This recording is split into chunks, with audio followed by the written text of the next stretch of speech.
Welcome to Simplilearn's SEO Full Course. In today's digital world, SEO, which is search engine optimization, is essential for businesses to stand out online and attract more visitors. But what exactly is SEO? It's the process of improving a website's ranking on search engines like Google, so it appears on the top when people search for information, products, or even services. Means more traffic and better business growth. But the demand for SEO professionals will be higher as companies focus on building their online presence. The entry-level SEO experts in India earn around 3 lakhs to 6 lakh per annum, while experienced professionals make up to 15 lakh to 25 lakhs per annum. And in this course, you will learn how to choose the right keywords, optimize website creation, and apply advanced SEO strategies to rank higher than competitors. We'll also cover top SEO tools and performance tracking to help you master this in-demand skill. But before we commence, if you're interested to start a career in digital marketing, check out Simplilearn's postgraduate program in digital marketing in partnership with Purdue University. This course provides a robust and industry-relevant curriculum to help you become a certified digital marketing expert. The program covers essential digital marketing components like website creation, SEO, SEM, social media marketing, mobile marketing, and many more. You'll also gain hands-on experience through live interactive learning, Stuke in digital marketing simulation, case studies, and capstone project. So hurry up and enroll now and find the course link in the description box below and in the pinned comments. Ever wondered how websites appear at the top of the search results when you type a query into Google? Well, that's the magic of SEO. SEO stands for Search Engine Optimization, and it's the process of fine-tuning your website to rank higher in organic, that is unpaid search results. In simple terms, SEO is all about making your websites more visible to people who are searching for the things online. When someone types a question or a topic into search engine like Google, SEO helps your website appear higher up in the list of search results. This means more people are likely to click on your website, just like how you visit the shops on the main street than those tucked away in an alley. Study shows that organic search drives are whooping 53% of all website traffic. In fact, a recent survey by Moz revealed that 61% of marketers consider SEO to be the most effective digital marketing strategy. So in this video, we will cover what is SEO, types of SEO, how does SEO work, things to keep in mind while doing SEO. Alright, so let's start with the first topic, which is what is SEO. Imagine you have a fantastic store, but it's hidden down a dark alley.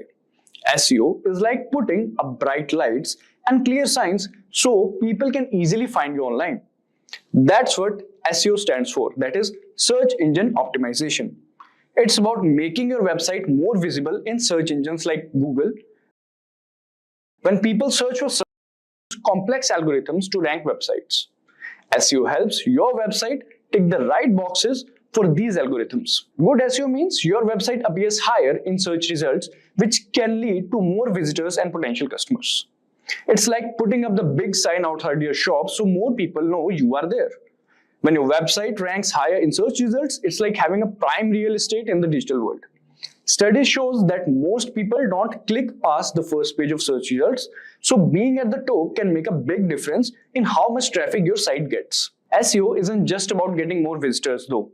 It's also about attracting the right kind of visitors, people who are interested in what you offer and are more likely to become customers or engage with your content. By understanding what people are searching for and optimizing your website to match those queries, you can connect with your target audience more effectively. So this was about SEO. Now let's understand about the 3 types of SEO. Alright, there are 3 main types of SEO you need to know about. First one is technical optimization. So this is like the backstage work of SEO. It involves doing things on your websites that improve its performance in search engines, but people don't see them. For example, submitting your website sitemap to Google helps search engines understand and index your site better. The next one is on-page optimization. This is about making sure that your content on your website is top-notch and relevant to what people are searching for. You do this by using the right keywords in your content and providing a great user experience. It's like making sure your website is likable and helpful to visitors. The next is off-page optimization. So this type of SEO happens outside of your website. It's all about building your website's reputation and authority on the internet. One big way to do this is by getting other reputable websites to link to yours. These links, called backlinks, tell search engines that your website is trustworthy and valuable. By understanding and working on these three types of SEO, you can boost your website's visibility and attract more visitors, helping your business thrive online. So this was about the types of SEO. Now let's understand how does SEO work. So basically there are some steps to how does SEO works.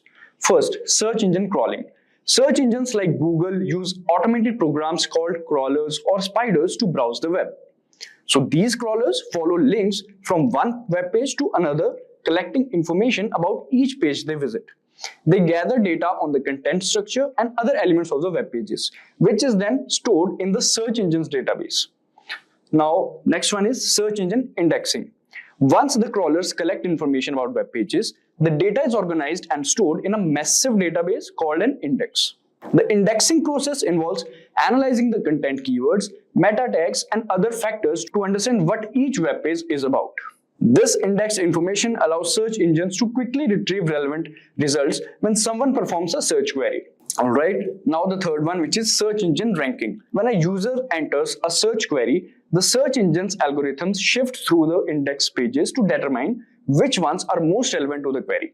The algorithm considers various factors like keyword, relevance, content quality, website authority, user experience, and more to rank the pages. The pages that best matches the search query and meet the algorithm's criteria appear higher in the search engine results pages. Websites with strong SEO practices, including optimized content quality, backlinks, and user-friendly design, are more likely to rank higher in search results. So in summary, SEO, that is search engine optimization, boosts a website's visibility online. We discussed three types. On-page focuses on content, off-page builds site authority, and technical ensures smooth site operation. SEO involves understanding how search engines find, organize, and rank websites. To succeed, maintain quality content, use relevant keywords, and earn trustworthy backlinks. Regularly track performance to refine strategies. Remember, SEO is an ongoing effort requiring adaptation to industry changes for sustained online success. Basically, Google follows three basic steps to rank a website. They need to crawl your website, they need to take what they crawl back to their servers, and when they take it back to their servers, your web pages, they need to have them available for indexing. So when somebody actually types in a keyword into google.com, it'll be available to be found on organic search. So that's what indexing is all about. And then Google's job when somebody does type in a search query is to basically rank those pages that they've indexed from number 1 to infinity, depending on how many pages are relevant to that search query. So really it's about crawling, indexing, and ranking. So crawling is simply a process done by which Google has bots. And what these bots do is they go to your web server and they're going to crawl every page that they can find. And how do they find these pages? Well, they basically follow links. You might have heard the term spidering, but that's what they call search engine spidering. So basically what Google's doing is they're building a web, so to speak, all the links that they're following. And so when they can follow all these links on your website, they're going to be able to crawl them. And when they crawl them, basically they're going to take that content and store it on their servers so it's available in their index. So based on this method, Google finds out which websites have relevant content and which ones don't based on certain keywords that are typed into Google. Because if they can't crawl your website, you're not going to be found. And if you can't be found, then you're not going to show up for relevant keywords. So we need to make sure your site's available to be crawled. And we'll talk about that a little bit later. Okay, but let's show you an example. So let's just go to Google search. And if I type in the keyword Simplilearn, okay, I could see I have 1,010,000 results. Okay, and that's how many results are showing up for Simplilearn. Okay, now they may not all be Simplilearn pages, but nonetheless, Simplilearn is ranked number 1 here organically, and there are 1,010,000 pages related to the keyword Simplilearn. Now, when it comes to organic search, we don't want to get it confused with paid search. So anytime you see paid search, you're going to see something that says ad next to it. Okay, so we could see that there are paid ads here, but when it comes to organic search, those are generally below paid ads. And so that's where Google counts the 1,010,000 results. And so that's the whole idea behind crawling and indexing. Google's able to crawl Simplilearn's website, and based on all the pages that they gather, they're going to make those pages available in organic search. So if you type in a keyword and your web page is not available for indexing, then you're never going to show up for that keyword. So that's why it's important to make sure your website is available for crawling and indexing. And so when a user types a query on Google search, the most relevant websites that are in Google's index are going to appear in the search results. So in the example I gave with Simplilearn, well, Simplilearn is the brand name of the company Simplilearn. So there's a lot of relevancy there. So that's why you see Simplilearn show up here organically, number one. Like we mentioned about what is SEO and why SEO, we talked about that user experience. So there's a lot of factors that go into ranking, relevancy being one of them. So in the Simplilearn example, Simplilearn is relevant to a lot of the Simplilearn pages because that's who they are, Simplilearn. However, Simplilearn also needs to make sure that, for their pages, the page load time is fast, meaning these pages load very fast for the end user. And Google also takes into account other factors, like how long someone is staying on a website. Or are they bouncing, meaning are they going to one page that they land on and then leaving the website? Okay, and so the user experience is very, very important. There are other factors also like language and location. And so, for example, location, if you do a search, say in India, the results are going to be a little bit different than, say, the results in the United States. Why? Because Google is indexing as many web pages as they can find. So if somebody's doing a search in India, their results may be a little bit different than the results show up in the US because Google has different bots. And these bots are crawling different pages at different times. And so Google's index is updating continuously, but it's not real-time syncing. So if you do a search in India, you may not see exactly the same thing because both search engines, the Google in India and the Google in the US, may not be exactly synced up. So an example would be, if you're looking for cafe. So if you search a cafe in, say, San Francisco, you're going to see different results. Now, if you do a search for cafes in Mumbai, you're going to see different results. There's going to be local search here at the top. There may be some paid search, but again, you may see different results because one, location, but two, Google search engines in India and United States, google.com, aren't exactly synced up exactly at the same exact time you do that search. So location is important, language is important, and relevancy is important, along with user experience. So all those are important factors in how Google ranks websites. If you are looking to boost your website's traffic or dominate search engine rankings, then today's video is just for you. We are diving deep into keyword research, a crucial part of any successful SEO strategy. By the end of this tutorial, you'll know exactly how to find the right keywords to help your content reach its full potential. So let's get started. To kick off things first, let's understand what keyword research is. Now, keyword research is all about discovering the exact phrases and terms your potential audience is typing into search engines. Now, by identifying these keywords, you can create content that directly addresses what people want to know, buy, or learn about. This not only drives more visitors to your site, but also helps you connect with those who are most likely to engage with your content. In essence, keyword research is the backbone of a strong SEO strategy, guiding you in crafting content that resonates with your audience. Now that we know what keyword research is, let's dive into why it's so important. Picture this: you're hosting a party. Would you invite random people who might not even be interested? Or would you carefully choose guests who are excited to attend? So keyword research helps you do the latter by attracting the right guests to your website. When you know the exact keywords your audience is searching for, you can tailor your content to meet their needs.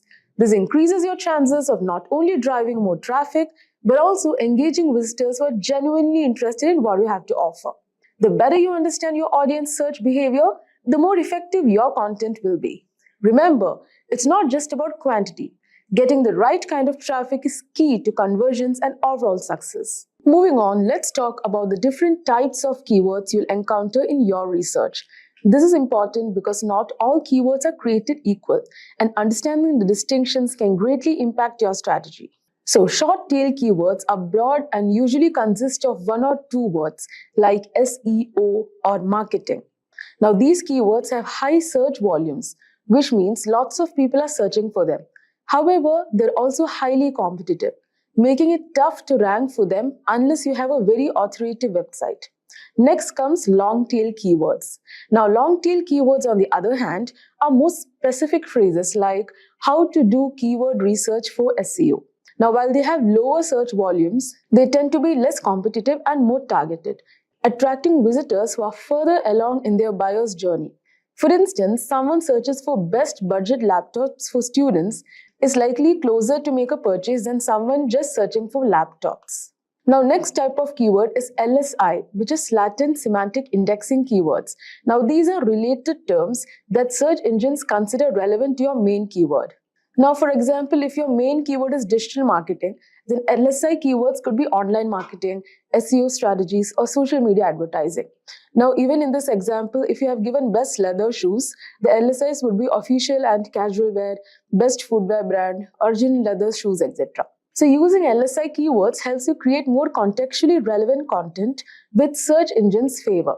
Now, by balancing these types of keywords, you can create content that appeals to both broad and niche audiences, giving your website a better chance to rank well across different searches. So, alright, now that we have covered the types of keywords, let's explore some of the tools that can help you find them.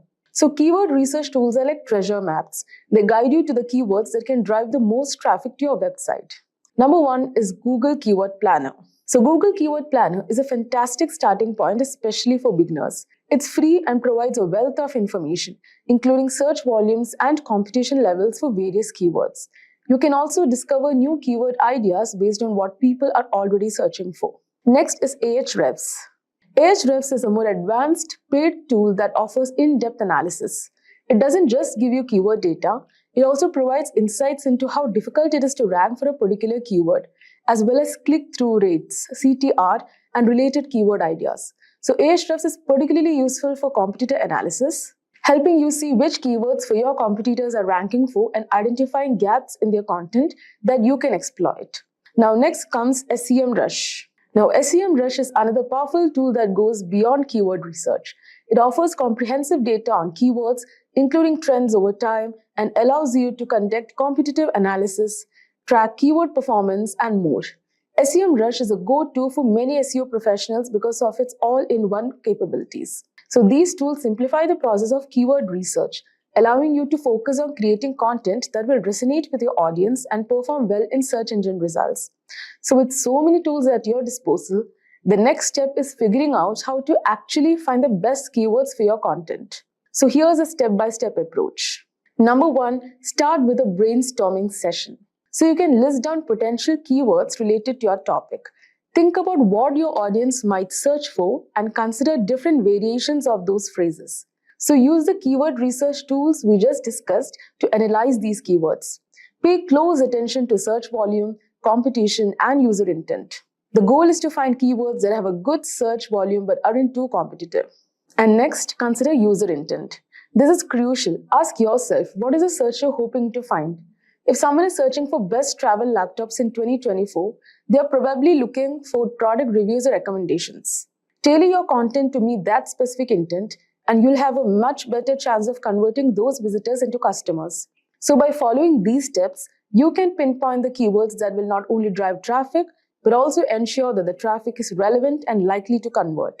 Now, one of the most effective ways to find high-quality keywords is by analyzing your competitors.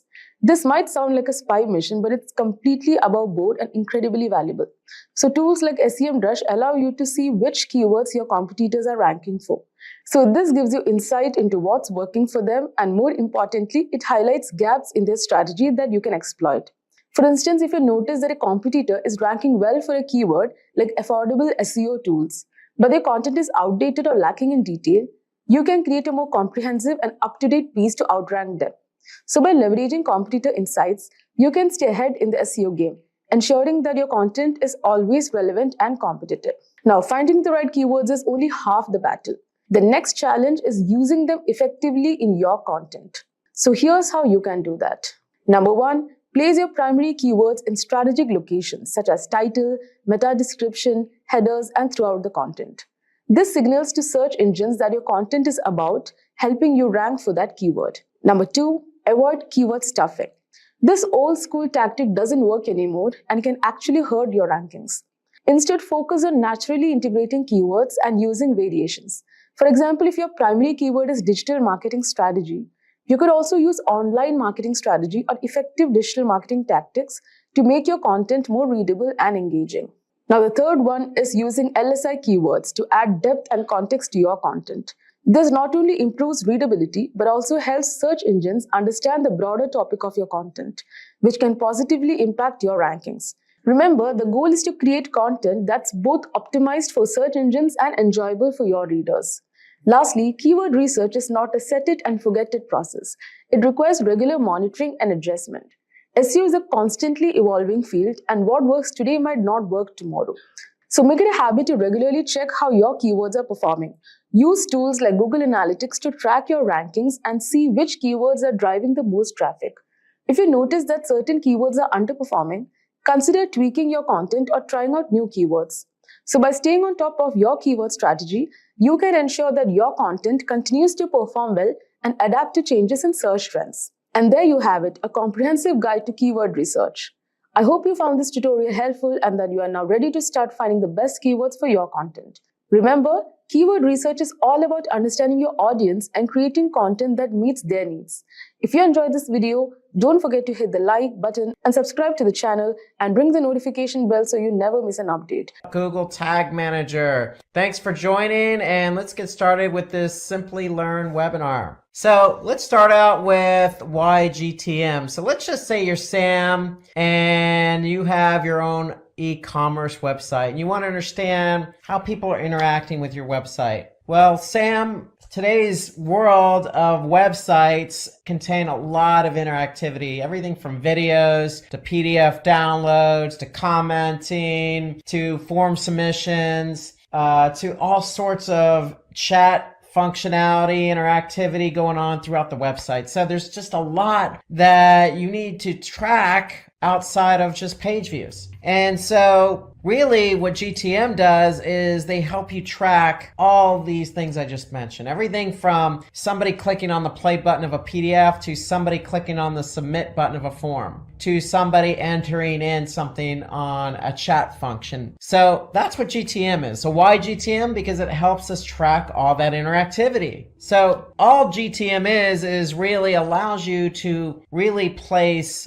a piece of Java code, which is just script, and this script that's added to a web page to collect information. So that's really what a tag is. It's just some script that gets put on a web page in order for you to collect information, like page views, clicks, etc. And they send it to third-party tools. Okay, so that's what GTM does. It basically allows you to take all these tags that collect information and you can use them in GTM. So if you want to, for example, collect how many people, enter a chat functionality and start chatting. Well, you're going to take that script and you're going to put it in GTM, and GTM will then allow you to start tracking that information. So that's really what GTM is. It just allows you to put tags into a container, or think of it as a toy box. You have all these toys and you want to track. Well, you can put all those toys or tags in a toy box or container. And we're going to talk a little bit more about that. But before we get into GTM, let's just say you're communicating with your developer and there's a new user request on your webpage and you want to update the tag. Well, your developer, considering it's probably a small update to your website, is probably gonna not hesitate and is going to go ahead and turn around and do it normally. And so normally what happens is the developer is going to go to the website and update the tag. Well, what if you have a few things that you want to track? All those things I mentioned before, from downloads to clicks to, somebody checking out to watching a video. Well, your webmaster, your web developer is going to go, well, hold on a second. Now, all these requests are going to take time. I need to put them into the work queue, so to speak. Well, what happens is when they go into a work queue, usually it's going to take some time. And in some cases, you as a marketer need to launch a campaign. And you want to get that tracking added to the website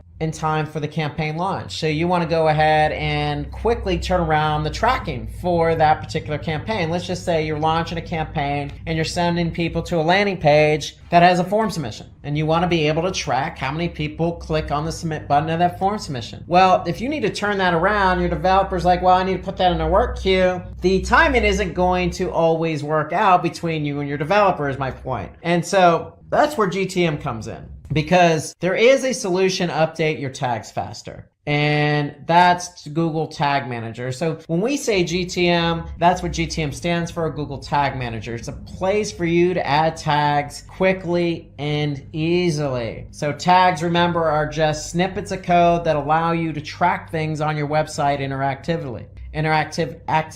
And basically, when you have GTM, you can bypass the webmaster and do it quickly and easily. So that's what GTM is all about. So why GTM? Because we just identified two benefits. One, you could track all the interactivity on your website. And two, you can bypass your web developer or webmaster. And so that's the benefit of GTM. So the benefit, you get those tags updated very quickly via Google Tag Manager. Okay, so that's what Tag Manager is. So what we're going to talk about today is specifically what Tag Manager is and what it does. We're going to list some of the benefits of Tag Manager. We're going to show you how it works, and then we're going to show you how to get started with Tag Manager. Tag Manager, if you're not familiar with working with webmasters and dealing with JavaScript and tags and all this jargon is just new to you today, okay, well, don't fret, sit back. We're going to take it slow. This is an introduction into Google Tag Manager. Again, let's start out with what is Tag Manager. So we've already introduced it to some degree because we already introduced it as a tool where you can put all your tags into a toolbox, toy box, or container, so to speak, right? And we already mentioned that, hey, you can bypass your webmaster. So you're probably thinking, well,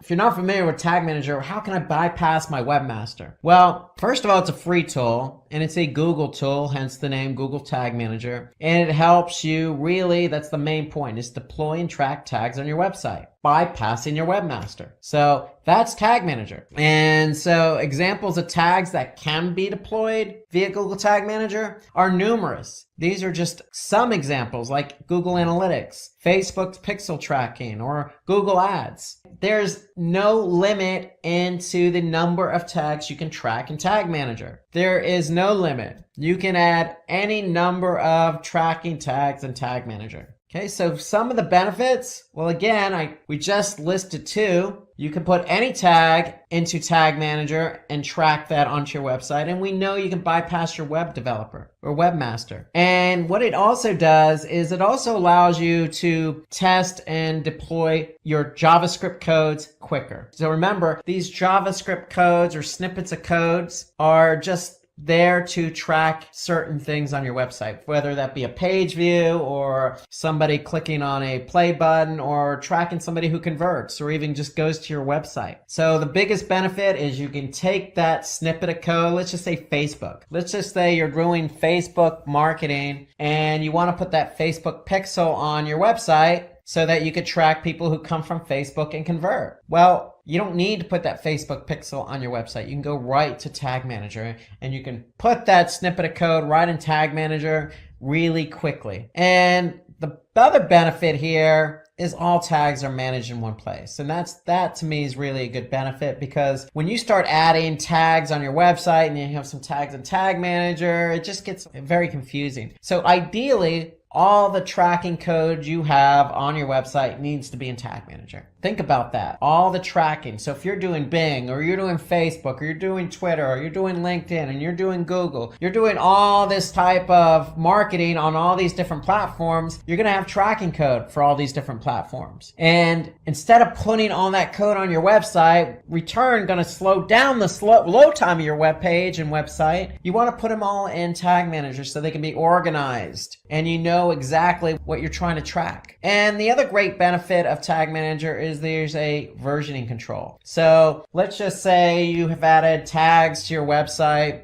via GTM for the last 6 months. Well, and let's just say you add another tag yesterday. If you added that tag yesterday and something doesn't work, well, you can just roll back to a previous version. It's that simple. So you have versioning, and that's a good thing. When you have versioning, you can control what gets published, and if something doesn't work after it gets published, then you can roll back to a previous version. So it's a peace of mind, so to speak. Just because you've added code to your site, there's no guarantee it's going to work. And so you can always control what version you're dealing with in Tag Manager. And we'll talk a little bit more about that. So the biggest benefit here to me with Tag Manager is you have event tracking. And so we talked about some of the things you could track on your website, from videos, from play buttons to somebody clicking on the stop on the video or pausing it, all the way to somebody, again, chatting, or let's just say somebody clicking on that purchase button on your website. Okay, and you want to track all these different things, these different interactivities and buttons. Well, event tracking is what you're going to use to track all those buttons. And to me, this is the biggest benefit of Tag Manager. And I'll show you some examples as we go along. And if we didn't mention it already, I'll mention it again. It is free. Tag Manager is free. There's no limit. So once you have Tag Manager going, you can add as many tracking codes as you want. There's no limit on the number of tracking codes you can add to Tag Manager. Okay, so it's free and you can use it to its fullest advantage. Okay, so it's also high security, meaning that it has different levels of permissions. Okay, so you can have somebody just go in and look at the different tags and tracking codes you have in GTM, or you can ask somebody who is very familiar with Tag Manager and can go in and add the tracking code to Tag Manager and then publish that tracking code when it gets added. So those are all the benefits. Let's talk about how it works now. Specifically, how does Tag Manager work? Because you're like, Rob, okay, again, a lot of jargon. You know, you got tags and JavaScript and versioning and publishing and all this other stuff. Well, I know I'm throwing a lot at you at once, but just bear with me here. Okay, so let's start talking about how it actually works. So you have a website, okay? Whatever that domain is, you have a website, and there's chances are on your website, you have some form of interactivity, whether that be a video, whether that be a blog, whether it be a form submission. You have a website with some interactivity. And let's just say you're even thinking about getting ready to launch some type of campaign on maybe Google or Facebook, and you want to drive traffic to your website. Fair enough. You're joining the millions of other websites that are out there that have interactivity that also drive traffic to the website. So in comes Google Tag Manager. And so Tag Manager is important because, again, we know we want to track people coming from that Facebook campaign or that Google campaign and interacting with our site. So if you are running Facebook and you are running Google Analytics, well, guess what? You want to put that tracking code in Tag Manager. So Google Analytics, being a Google product, works very nicely with Tag Manager. Facebook has its own tracking code, but you still want to be able to track people who come from the Facebook campaign to your website. So you're going to get that tracking code from Facebook and put it in Tag Manager. That's generally how it works. So here, information from your website is shared with another data source through Tag Manager. So think about that. If I add Facebook tracking code to Tag Manager, or let's just say I add Google Analytics tracking code to Tag Manager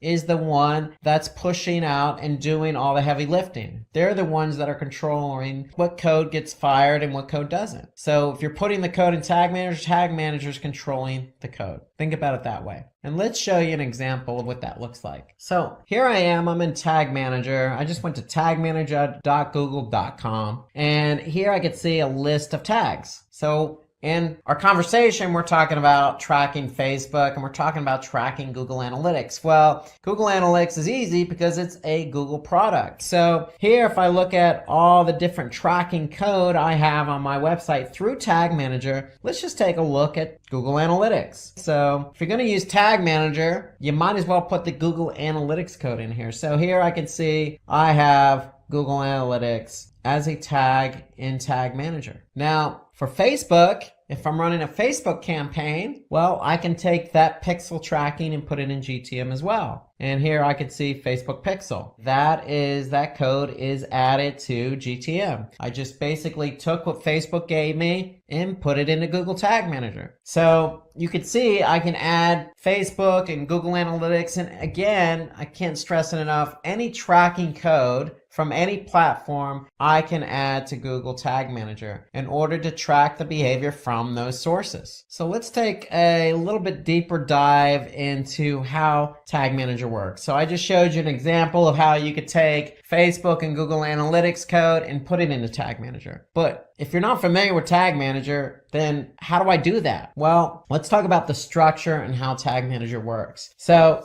when you have a Tag Manager account, you have a container. Remember, I mentioned toy box earlier. You have a bunch of toys. If they're code and you're tracking different bits of code from different platforms like Facebook, think of those as toys, and you have a toy box. Okay, well, that's what this code is, and that's what a container is. The code is the code, and that's going to go into the toy box or container. And so the way Tag Manager works is you have tags, triggers, and variables. So if I take my Facebook tracking code and put it into a container, I need to set up a tag and a trigger. Okay, so let's take a look at what that is. So first, if I go back to Tag Manager, I'm going to have an account, and if I have an account, I'm going to have a container. So here I'm just going to click on an account with a container, and a container is nothing more than what website you're adding the tracking code to. Okay, that's all the container is. We're just letting Tag Manager know this is the website we're adding all this code to. So you have tags, triggers, and variables. That's the structure of Tag Manager. So tags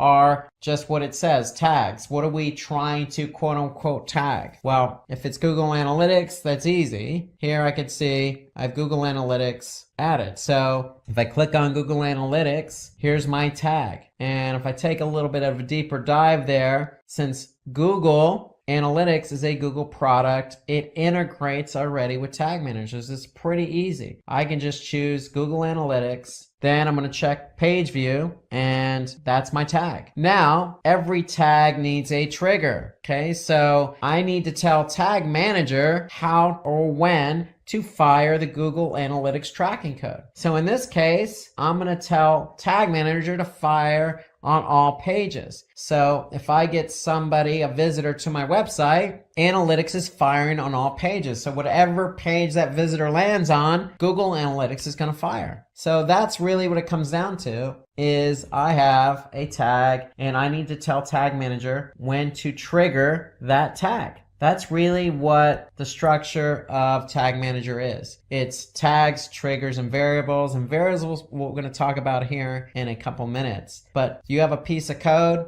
You're going to go ahead and put that into Tag Manager. You're going to tag it, and then you're going to fire that trigger. So let's take a look at another example here. If I go back here, you can see Facebook. Well, here's my Facebook pixel. Okay, that's my tag. So when is it going to fire? Well, it's going to fire on a specific domain or subdomain. That's basically what we're doing. We're trying to tell GTM when to fire that particular tag. So those are the three main components: a tag, okay, which is going to contain the JavaScript code that you get from, say, Facebook, the trigger. So you're going to go into Tag Manager and tell Tag Manager when to fire that code. That's the trigger. And then you have variables. And so variables are basically just additional information that Tag Manager may need for your tag and trigger to work. So that's what a variable is. It's there to get the tag and trigger to fire. So variables are divided into built-in and user-defined variables. So common use variables include, say, page path or page URL or host name or click class. Again,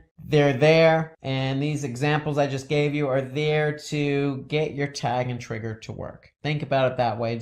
That's a component. And if I go into Tag Manager here, and here on the left side, I can see variables. So remember, I have built-in and user-defined. So built-in means that Tag Manager already built these for me. So in case I need to get my trigger to work with my tag, I can use a variable. So those are built in, and then I have user defined. So these are what I define. These are what I created. And again, the variables are there to get the tag and trigger to work. Okay, so that's the job of the variable. The job of the tag is to host that JavaScript code. Okay, in the case of Facebook or analytics, that's where we're putting our code. So here, if I click on AdWords remarketing, again, it's a Google product, so I don't really need to even deal with code. I'm just gonna select Google AdWords remarketing. Okay, so you can see GTM integrates nicely with some of the other Google products. But let's just say you have a Facebook pixel tracking code. You're going to choose custom and you're going to put the code here. So that's part of the tag. And then the trigger again is there to get the tag to fire. So you're telling GTM when to fire the tag, and the variable is there to help you make sure that that trigger and that tag work together. So that's how all three kind of work together. You need the tag to put the code. You need the trigger to tell GTM when to fire the tag and code. And the variables there to help you define when that tag and trigger should work or how it should work. So again, review, tags they're just small codes of JavaScript or tracking pixels on your website. And so tags are allowed to manage events like scroll tracking, remarketing, clicks, downloads, files, play buttons, you name it. Even clicks on external links. For example, let's just say you have a click or a Facebook icon on your site, and when somebody clicks on it, they go to Facebook. You want to maybe track that. You're going to create a tag. Okay? The trigger is there because you need to tell GTM when to fire that tag. So it's a certain condition, whether it's, fire the tag if the URL equals facebook.com or some other condition. So the tag cannot be created until the creation of the corresponding trigger. So tags and triggers go together. You can't just create a tag and not have a trigger. Otherwise, your tag will never fire. And then the variable is there again. It stores the information when defining a trigger or transferring data to tag. So a variable has a variety of data. Okay, so you pick and choose the variable you want to use with that trigger. Okay, so you're making sure that by defining a variable, you're making sure that you're telling GTM how that trigger should be fired. So let's take a look at another example here of how all three play together. If I'm in this account, I'm in this container. If I look down here, I can see Google Optimize. That's another Google product. So what I'm doing here is I just chose Google Optimize as my tag. It's already integrated. So what does that mean? I don't even need to deal with any code. I'm just going to select Optimize. Well, we have the tag Google Optimize, but we need to tell GTM how to fire that. And so here we're going to tell GTM to fire it on all pages. So that's basically a very simple example because we're firing it on all pages. So if I want to look at something specific again, Facebook, here's my tag, here's my code. What's my trigger? Well, my trigger is it's going to fire on specific pages. How do I know that? Well, if I look at the trigger, here I could see the trigger is a page view, but I'm telling it to fire on this particular hostname. So the tag and trigger go hand in hand.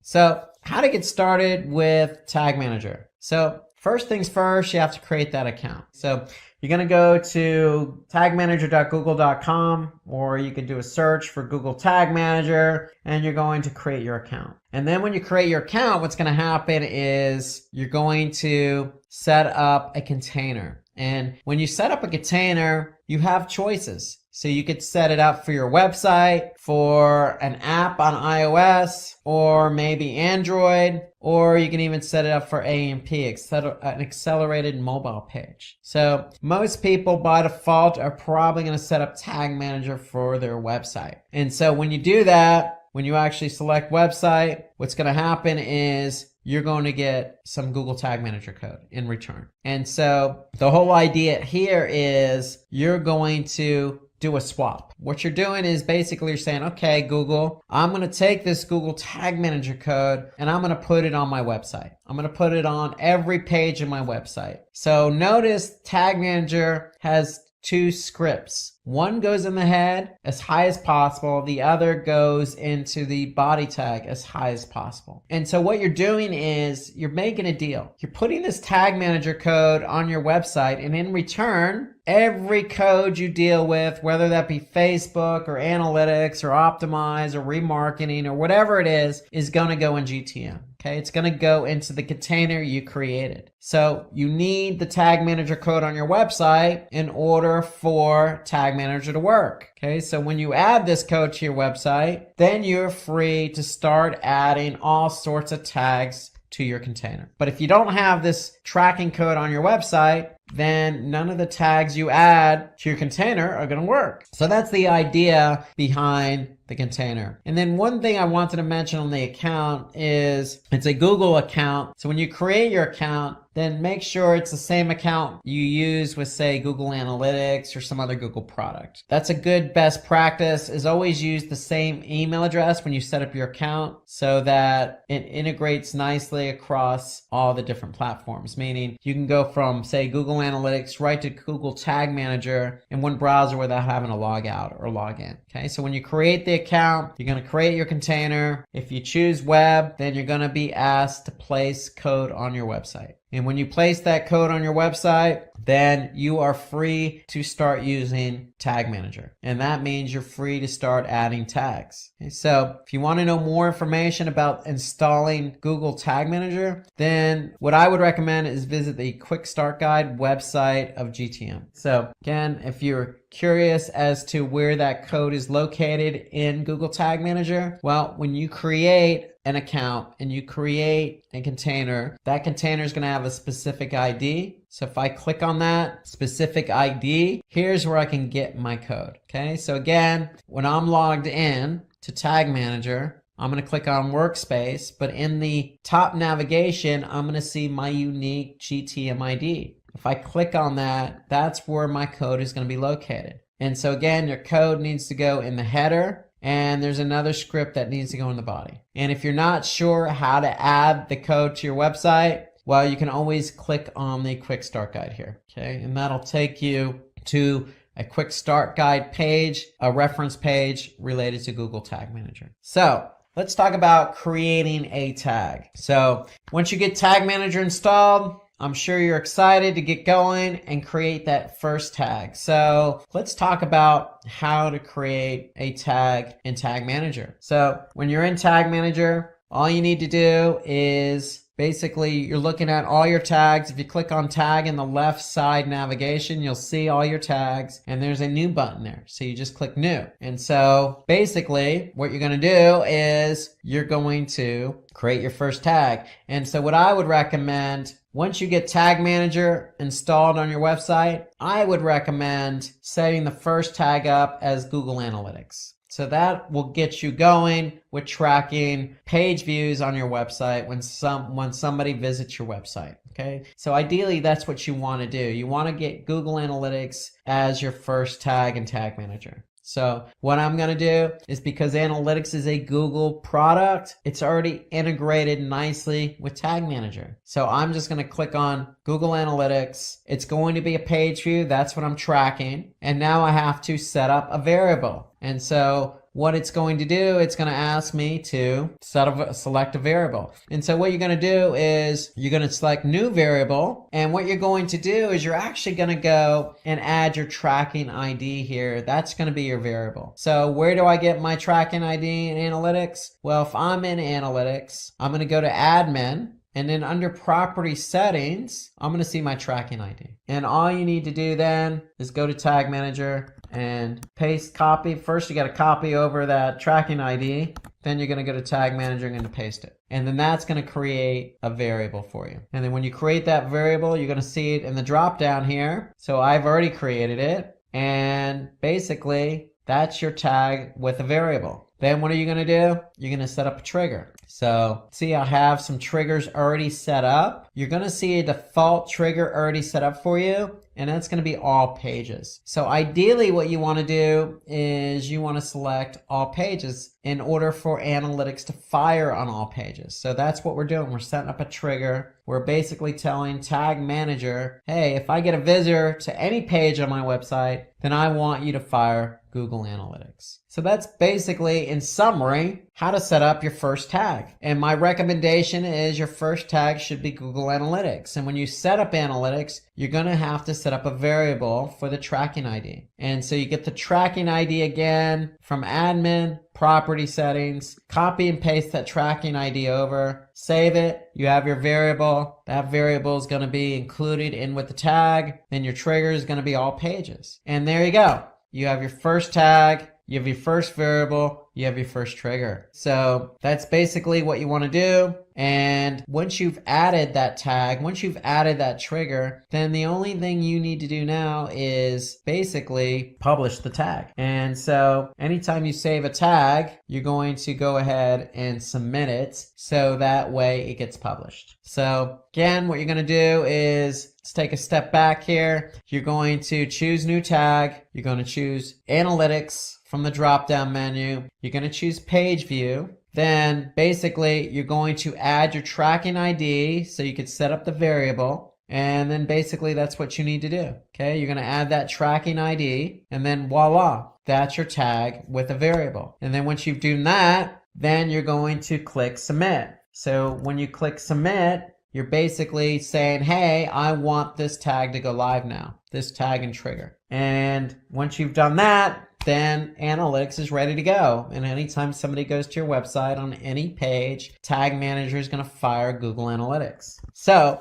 the great thing here is you have something called Google Tag Assistant, and that's an extension that works with Chrome. And so when you've actually added Tag Manager to your site, or you have analytics running in Tag Manager, you can confirm if those tags are firing properly. So let's take a look at how Google Tag Assistant works. Okay, so if you just do a search for Google Tag Assistant, you're going to see here that it's basically just an extension that works in Chrome, and unfortunately it only works in Chrome browser. It doesn't work in any other browser. So go ahead and install that extension into Chrome. And when you do that, you're going to see this nice icon here in your browser. And now, if you go to any website and I click on Google Tag Assistant and I click on Enable, okay, so basically I'm loading Google Tag Assistant. And now once I refresh the page, I can see that this particular site has Google Tag Manager installed. And not only does it have Tag Manager installed, I can see that it's also has Google Analytics running. I have also Google Optimize running, and I have Google Ads Remarketing Tag running in Tag Manager. So that's what Tag Assistant does. It allows you to see if one, Tag Manager is on the site, and if it is, great, what other tags are firing on this particular site. So Tag Assistant's telling me I have these particular tags firing on that site, and they're firing within Tag Manager. So Tag Assistant is a great way to confirm if one, Tag Manager is on the site, and two, what other tags are firing on the site. Now, another way you could confirm if Tag Manager is firing on the site is you can go into preview mode.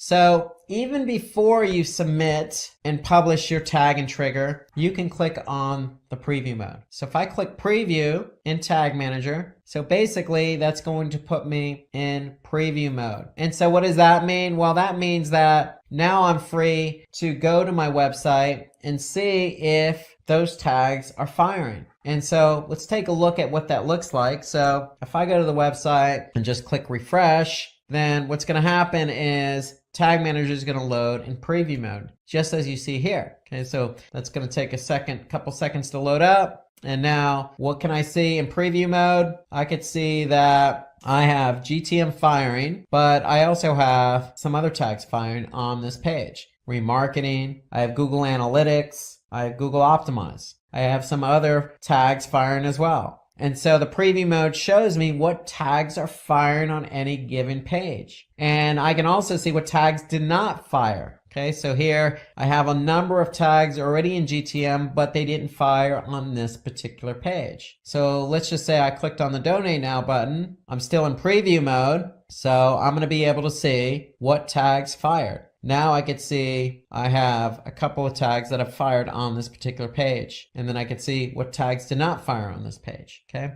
So that's the preview mode. You can use the preview mode before you even submit a tag and trigger to see if it fires. And that's the great benefit of Tag Manager. So if you're not sure if something's going to fire or not, then you can always go into preview mode. And if you are sure it's going to fire, then you can go ahead and submit it. So you can leave preview mode and just go ahead and submit that particular tag and trigger. So here I'm going to leave preview mode. And now once I'm done and I'm sure the tag is going to fire, and go ahead and submit all my changes that I've worked on in terms of setting up tags and triggers. So that's really GTM in a nutshell. So I have my tags, okay? My tags are just snippets of code that I'm going to put in, whether that be Facebook or event tracking or any other Google product like Optimize or Page View. Then I have my triggers. My triggers are there to tell GTM when to fire that tag.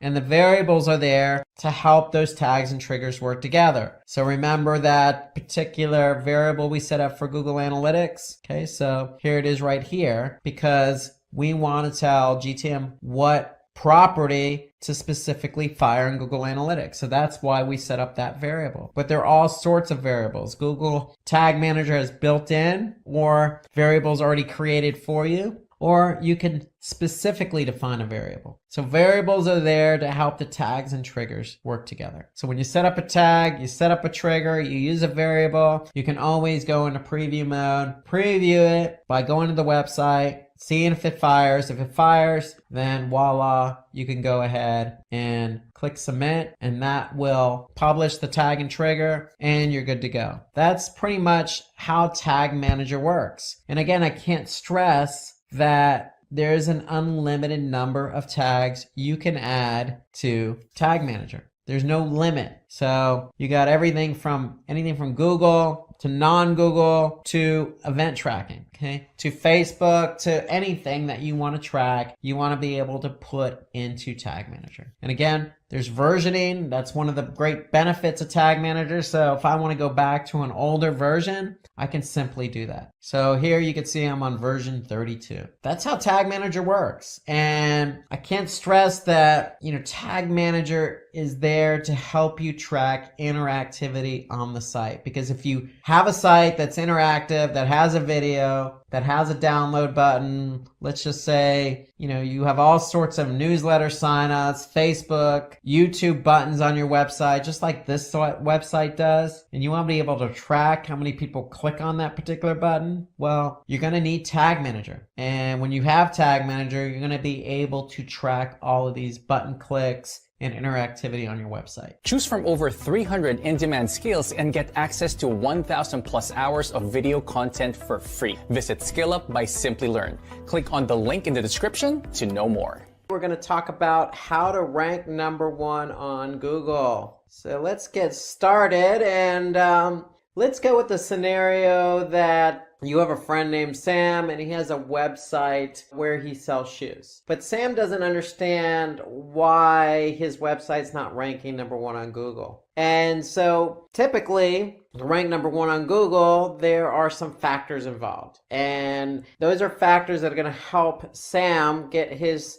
website rank #1 on Google so he can sell his shoes, get traffic, and convert that traffic to conversions. So there are factors involved. And so what are those factors? Well, it always starts with keyword research. So in order to rank for a website where you sell shoes or you sell products, other products like clothing or food, or you're an automobile website, you're a mechanic, it doesn't matter whether you're selling to customers or selling to other businesses. You have to start with the keyword research. And so we're going to go into really explicit detail on how to conduct a proper keyword research. And then the second factor involved is high quality content. So in order to rank high on Google search, you need to have high quality content. So we're going to go over what's involved with creating high quality content. Then we're going to take that content, we're going to optimize it using on-page elements and website level factors. So we're going to take into account what's involved with your website and what's involved with specific pages on your website in order to rank number 1 on Google. Then we're going to get into the off-site engagement. So when it comes to ranking on Google, you need to optimize your website and you need to do some elements off your website. You need to be engaging off your website, meaning on other websites. And so we're going to talk about what's involved with off-site engagement. So SEO being a major channel for most companies and websites where the opportunity to drive a lot of traffic is there. But you have to earn that reward. The reward is a lot of traffic, but you have to earn the reward, and there's a lot of work involved. And so ideally what we want to do is follow what we call the 80-20 rule when it comes to search engine optimization and ranking on Google. And what do we mean by the 80-20 rule? Well, 80-20 means we're investing 20% of our effort and 80% of the results are obtained. So we want to invest 20 and get back 80. That's basically what we mean by 80-20. So for example, if 20% of our targeted keywords bring in 80% of the traffic, then that's following the 80-20 rule. Or 20% of our landing pages drive 80% of the overall traffic, that's following the 80-20 rule. Or 20% of our backlinks pass 80% of our link juice. That's the 80-20 rule. Meaning these targeted keywords, these targeted landing pages, these trying to target backlinks using off-site engagement.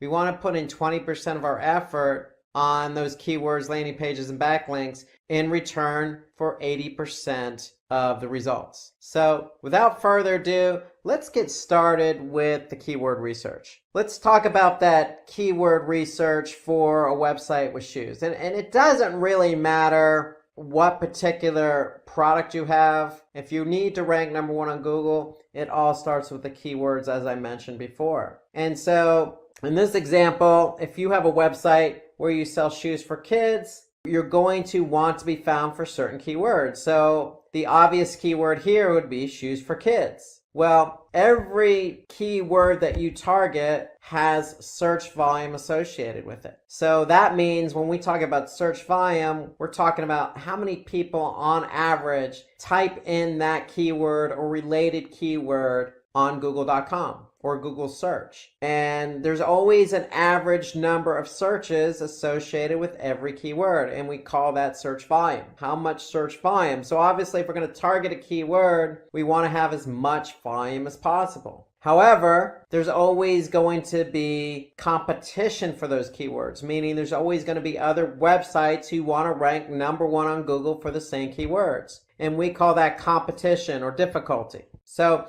for every keyword, you're going to have volume and you're going to have competition or difficulty. And the difficulty ranges as well, depending on the tool you use. And we'll get into that in a minute, but search volume is how much on average people are typing in that keyword or close variants of that keyword. And the difficulty is measured in terms of for kids is highly relevant, has high volume, and low competition, then that's a keyword we want to target. So we always want to focus in on those 3 areas. So there's always a trade-off with keywords. So shoes for kids might have high volume, but also might have high competition or difficulty. If we look for another keyword that's just as relevant, for example, shoes for children, it may still have high search volume, but the competition or the difficulty may be lower. And if that's the case, then that may be a better keyword for us to target. Instead of something highly competitive like shoes for kids, we can focus on another relevant keyword like shoes for children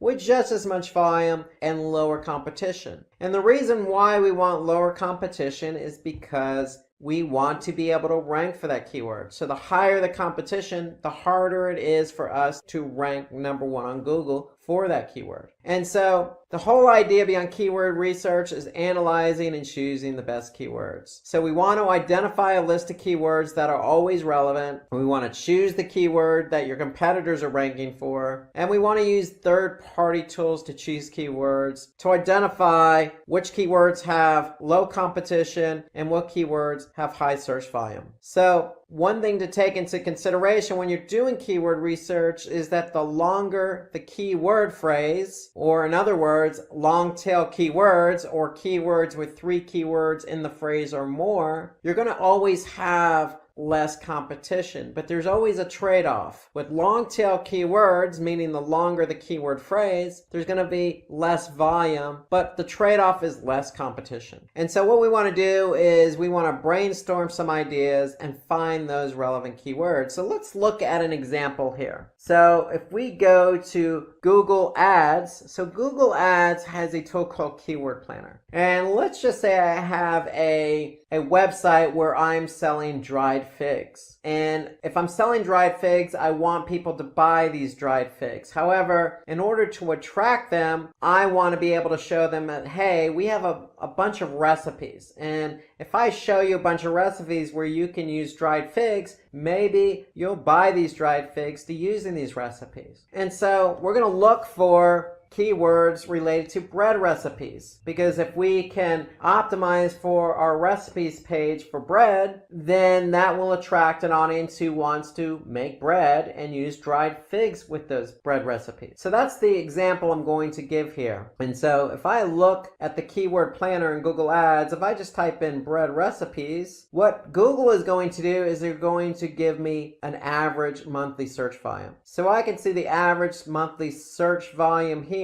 is 60,500. And so in order to do keyword volume and the competition you're getting for certain keywords. So if I go into a spreadsheet, here my theme of keywords is bread recipes. My keyword is bread recipes, and my volume therefore is going to be 60,500. However, if I go back into Google's keyword planner, Google's telling me the competition is low. So that's great. I want high volume, I want low competition. But how low is low? So we want to be careful. So if we're going to put in numbers into a spreadsheet, we want to figure out what that competition really is for the keyword bread recipes. So if I go to Google and just type in bread recipes, I'm going to be able to see 771 billion results for the keyword bread recipes. Now, is 771 billion our real competition? Maybe, maybe not. What we want to do is put in a syntax, and we want to put in the syntax all in title and then colon, space, and then our keyword. And the reason why we do that in search is because we want to be able to identify the true competitive number, or the true number of websites who are trying to rank for bread recipes. And if we put in the syntax all in title, colon, and then our keyword bread recipes, we'll be able to see that there are 998,000 results. That's a lot lower than 771 billion. So that means that 998,000 sites or listings have the keyword bread recipes in the title tag. And the title tag is what shows up in the search engine results. And so if I look down and scroll down here, I can see bread recipes are in every one of these title tags. So title tag is an important element to rank number one on Google, and we'll talk about that in a few minutes. But if we understand that there are 998,000 results with bread recipes in the title tag, then this tells us that those are the websites who are trying to rank number one on Google for that keyword, and therefore those are the websites we need to jump over in order for our website to rank number one on Google. And so therefore I'm going to put in 998,000 in my spreadsheet as the competitive number. And so now I could see for the keyword bread recipes, I have 60,500, and if my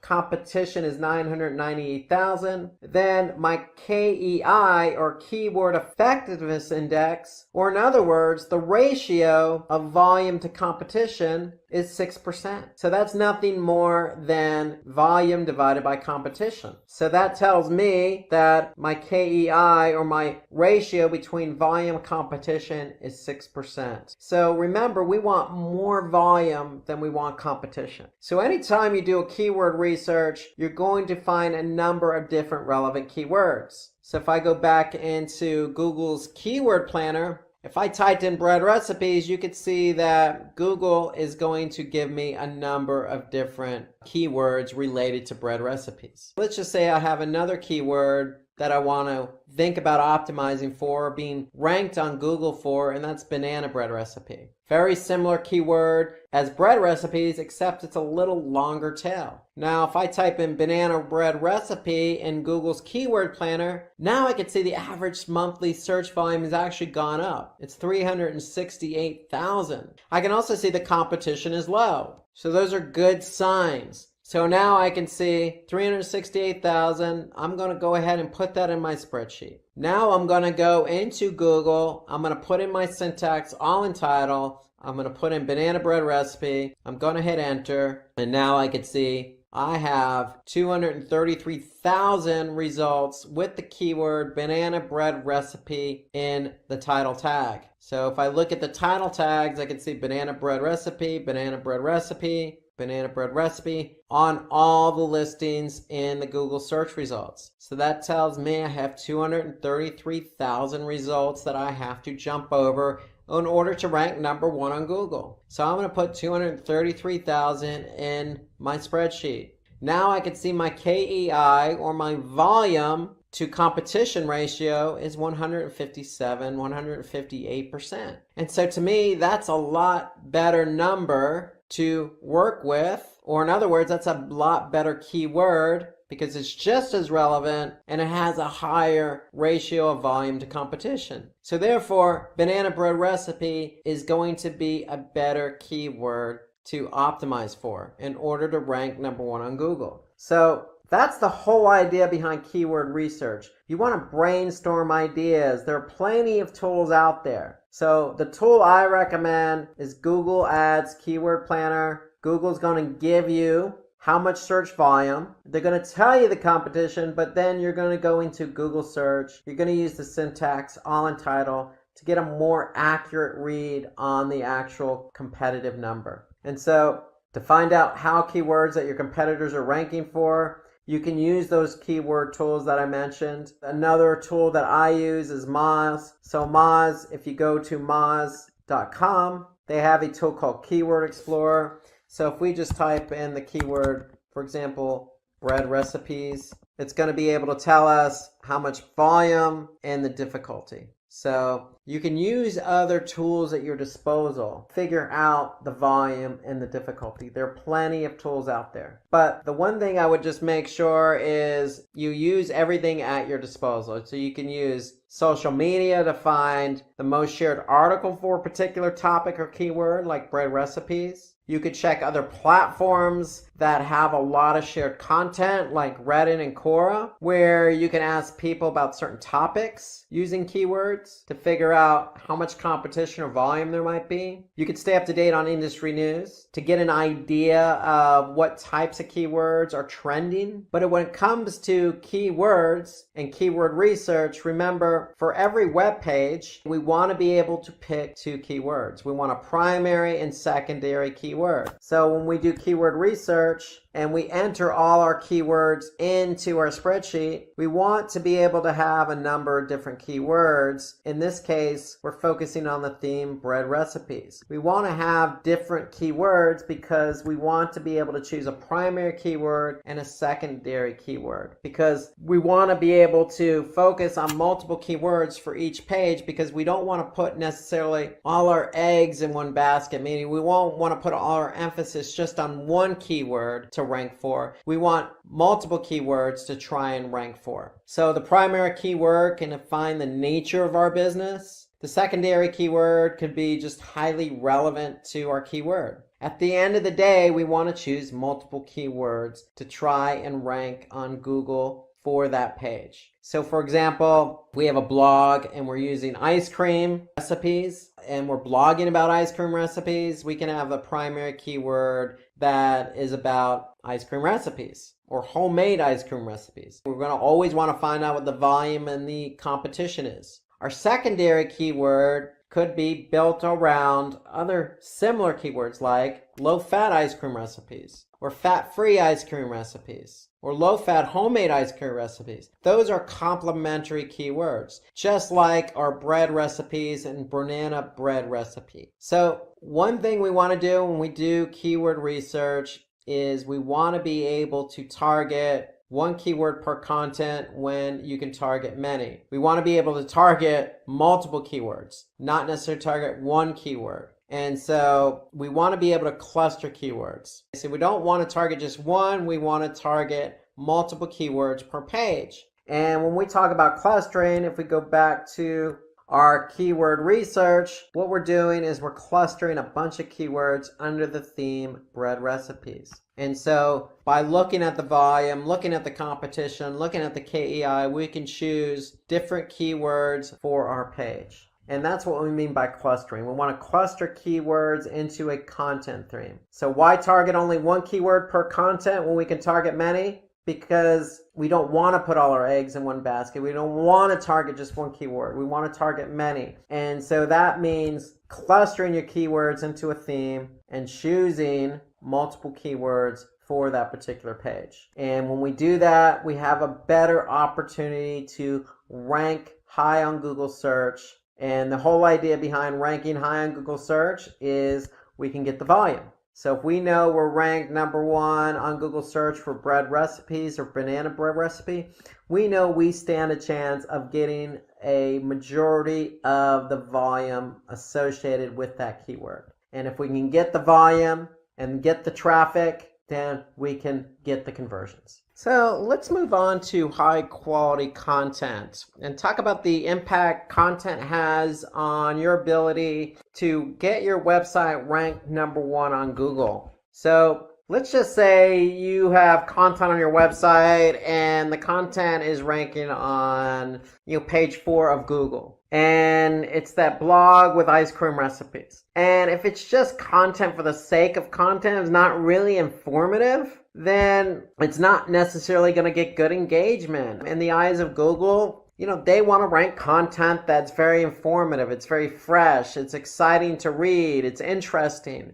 It's going to have good engagement. So if it's a recipe or an article about any topic, if the content is just not informative, then you're not going to get good engagement. And when you don't get good engagement, if people don't stay on the site to engage in the content and they just leave the website after landing on the page, causing a bounce, then the content's just going to continue to fall down the rankings. And we want to prevent that. We want to move up the rankings. We want to be number 1 on Google. We don't necessarily want to fall in the rankings for our content. So content is a key driver in being able to rank number 1 on Google. So if the content is on page 9, what can we do?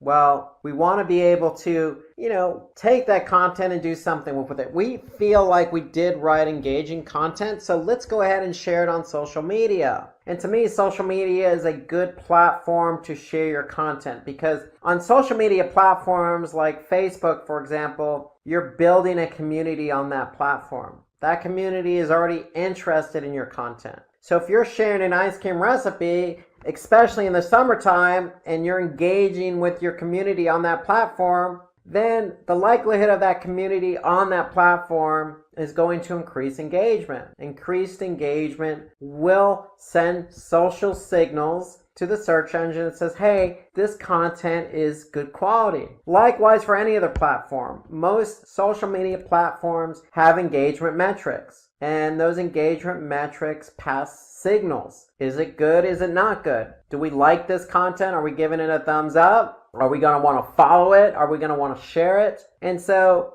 if you share content that you feel is engaging on social platforms, then it's going to be engaging, and it's likely going to cause an increase in engagement, for example, a decrease in bounces. And once you share that quality content, then the likelihood of it moving up the rankings, even as far as number one on Google, is going to be greater. So you always want to start out writing good quality content. So let's talk about good quality content, because Google does take content seriously. They do take into account what other people think of that content. So high quality content is an important factor. So how to create good content? That's always the question. So let's talk about some best practices here. Remember, in the last segment, we talked about keyword research. So we want to perform good keyword research. Why? Because we want to choose keywords. Remember, we're choosing multiple keywords per page. One keyword could be related to our brand. One keyword could be related to the content, but another keyword could be related to a user's intent, like recipes. If you recall the example we used with bread recipes, maybe somebody's looking to type in a keyword that says, how do I make, a bread? Or how do I make a specific type of bread? Or how do I make banana bread? Or what's the best recipe for banana bread?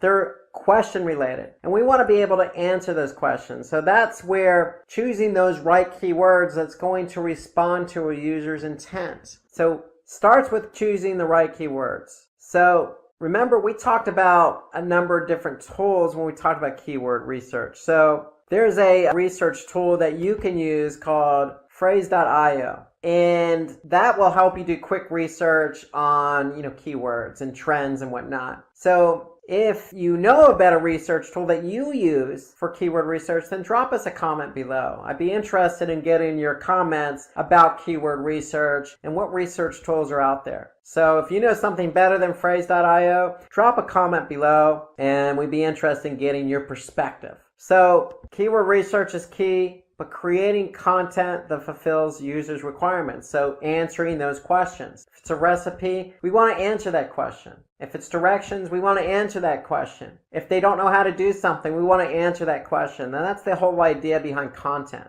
Content is not just to fill a page, it's to really fulfill users' requirements. That's when you get good engagement. So if somebody's typing in something on Google and they're looking for an answer, your content should answer that question. But we also want to make the content readable. So in other words, write for your audience. Don't impress anybody with very high vocabulary type words that somebody doesn't necessarily know the meaning of. Don't use jargon.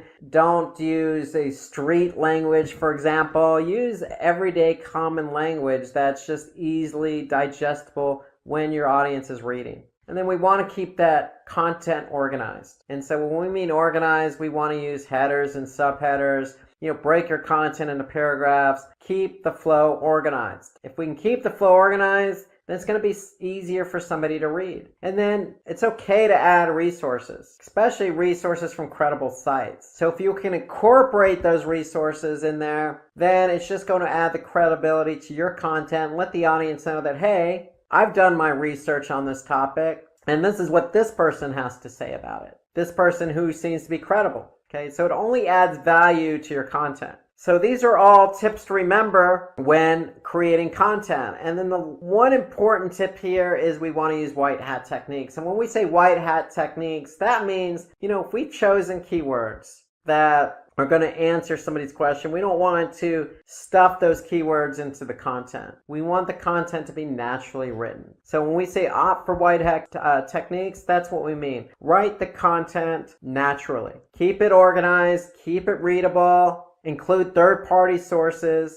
and make sure it answers a question. So there are different types of content. So there's content where you just write words. It's all text-based. You could also use an infographic. An infographic is simply just a graphic that visualizes exactly what you're trying to explain. For example, if we want to write an article about how to write good, engaging content, we don't necessarily have to write all that out as a text. We can create an infographic. So for example, here's an infographic on 20 effective ways to basically not bore your readers, but write engaging content. So you could see this is an infographic. It's all graphically laid out. So infographics tend to be easier to understand because they're visual. They're easy for the end user to comprehend because there's generally no jargon. It's usually images that are portraying the point of what you're trying to get across. And so it tends to break it up, the monotony of just text. It's more visually appealing, and it's laid out and organized. So you can see this infographic has 20 different steps or rules, and they lay those out all here in this infographic. And the great thing I like about infographics is you could share them on social media. You can re-engage them as a post. You could save them on really any social platform. So infographics tend to tell a better story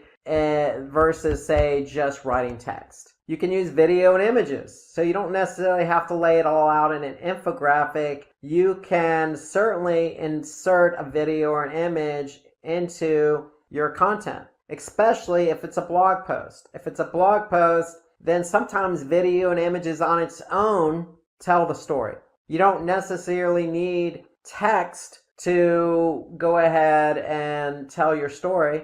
A video or an image, as they say, tells 1,000 words. And so images and videos are great to use in a blog post. So using different forms of content, you always want to review your content. When a user dwells on your web page for a longer time, Google will tend to think, okay, this person's engaged, so we're going to rank that favorably. So if you're using infographics, videos, and images, then the chances of somebody being more engaged are going to increase versus just text that's not well organized and written out in a way that somebody doesn't necessarily understand. So be creative in the types of content you use. So longer engaging content tends to bode well with search engines. So this is according to HubSpot. So the more word count you use, the more words you use, the chances of you ranking higher are going to be better. Just take into account best practices. You want to maybe break up the content with an image, organize it, make it engaging, use headers. So it's not necessarily just words, it's the words and how those words are written, how they're structured, the types of keywords you're using, how you're engaging with your audience. There's a lot of factors, again, those best practices we just went over. But the key is, if you have longer, more engaging content, then it's going to bode better for you on search engines. So a couple of steps to create high quality content. So you want to begin with a comprehensive introduction. So always introduce your content. Remember, the content should be relevant to the keywords. So if you're choosing keywords in your keyword research, think about answering that question. If somebody's typing in bread recipes, maybe they're looking for banana bread recipes. How to make the best banana bread, or how to make banana bread using dried figs. We want to be able to align our content with that keyword naturally. You want to create a title that's worthy, that's click-worthy. So remember, if you're in Google search and you're doing search for something simple like bread recipes, we want to make something that's going to be engaging for somebody to click on, like easy perfect yeast bread or easy crusty French bread, or something that's going to be engaging. The best bread recipes, or how to make the best homemade bread. Something that's going to draw somebody's attention to the title of that blog post. So we want to include LSI keywords. So what I mean by LSI keywords in your content, we mean, long tail keywords.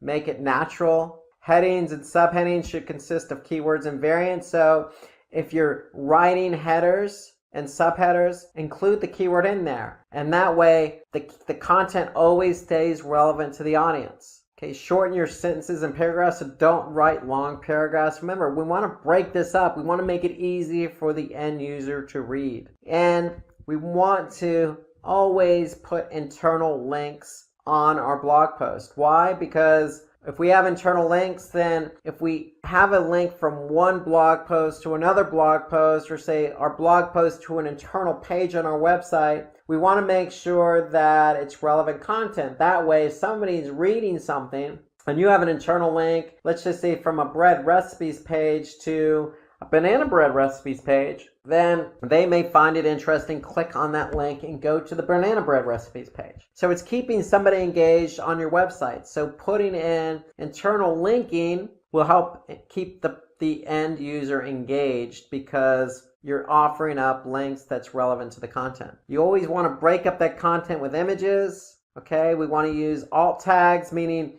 we want to pen the image with text, so that way if the image doesn't load, then at least the alt text will load. So we can incorporate call out boxes, and more importantly, we want to update our content regularly. So we always want to get the best recipe out there if it's banana bread, or different ways to create banana bread, or always just coming up with ways to update the content. So we want to keep our content, our blog post fresh. And then we want to include a CTA, call to action. If we include a call to action, then that's going to keep somebody engaged and have them act on your content. So these are steps to creating high quality content. And so let's look at an example here. And this is a 3-month-old post on BuzzFeed. And it's 21 pictures that restore your faith in humanity. So it has a lot of likes, a lot of tweaks, and that means it's engaged. People are engaged when reading that. And so if we go and look at it as an example, we could see it on BuzzFeed here, 21 pictures that will restore your faith in humanity. So this was written back in 2012. Again, a lot of engagement. But if we look at it, we can see immediately that it's taking into account third-party sources. It's got some content, it's got images, it's being broken up by images. We could see there's call to actions on there in the form of social, so people can go ahead and share it if they like it. Okay. It includes videos, it includes images, third-party sources. So it's a good post because, listen, it's engaging content. It's probably answering somebody's question about humanity. And we could see clearly that, look, there's a lot of different examples here from a lot of different sources, and we could take action on this content. So not just video, not just images, but text as well. And so it's very engaging, answers questions, takes into account the different types of content available. So this is a good post in that regard. So content's updated regularly, it's engaging, and it includes sources from high authority websites. Some do's and don'ts on the content. So take into account the best practices I mentioned about creating high quality content. Okay. Answer those questions that the end user wants to hear, because that likely is going to be their search. And so you want to be able to respond to the end user. That's part of creating high quality content. Different types of content, i.e. in the form of infographics or videos or text or images. You can add images from public domain sites. You can be relatable and use examples to clarify points, just like the BuzzFeed article. Simplify complex words. Don't use sophisticated language. Talk to your audience as if they were standing right in front of you. And use bullet points to exemplify your examples, your points. So some do's, the don'ts. Obviously, don't lift content.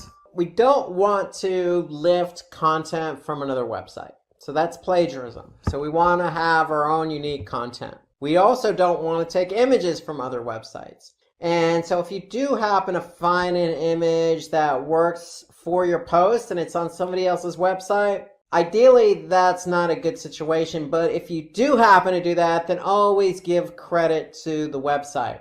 Okay, so if you took it from xyz.com, credit xyz.com for the image. And even put a link back. But ideally, you don't want to take images from other websites. Just as much as you don't want to take copy, you don't want to take images. Use your own imagery and content. But if you don't have imagery, then you can always go to stock photography. There are plenty of websites out there where you can sign up for a subscription, like Adobe Stock Images as an example. You could sign up for an account, and in some cases you can sign up for a free account and use stock imagery. Okay, don't give less information to your audience. Give your audience what they deserve, which is the information they're looking for. They're looking for the best banana bread recipes. Give them the best banana bread recipes. Incorporate your own images. Break it up with titles. Give them a good quality piece of content that they're going to be able to engage with. And so if you put long paragraphs in your content, then it's going to be less engaging. So try to avoid those long paragraphs. Remember, shorten up the paragraphs, keep the language simple, add in images, answer those questions, use third-party credible sources, but write it in your own words, and you should be on your way to creating good quality content.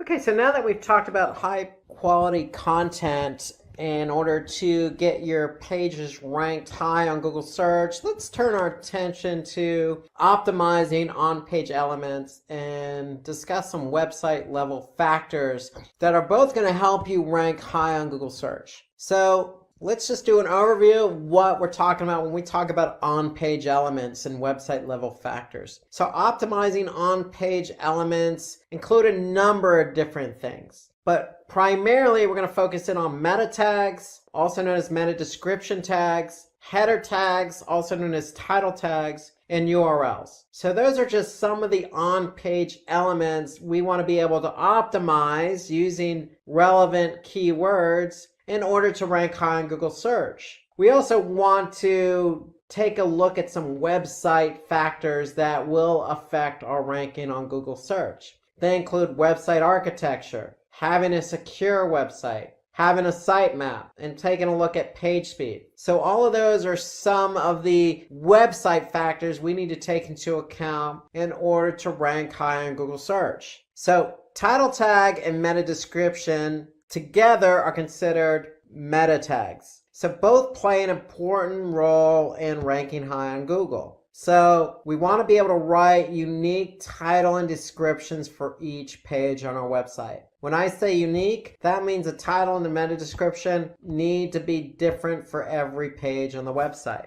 And so if you're not quite sure what a title tag and a meta description tag is, if you go to search and just type in any particular search query, the title tag is what's going to show up here in bold, and then the description is going to show up below it, below the URL, and that's going to describe the page. So both of these meta tags are important because it describes what your page is all about, and that's what Google uses in the search results pages. So we want to be able to pay attention to the length of our meta tags. So if we go back to our search results pages, title tags are generally 65 characters. Meta description tags are generally 160 characters. So anything really longer than that, then what's going to happen is the meta description tag or the title tag will get truncated. And so if we look here, for example, we can see all of the title tags here fit the 65 character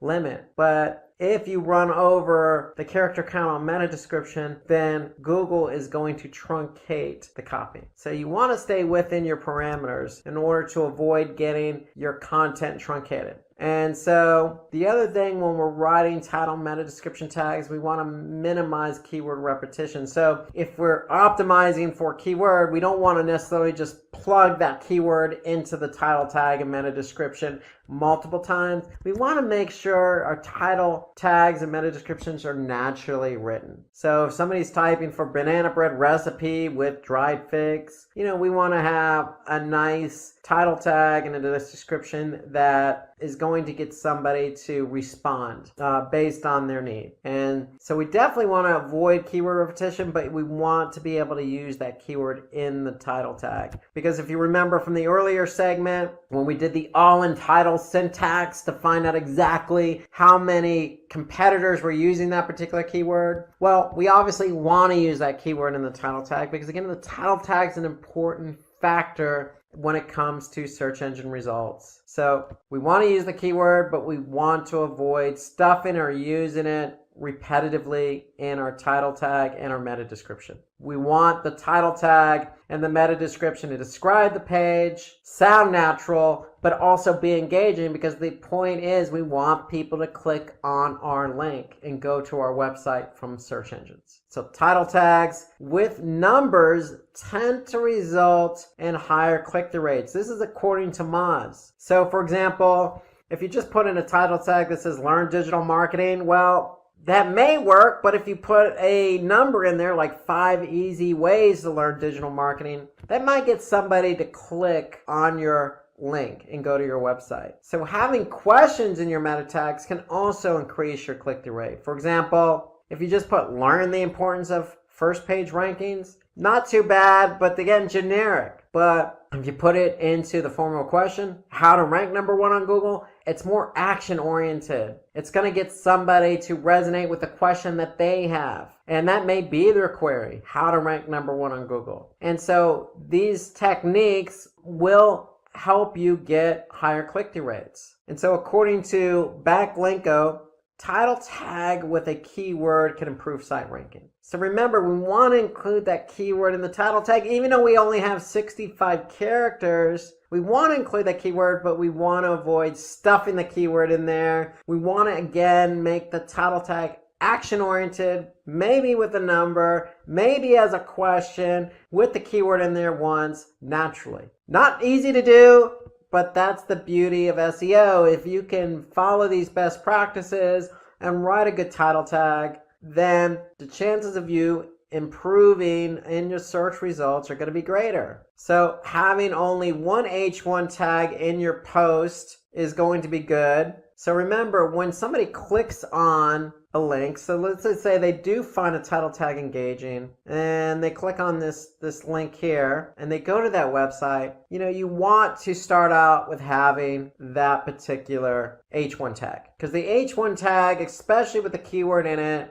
is going to signal to Google, hey, we're organizing our page, and because it's an H1 tag, it's important. We're structuring the page according to best practices. So having only one H1 tag in your post is definitely helpful. Having multiple tags, H tags in your post, help organize the page a lot better. So we want to add that targeted keyword in that tag, and your header tags should be relevant to the content. So if we go back to our example of the using dried figs with banana breads, well, the title says California Fig Banana Bread. And remember the last segment when we were talking about high quality content? Well, look no further than including a video into our content. So not only will this video help keep the engagement high, but it breaks up the monotony of the page. And it's from a third-party source, so it adds credibility to the page. So adding a video based on the last segment of high-quality content definitely helps with ranking high on Google search. So following hierarchical structure, that means putting those H tags in there.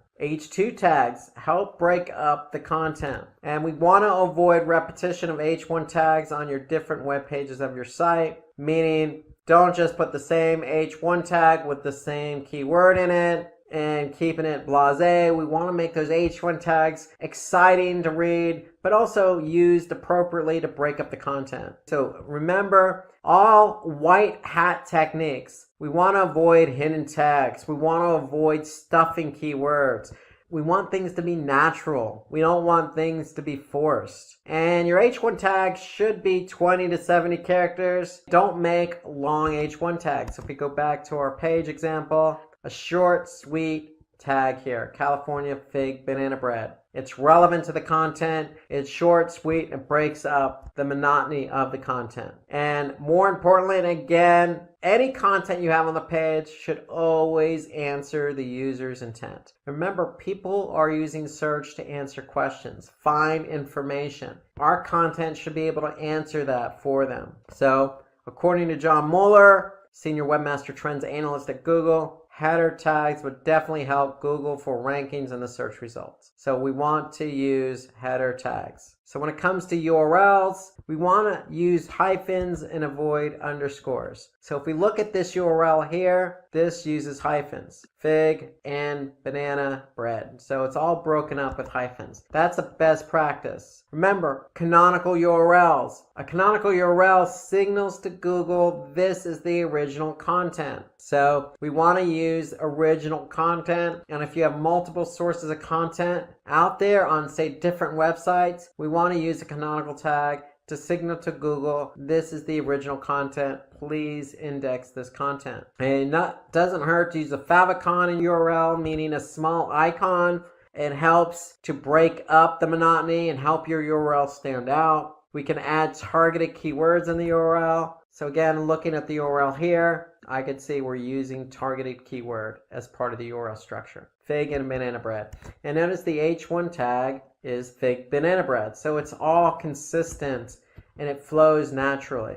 URLs that are no longer existing, then we want to be able to set up a redirect for those URLs, meaning a 301 redirect is a server response for Google that says, hey, Google, this page is no longer available, but we permanently redirected it to this page, which is now available. So that's what a 301 redirect does. It helps signal to Google and all the other search engines that if the page is no longer there, that's fine. You're just going to go to this page. This is the page that's permanently there now. And another thing we want to do here is if you have mobile URLs, you want to include those in the sitemap. And we're going to hit on that in just a minute. But all URLs should be mobile friendly as well as desktop friendly, meaning take into account those best practices. Keep your URLs short, use hyphens, put the keyword in that URL, and make it easy to understand. Want to avoid capital letters in the URLs. The URLs are case sensitive,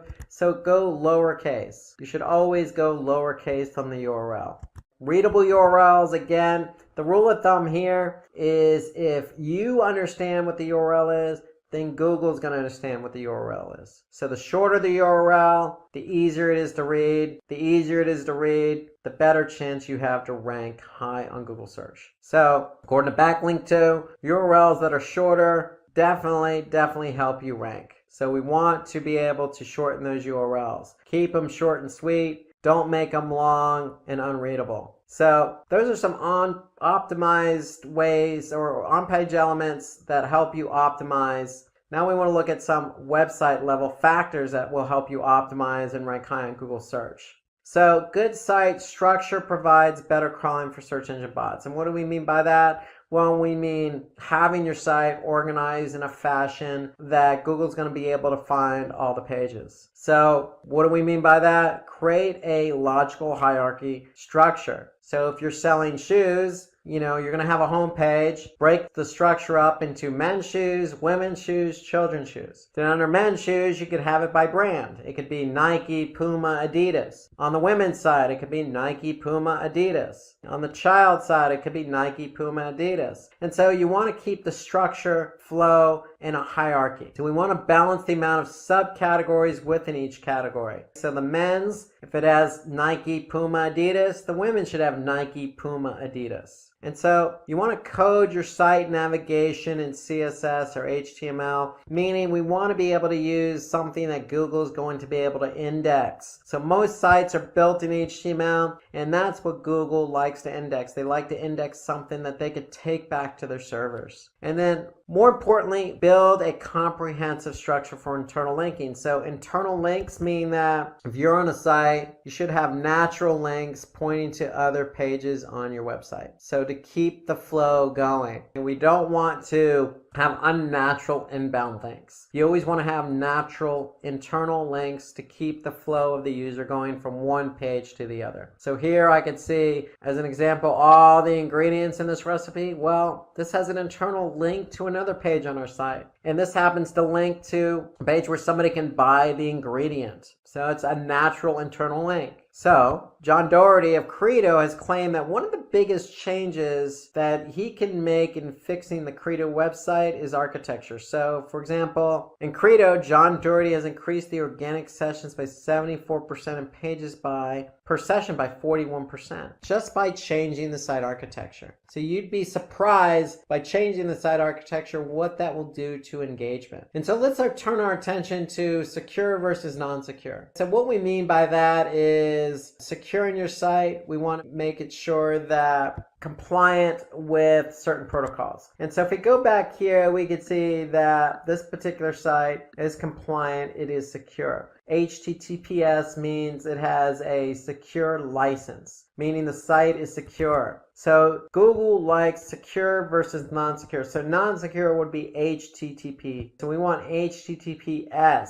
as our protocol. And what that means is just enabling SSL certificates. And that means when you enable an SSL certificate, that means your domain or your protocol is going to be turned to HTTPS. So Google prefers sites that are secure versus non-secure. So if you use HSTS as a protocol, that adds an extra layer of security over the HTTPS. And HSTS prevents cookie hijacking. So adding multiple layers of security always helps. In my opinion, if you have an HTTP website, a non-secure website, you should look into buying an SSL certificate, getting your sites flipped over to HTTPS, because what's going to happen is your URL structure is going to change. When your URL structure changes, Google's going to recognize that because they're going to index your site. And when they index your site, they're going to see those secure URLs. And that's going to work favorably in your favor and help you rank higher on Google search. So websites using secure or HTTPS have a higher chance of ranking higher. So HTTPS is a ranking signal because Google indexes those pages. So let's also talk about sitemaps. So sitemap is one of the most important ways to improve your website ranking. Why? Well, because sitemaps are a way to organize all your URLs into one file. So we're basically going to prioritize all our web pages in a sitemap. So if you go to any particular website and you type in sitemap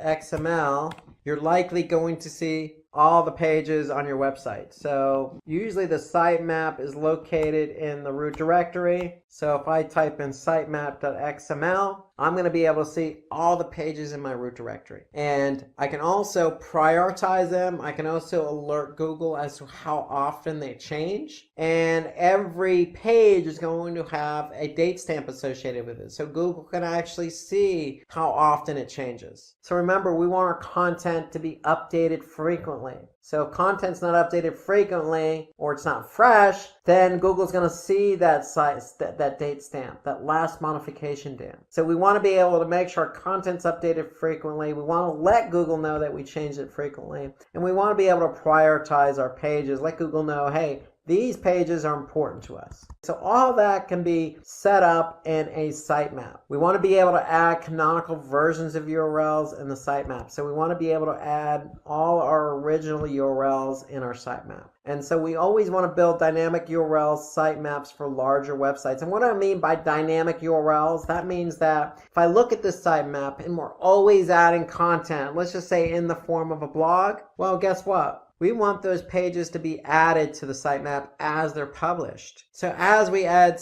pages to the blog or to the site, then they should automatically be added to the sitemap. And so in effect, what's going to happen is we're going to be able to see the sitemap grow with more URLs. When the sitemap grows with more URLs, then that means then Google's going to index more pages. They're going to index more fresh pages. So they're going to be able to get those pages that are just published quicker. So that's the whole idea behind dynamic sitemaps, is we want to be able to capture all the URLs just as they're published. And we want to be able to maintain our sitemaps. And so I would always recommend a dynamic sitemap, but you can always create your own sitemap just by going to a tool called XML Sitemap. So if I just type in XML Sitemaps into Google search, here I could see XML Sitemaps Generator, and I can be able, if I have a small website, just create a free and simple sitemap on my own. When XML Sitemaps creates it, or your platform creates a dynamic sitemap, either way, the sitemap's going to sit in the root directory. And then what we want to do in turn is let Google know where that sitemap is. So in Search Console, we want to be able to submit the sitemap. So you're going to add the sitemap. You're going to let Google know where it is. It should be in the root directory, and it should be called sitemap.xml. And when you do that, Google's going to be able to take those URLs and index them. So we could see we submitted 528 URLs. Google indexed 521. So one thing about URLs here is when we create a sitemap, we're putting all your URLs in there. We do not add no index URLs in your sitemap. And what that means is that any URL we don't want Google to index, we're just going to exclude from the sitemap. Okay, so we want Google to take all the URLs we want indexed and put them in the sitemap. So according to Edgy, using sitemaps for SEO can increase your website's visibility and help you get indexed. Why? Because what you're in effect doing is taking all your URLs that you want indexed. You're telling Google how often they're modified. You're telling Google which ones are important, and you're submitting that to Google. And so Google's going to be able to take all those URLs quicker, index them quicker, and when they're indexed quicker, you can get ranked quicker. And when you get ranked quicker, you can get traffic quicker. So that's the whole idea behind sitemaps. So let's turn our attention to page speed now. So one of the last factors for our website, besides architecture, making it secure, and adding sitemaps, is we want to take a look at how quick our pages load. Here are some tips in order to optimize page speed, because ideally the quicker a page loads, the more engaged the user is going to be. If it takes a longer time for the page to load all the elements of that page, then what's going to happen is the user is going to get impatient, maybe leave the website altogether or go to another page. And so we want to be able to optimize images. So any image that's of large size in terms of megabytes, we want to be able to optimize that, compress the image. So that's one way to speed up page speed. We want to use a simple website design. HTML with CSS or cascading style sheets. Just a simple design with simple hierarchy and website navigation structure. So nothing fancy, nothing complex, just a simple website design with optimized images. We want to leverage browser caching, and we want to upgrade the server response time, meaning all your files are sitting on the server. So when somebody goes to a web page, the server is serving up all of those files, the images, the text, etc. And so we want the server to respond as quick as possible. So when it comes to page speed, we can look at the factors affecting page speed in Google Analytics. So if I go to Google Analytics and I go under behavior and I go under site speed and I go to overview, I'm going to be able to see what my average load time is for my site. And ideally, we want our pages to load as quick as possible. So that means anything under 4 seconds. Anything 4 seconds or higher, and it's likely the end user is going to leave the page. There's a correlation between page load time and bounce rate. And so what Google actually does is give you speed suggestions. So if we do have a page that loads slow, we can just go to speed suggestions in Google Analytics. And we go to speed suggestions, then Google's going to be able to tell us, hey, this particular page load fast, this particular page load slow, and if it loaded slow, why is it loading slow? So here we could see the home page, as an example, is loading on average of 7 seconds. Well, if we look here, they're going to give us some suggestions. So if I click on this page speed suggestions, it's going to load a report and a tool called Page Speed Insights. And basically what it's then going to do after it's done running is it's going to tell me all the ways in which I can optimize my pages. Not only for desktop, but also for mobile. So here I can see for desktop or for mobile, I can look at some ways in which I can optimize it to increase page speed. For example, sizing my images properly, server response time, reducing my server response time, avoiding multiple page redirects. So there's a lot of opportunities that we can do to speed up page load time. And all that's found in Page Speed Insights, and all that's found within Google Analytics. So remember, optimizing code, minimizing redirects, optimizing your images, upgrading your server response time, all of those are factors. And so again, you can go into Analytics, Page Speed Insights, and you can see exactly what Google is recognizing as what's lowering or slowing down your page load time. So Google takes site speed as one of the most important ranking factors. Why? Because they're going to rank pages not only with high quality content that are relevant to the keyword queries, but they want those pages to have a good user experience. So if somebody clicks on the page, then the user should be able to see that content fairly quickly. And so that's why it's such an important factor.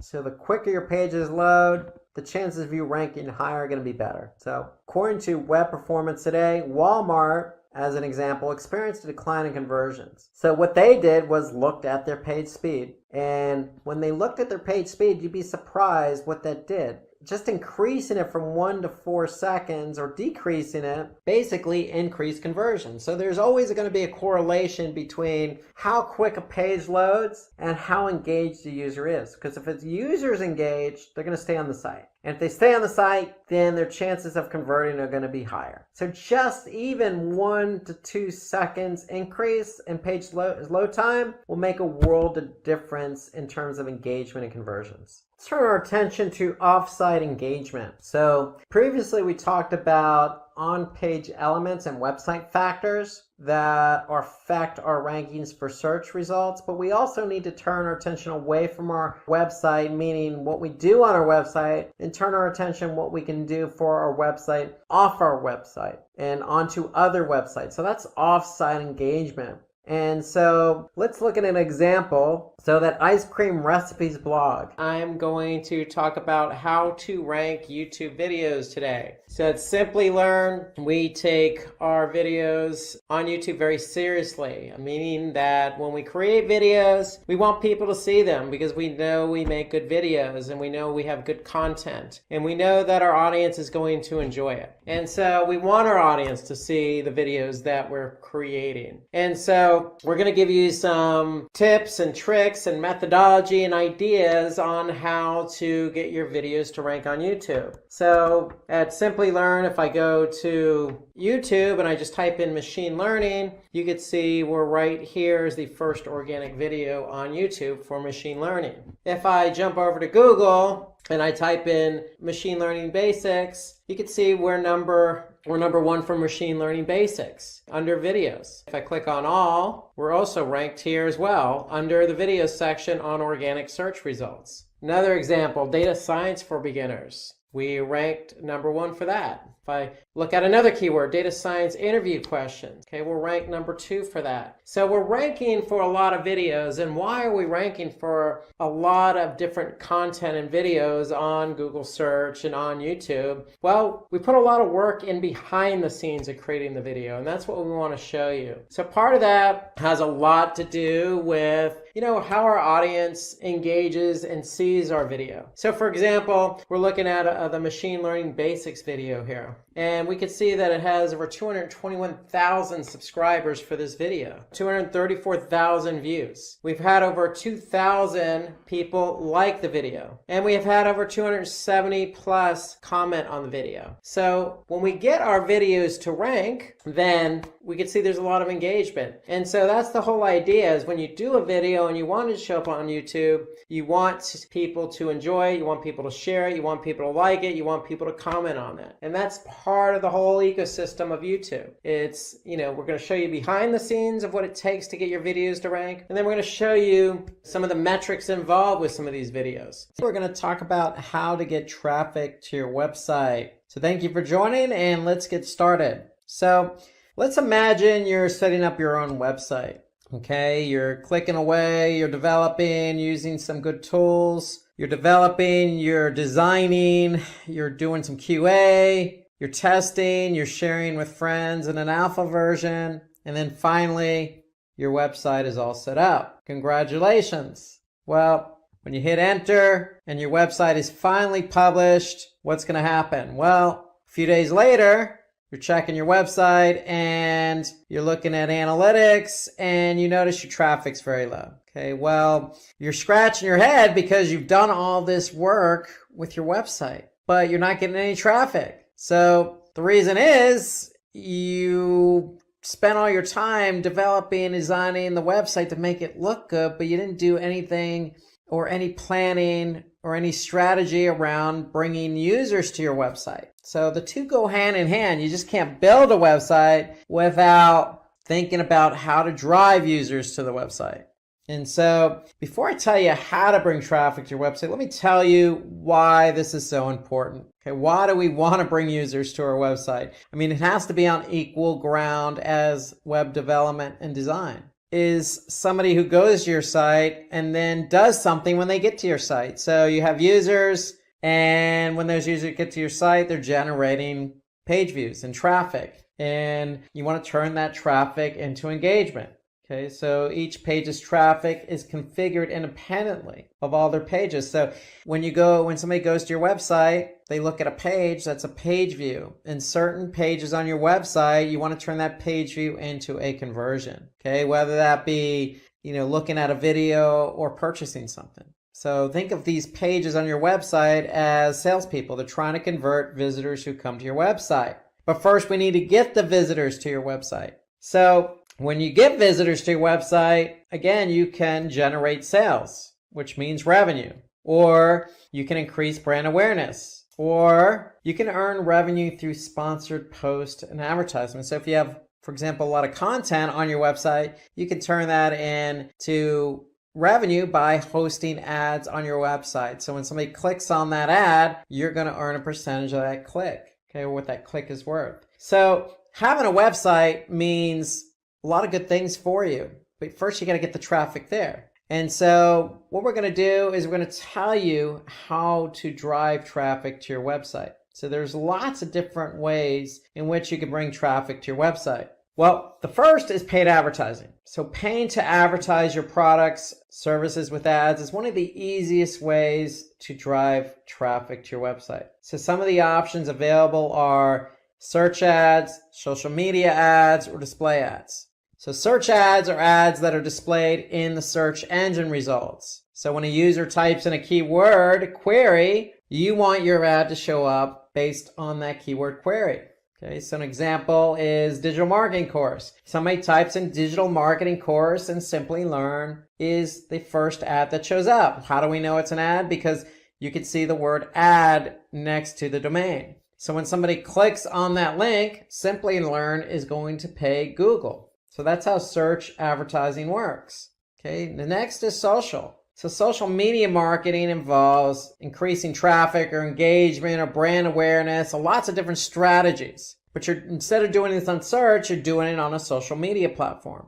Okay, so for example, you can advertise on any particular platform. And the way you advertise could be with an image, it could be with a video. So in this case, you could see Cobrio is doing a sponsored ad here, how to succeed with Google Ads. And then another form of advertising is display. So display means creating ads that are placed on specific websites. So with display, unlike search, you have a choice in the ad format. With search, you only have text ads. But with display, you have text ads, image ads, rich media ads, video ads. So you have lots of different options in which you can advertise on other websites. So the idea here is to get your ad in front of the right audience. When they could see your display banner, your banner ad, then it's going to be more visual, more appealing, generate some brand interest, and hopefully you can get somebody to click on that ad and over to your website. So that's paid advertising, again, through search, through social, through display, but you can also promote your site on social media. So once your content has gone live, you could take advantage of different social media platforms. I mean, it really depends on what you're trying to promote, because what you're trying to promote needs to align with the appropriate social media platform. So Facebook is best suited for industries like food and beverages and news and media, and if you're selling a product. So you fall into one of those categories, and Facebook could be the right platform for you. If you're involved in, again, beauty or food and beverage or e-commerce, then you can also leverage Instagram, which is part of Facebook's ecosystem. So if you advertise on Facebook, you can also advertise on Instagram or Instagram. So it doesn't have to be and Facebook and Instagram. It could be Facebook or Instagram. You also have LinkedIn as a platform. LinkedIn is great for B2B. So if you're trying to promote industry news or tips and best practices or job postings, then LinkedIn is the place for you. It's a B2B platform. It's great for targeting specific industries, targeting specific job levels, or job descriptions. Okay, so LinkedIn is great if you're into B2B, focusing on the business side of it. So you also have YouTube. Now, YouTube is part of Google's ecosystem. YouTube is a video platform. Okay, so it's great if you're trying to promote gaming or entertainment, or if you're a vlogger. Okay, so YouTube's a great way to promote your site by getting your product out there in the form of a video. Okay, then you have Twitter. Twitter, to me, encompasses a lot of different industries: beauty and fitness, news and media, entertainment. Okay, you have limited number of characters, but a lot of people are active on Twitter. And it's a great way to generate some awareness and get some clicks over to your website. So these are just some of the most popular social media platforms. Of course, there are plenty more out there. The third way in which you can drive traffic to your site is guest blogging. So most of you already know what blogging is all about. Well, if you're blogging for your own site, you can jump on somebody else's site and blog on their behalf. So having the opportunity to guest post on another website can be very helpful because, one, that other blog could have lots of traffic and have a well-known brand. So if you're blogging on another blog, it's going to build your brand awareness and potentially increase traffic to your blog or website. So it exposes to you to targeted traffic. So if you're going to guest blog on a site that's very relevant to your business or industry. That way you're targeting the right audience.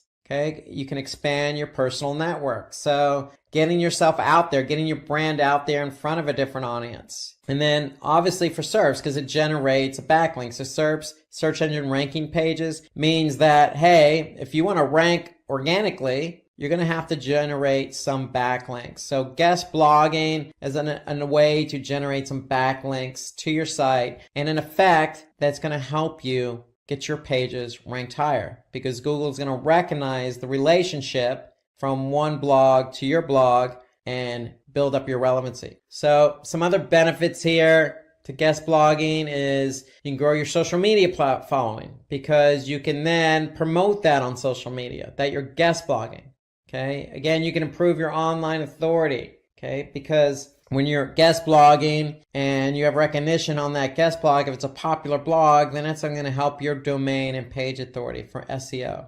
And then the end result is going to improve your backlink score. So there are a lot of benefits to guest blogging. To me, at the end of the day, it's just about reaching out to your audience, using another platform to do that in the form of a blog. And the results of that is going to mean more brand awareness for you in turning that traffic from that other blog into qualified leads. So you can also interview industry thought leaders. So that's another way, an interesting way to generate traffic to your site. So reaching out to thought leaders for interviews, okay, could generate some credibility for you and the other person. So it's reciprocal. So it means that you're active in the industry that you're in. And it allows you to engage with other leaders in the industry. And the indirect net result of that could be increased traffic because if you do the interview and you record it, or if it's via video, then you can obviously post it on other platforms. And that could in turn drive traffic to your website.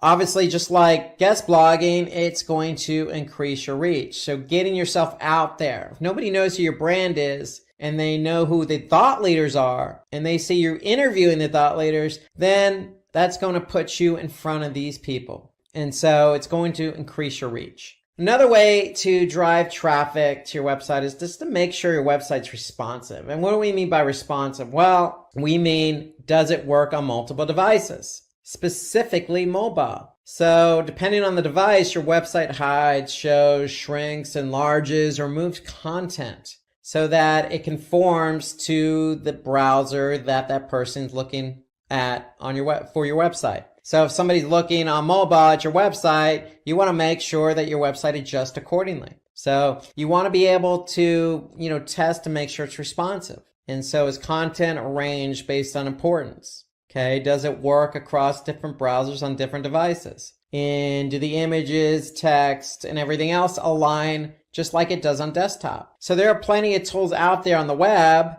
All you need to do is just do a search for, check my website for responsiveness. So you can use plenty of tools to check to see if your website is responsive towards multiple devices. Why is that important? Because if somebody goes to your website via mobile and your site doesn't align properly, or the content's all stretched out and somebody has to maneuver their browser just to see your website, then chances are they're not going to come back. Chances are they're not going to convert. Okay, so you want to be able to revise your device browser combinations. You want to make sure that everything works accordingly. You want to be able to test those fonts, make sure they look good. And then you also want to make sure that people can navigate. So if they're on mobile, are they going to navigate just as easy as they can on desktop? And if you have any pop-ups, you want to probably make sure they're removed. So that way when somebody's looking at your website, they're not getting interfered with on mobile. And then, of course, you want to make sure that these pages load. Okay, so they load just as quick on desktop as they should on mobile, and vice versa. So they should not take a long time to load. So moving on from responsiveness on mobile to building a brand community. So brand community refers to a group of people who identify your brand and use your brand as a platform to exchange ideas and contribute content. Some advantages of having a brand community are promoting brand evangelism and loyalty. It can be a source of feedback, loyalty, and ideas. So build a community, build a brand community who, identify with you. Okay, so continue to, treat these people as loyal customers. Okay, maybe give them a promotion to use specifically just for them that they can use on your website, or talk directly to them because you know that they're followers, they're repeat customers, they purchase from you multiple times. So talk to them differently as well. You know who these people are. And that's what building a brand's all about. It's about identifying your brand with other people, okay? And identify people who identify with your brand, and messaging and talking to them as if they're part of your own community, your own family. So you can use user-generated content that provides future marketing strategies. So the feedback you get from your own community could be in turn used to promote or used in future marketing strategies, i.e. advertising, i.e. post on social.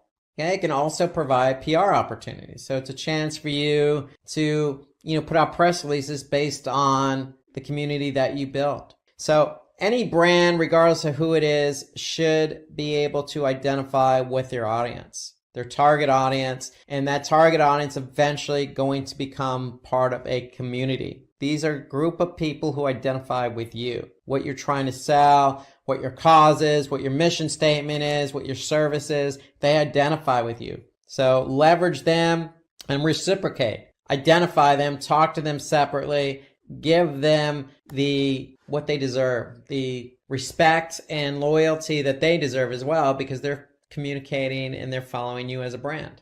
So the next thing you could do to drive traffic is be active in the comment section. So engage in relevant and thought-provoking conversations on other blogs and sites. It doesn't necessarily have to be another blog per se. It could be other sites like Reddit or Quora or Medium. Sites that have a lot of content that are broken out by industry, that allow you to engage in conversation, that allow you to either upvote or share or respond. Okay, so be active, because when you're active, people are going to see that, hey, you're a leader in the industry. You know what you're talking about. You have some brand equity. You have some thought and some knowledge on the specific topic and subject. So it just puts you in a better light when you can respond and be active on these different platforms. Okay, let's turn our attention to search engine optimization, also known as SEO or organic search. So in order to drive traffic to your site,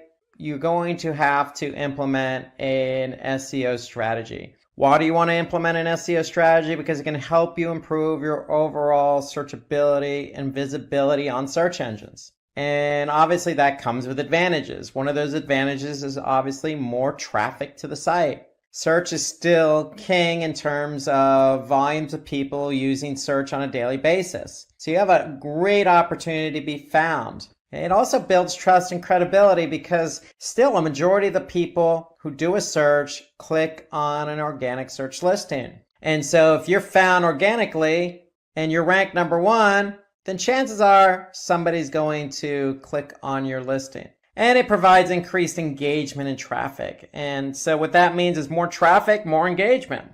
And engagement is something you define. It could be, again, a download of a document, or clicking on the play button of a video, or submitting a form, or signing up for a newsletter, or calling. These are all forms of engagement. So the amount of traffic you drive from organic search to your website is only going to improve engagement. Okay, so you can also provide an improved user experience. And what do we mean by that? Well, if you're getting lots of traffic from organic search, you have a really good opportunity to do A/B testing. And when you do A/B testing, you can improve user experience, meaning you're showing one variation against the other from people coming from organic search. And so this is helpful in that, if you're running an A/B test, the variation has a chance to improve or outperform the original. And if it outperforms the original, you're improving user experience. And then it helps target quality traffic. So SEO, to me, or all search, is the only medium in which you're meeting somebody halfway. You're addressing what they're looking for. So if somebody's looking for a pair of red women's Nike shoes, the 2019 model, and you have that particular product to offer, well, you have a chance of showing up via organic search. Somebody types in, women's red Nike shoes, size whatever, at the year 2019 model, then of course they're going to likely click on your listing because you have what they're looking for. And that goes with any keyword, any industry, any business, any segment, any type of product you're selling. So again, you have a chance to really be visible for what people are looking for. And so that's the beauty of search engine optimization. You have a really good opportunity here to meet people halfway, to drive quality traffic, to get them to enjoy a good user experience, all the while generating engagement. And along with SEO, we want to be able to build backlinks. So SEO is a two-pronged approach, meaning you have two strategies in one, on-page and off-page. And so off-page involves backlinking. So backlinks are just links that direct users from other websites to your own website. So with that, inherently, it's going to drive traffic, qualified traffic to your website. Because if somebody's on a relevant website that's linking to yours, and they click on that link and go to your website, it's likely going to be qualified, meaning they're going to be relevant. And so backlinking, because it's an off-page strategy. Why is it an off-page SEO strategy? Because if Google crawls that other site that has a link to you, then that's going to give you credit because Google will say, hey, this site's getting some links from some relevant sites. We must think they're relevant, and therefore we're going to trust this site. So by Google trusting your site, it's going to improve your organic ranking.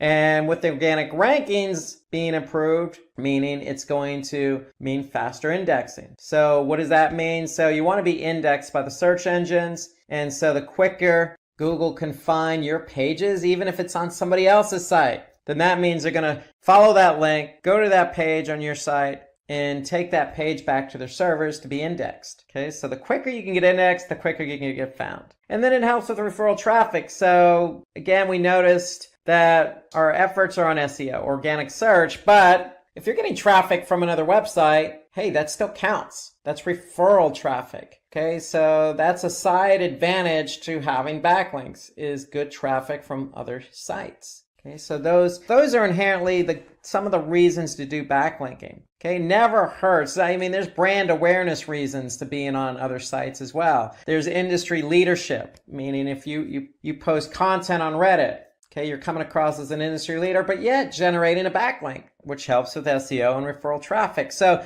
there's a lot of benefits to building backlinks. And the opposite of backlinks are internal links. So you want to do internal linking, and that just means connecting one page on your site to another. And why is that beneficial? Because it can help direct visitors to other pages they wouldn't normally otherwise find via your navigation. So if you're active on a blog, don't be afraid to include multiple internal links. You want to move people through your site. You want the flow of traffic to go from one page to another to another. And so when you do internal linking, just like with backlinks, it's going to improve the indexing of your website. Google's going to follow those links and index those pages. And Google does give credit from an SEO perspective, from an internal linking perspective. So if one page is linked to another and that page has really good relevance in the eyes of Google, then the other page is probably going to benefit from that. The other reason you want to do internal linking, again, you want to move people from your one page of your site to the other. And when you do that, it's going to reduce bounce rates. So bounce rate is simply the rate at which people land on a page and then leave. So if I have 100 people land on my home page and only one person went to another page and the other 99 left the site, then that's a 99% bounce rate. So by putting internal links in place, you're helping people move from one page to the other and thus reducing the bounce rate. And that's what you want. You want to keep people on your site. You want to be greedy. It also drives traffic to older posts. So again, when we say older posts, we're really referring to blog posts. So if you have a relevant blog post and you're writing a new blog post, then link the two together. If it's relevant, link it. Regardless of how old it is. You want to show Google that these older blog posts, just because they were written a year ago, doesn't mean they're outdated and old-fashioned, okay, or useless. You want to keep them alive by linking to them. So to me, that's a good strategy for internal linking. Link to older blog posts.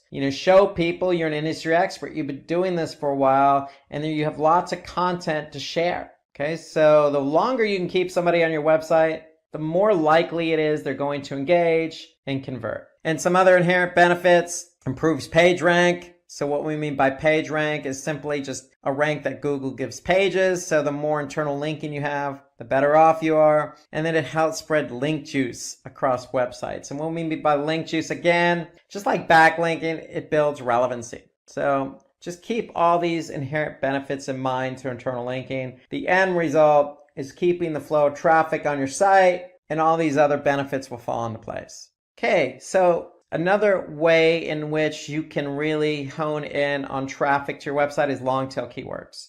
And long tail keywords to me are more than just one or two keyword phrases. Okay, so they're usually 3 or longer keywords in a phrase. Okay, so long tail keywords really nowadays account for most web searches. People really take the time to even pose questions as a search query. It's unlikely somebody's going to go into search and just type in the word shoes. They might type in red shoes, but that's unlikely. What they're probably going to type in is, red Nike running shoes 2019 or some variation of that. Okay, that's a long tail keyword. And some of the advantages of using long tail keywords to be found for are less competition. So if you're using broad keywords like red shoes, then who doesn't want to be found for red shoes? Well, you don't want to be found for red shoes because it's too broad. You don't know what type of shoes somebody's looking for. You just know they're looking for red shoes. It could be running shoes. It could be work shoes. It could be,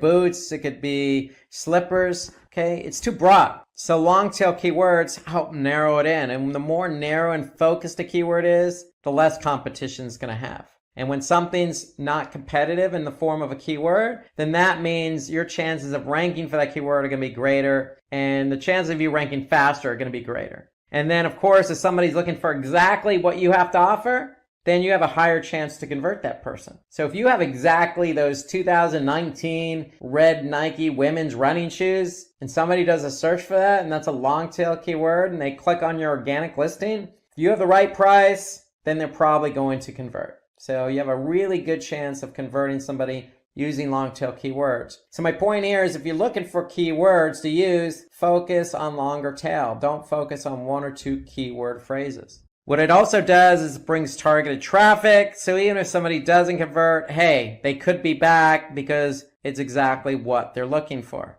And if you're focusing on longer tail keywords, like I just mentioned, stay away from the shorter ones. It's just easier to optimize your page for SEO. So remember, SEO is a 2-pronged approach, on page and off page. We talked about off page with internal linking and backlinks. On page is all about making sure those keywords you choose are integrated in with the page you want to be found for. And so if you're using a long tail keyword, it's just easier to work that keyword in. So it enables easier on-page optimization. Okay, let's switch away from SEO to email marketing. So let's focus on email marketing as a form or method of driving traffic to your website. So email marketing has been around a long time in terms of digital marketing. Why? Because it provides an effective way to convert leads into sales. Why? Because you can send personalized emails to a target audience. So when you send an email to somebody on a regular basis, you know who that person is. So what are you doing in the email? You're writing a specific message to that person. Well, email marketing is the same thing, except you're just sending an email to a larger group of people. And when you send an email to a larger group of people, you're still going to personalize the message, right? You're not going to send a generic email to 1,000 people. Okay, nobody's going to do that. So make sure your email is targeted. And if it's targeted, it can be cost effective.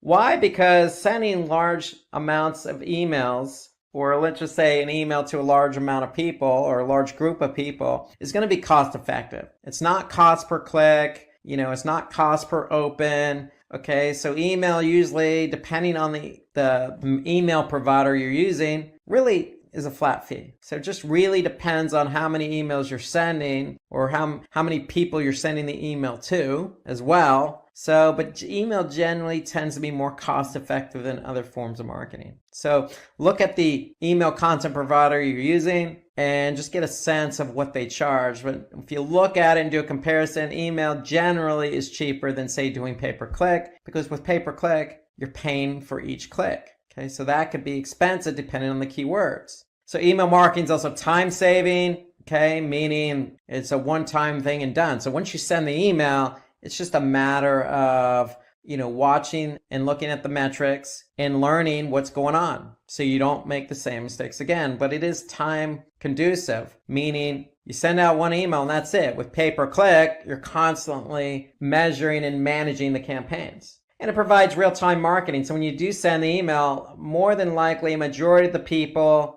on day one or the day you send the email are going to be able to view it, open it, click on some of the links, and convert. So that's normally what happens in email. Majority of the people open it on day one and it kind of tails off from there. So think about it as real time. So when you send that email, and if you have 1,000 people on your email recipient list, break it up. Send the first 500 first with a different subject line. And then you can see the data come in. And if you don't see the good results from the subject line or the body of the email or, the page you're going to, then make adjustments before you send the other email to the next 500. So that's a great thing about email is you can break up the email into two groups. The first group and then the second group with different subject lines. And you can probably send them a little bit of time apart. That way you can learn from the first email. Because with email, you are generally going to get results right away. Okay, within the first 24 hours. So that's a great thing about email. Okay, so the other thing about email, it's less intrusive. So normally people who are going to get the email are the ones who sign up for the email. So they're almost expecting your email. So when they get your email, again, as long as you're not sending an email on a daily basis, normally most companies send it monthly or bi-weekly, it's not going to be as intrusive. Okay, and then it also helps build credibility, increase visibility and brand awareness, meaning you're going to build your brand in that email. You're going to put content in that email that's going to show off your credibility. Meaning you could put some testimonials in the email, you could put some good affiliations, you can put a good article to an industry article you just wrote. So email is going to inherently continue to build brand awareness for you. Okay, and it's an easy way to track ROI. So if you're e-commerce, it's pretty clear. You send the email, somebody opens it, clicks on it, checks out and purchases something, it's easily trackable because you could track it right from that email. So one thing I want to say there is just if you do send an email, make sure you're tracking that campaign. And you want to be able to use an analytics program like Google Analytics. Okay, if you use Google Analytics, you're going to be able to track when you send the email, who clicks on it, and who converts. So you want to be able to measure an ROI for these emails, and you can. And that's the beauty of email marketing. Okay, let's move away from email marketing to webinars. So webinars, great method for effective social media promotion. It's a great way to bring traffic to your website. So why do we recommend webinars? Well, because it provides direct contact within your target group. What do we mean by contact with your target group? Well, you're going to host a webinar and you're going to invite this targeted group of people who are interested in your product or service. So if you have a Facebook community, you could do a Facebook Live event, or you could do a YouTube, or you can even set up a webinar on another platform but promote it on social media. And if you're promoting something on social media, you're probably promoting it to people who are already following you or like you. And so that's what we mean by direct contact with your target group. So you're going to be able to create a webinar and talk directly to that group. And that's going to help build brand awareness and credibility. And the great thing about webinars is you don't need some fancy software. I mean, I'm talking to you on a webinar right now. And so webinars are free. All you need is a video camera and a recorder. That's all. And that's all built in with software. So there's plenty of software out there that allows you just to do a webinar really quick and easy. There's lots of opportunities in software.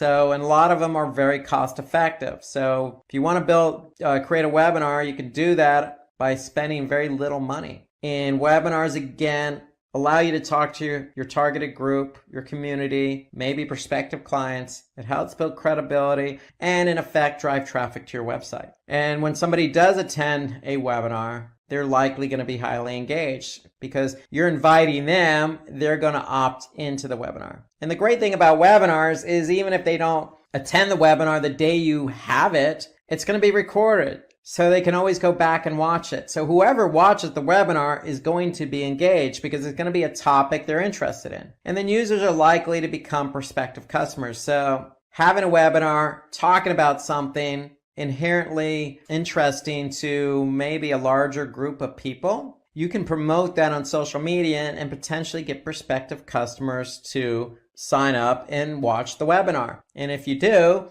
they're going to be engaged and then take the next step. Oh, I like what this person has to say. They seem to be credible. I like their personality. I like their brand. I like their product. I'm going to go check out their website. Okay, so webinars allow you to kind of pull in more people as well as just your community because you can promote the webinar and you can promote it in advance and you can leverage social media for that. Okay, so something related to webinars is incorporating video content. So videos have been proven to be a really good way to attract new visitors. And it makes your website very engaging when you have videos on your website as well. So if you create video, you have an opportunity to post it on various video platforms like YouTube or Vimeo. Okay, there's plenty of video platforms out there, or just embedded in a blog post, or embedded in a Facebook post, or a tweet. Okay, so you can do a lot with video.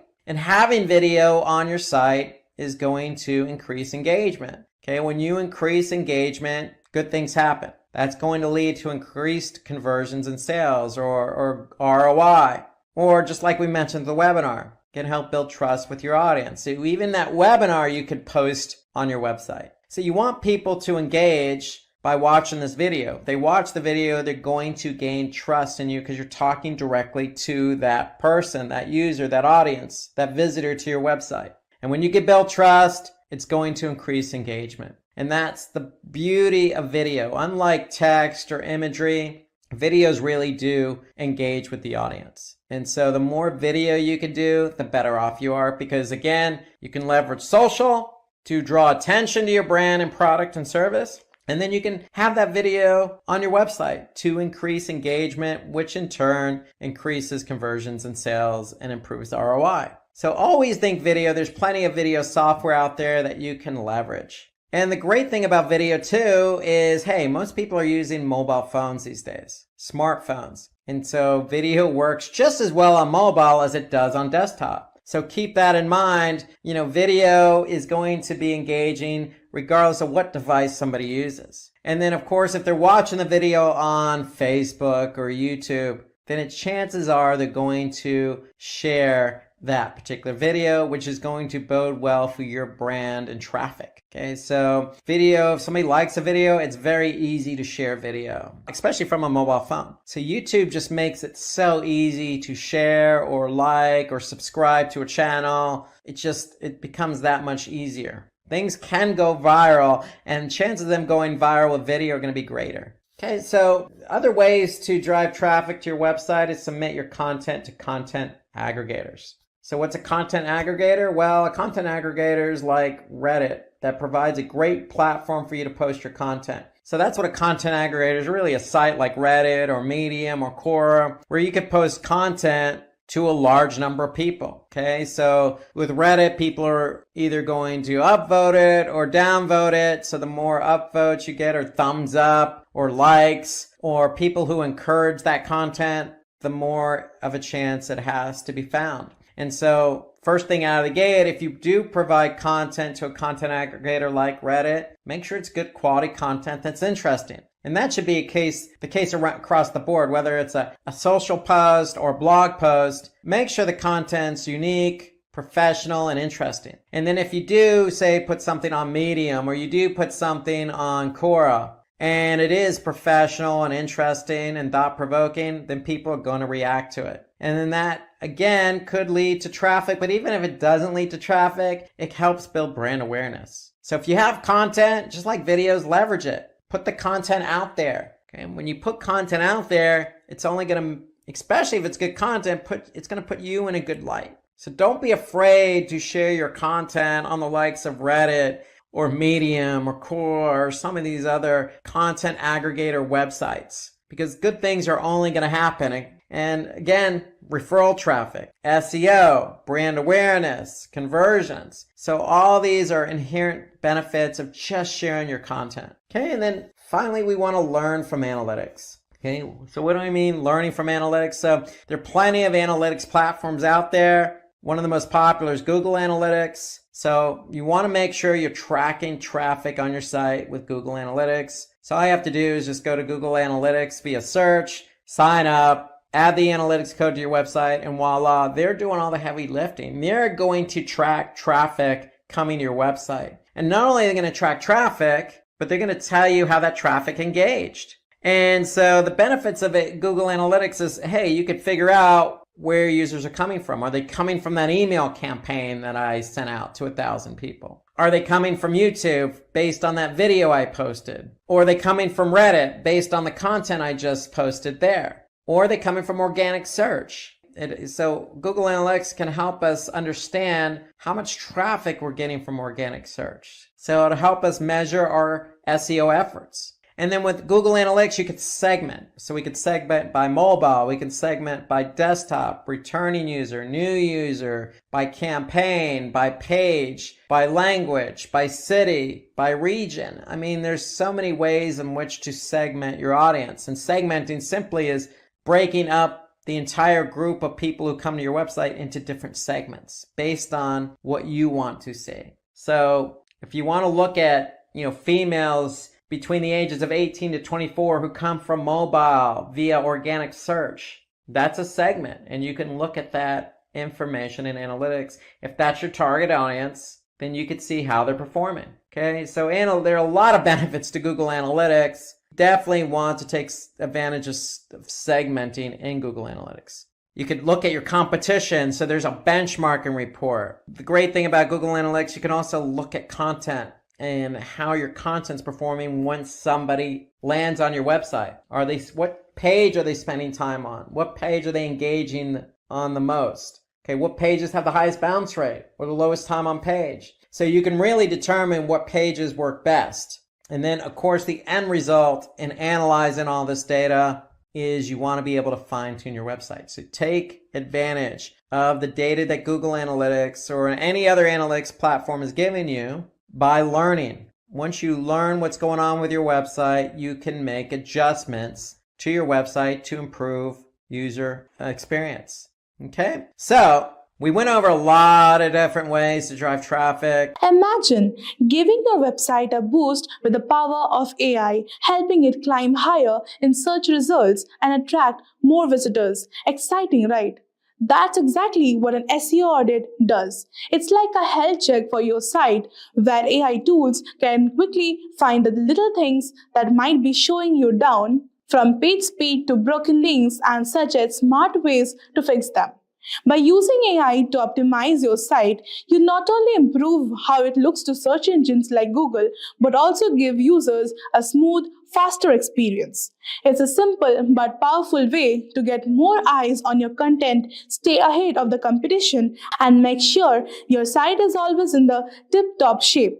Regular SEO audits powered by AI are your secret weapon to keep growing and succeeding online. Now you must be wondering what an SEO audit is. Is it necessary? How to even perform it? No worries. In this video, I will let you know everything you need to know about SEO audit and how to perform it as a complete beginner. Without making any delay, let's understand what is an SEO. SEO, or search engine optimization, is the process of making a website easier to find on search engines. It involves using the right keywords, creating helpful content, and ensuring the site loads quickly and works well on mobile devices. SEO also includes improving individual pages and building links from other sites. The goal is to help the website rank higher in search results so more people can discover it. After we have a basic understanding of what SEO actually is, let us know what is an SEO audit. An SEO audit is a detailed check of a website to see how well it can be found on search engines. It looks at factors like how fast the site loads, if it works well on mobile devices, and if the content uses the right keywords or not. AI tool plays a crucial role in the process by analyzing data more efficiently, identifying keyword trends, and accessing user behavior to provide insights.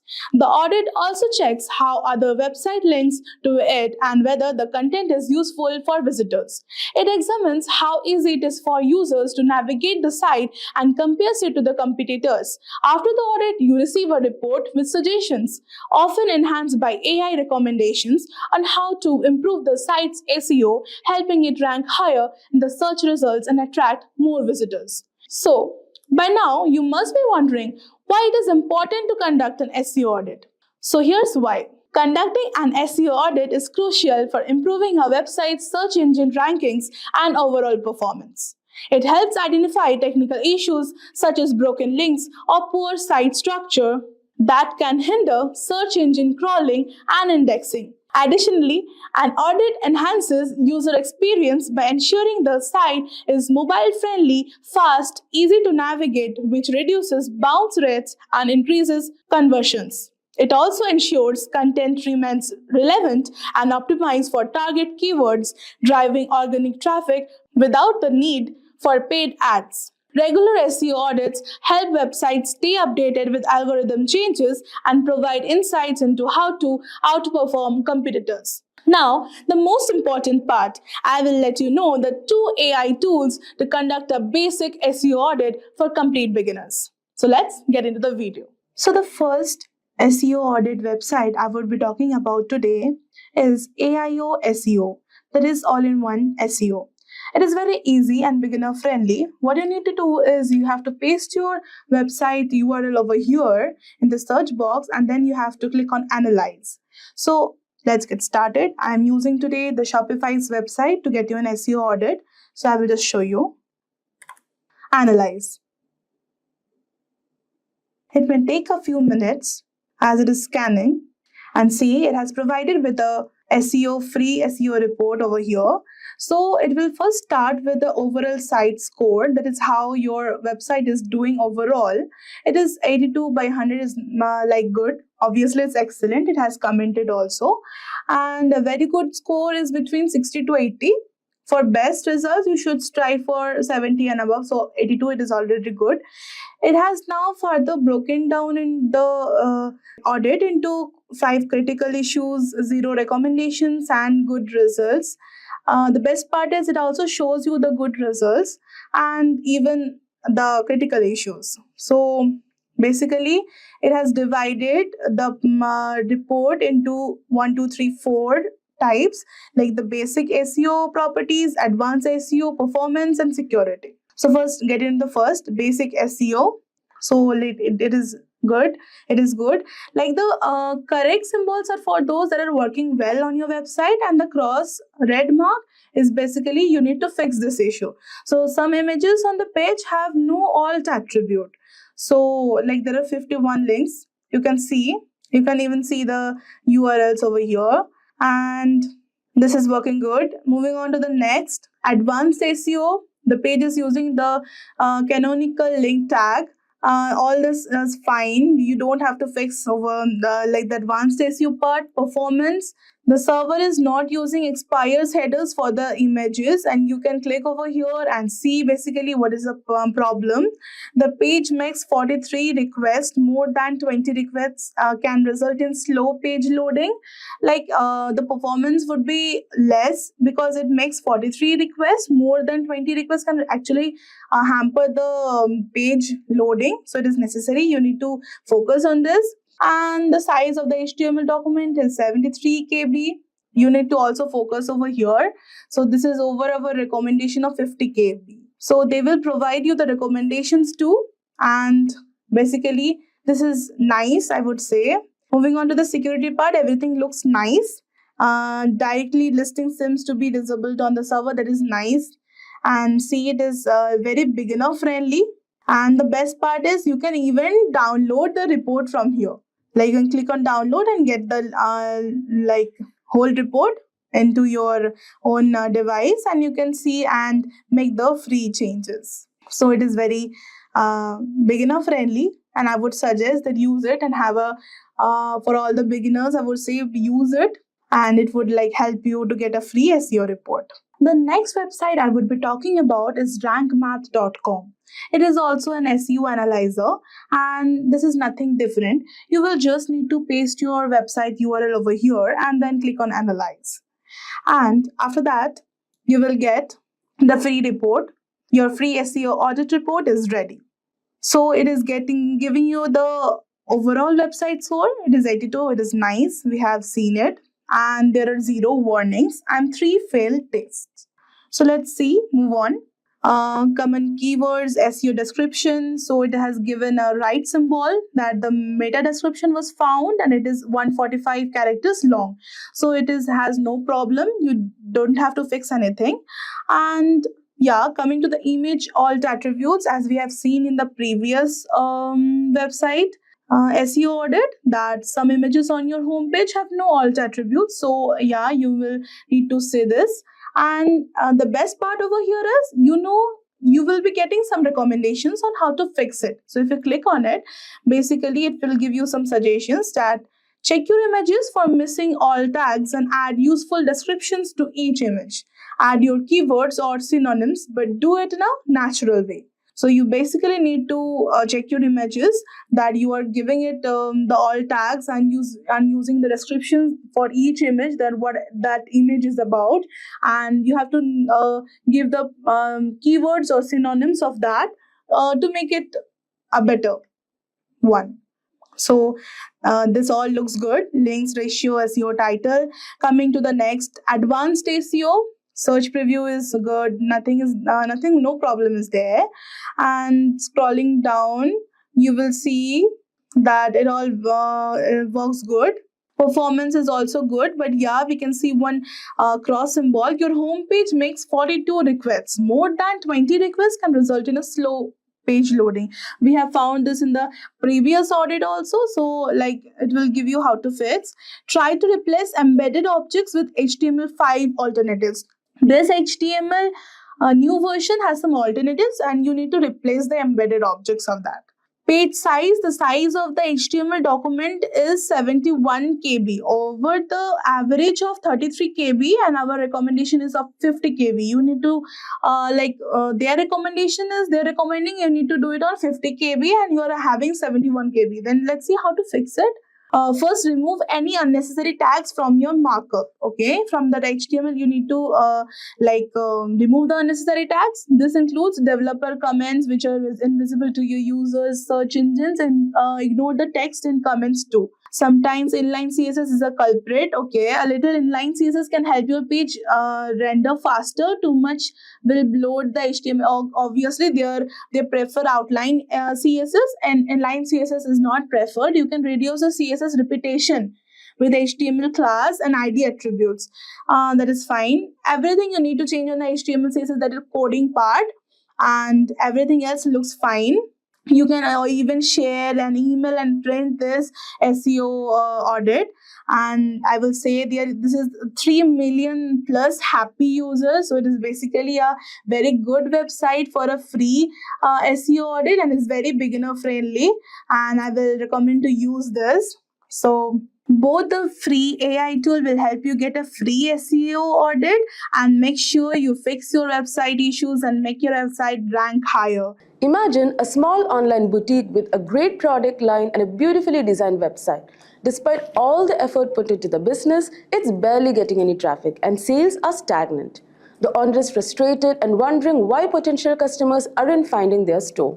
That's when they turn to Google Ads. By setting up targeted campaigns, they start reaching customers who are actively searching for products just like theirs. In a matter of weeks, the business sees a noticeable increase in website traffic and sales, all thanks to the power of Google Ads. Google Ads has become an essential tool for businesses looking to connect with the right audience at the right time. A Google Ads campaign helps businesses reach potential customers online by displaying targeted ads across Google's vast network, including search results, YouTube, and partner websites. Advertisers set a budget, choose a campaign objective, and create ads that are shown to specific audiences based on keywords, demographics, and interests. The campaign operates on a pay-per-click model, meaning you only pay when someone clicks on your ad, making it an effective way to attract interested customers and achieve your marketing goals.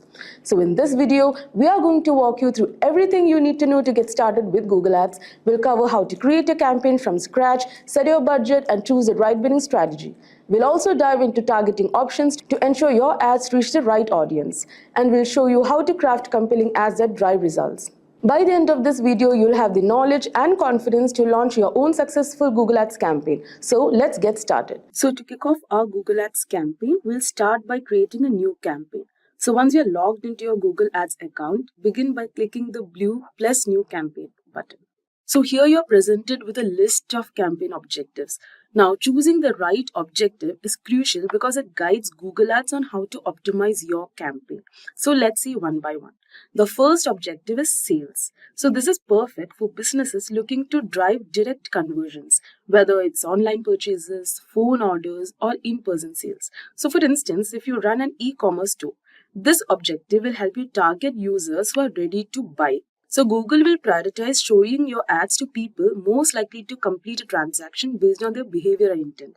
So this makes it ideal for businesses focused on generating immediate revenue. So you can use this when your primary goal is to turn clicks into sales, making it perfect for businesses with clear purchase paths like online stores or service providers.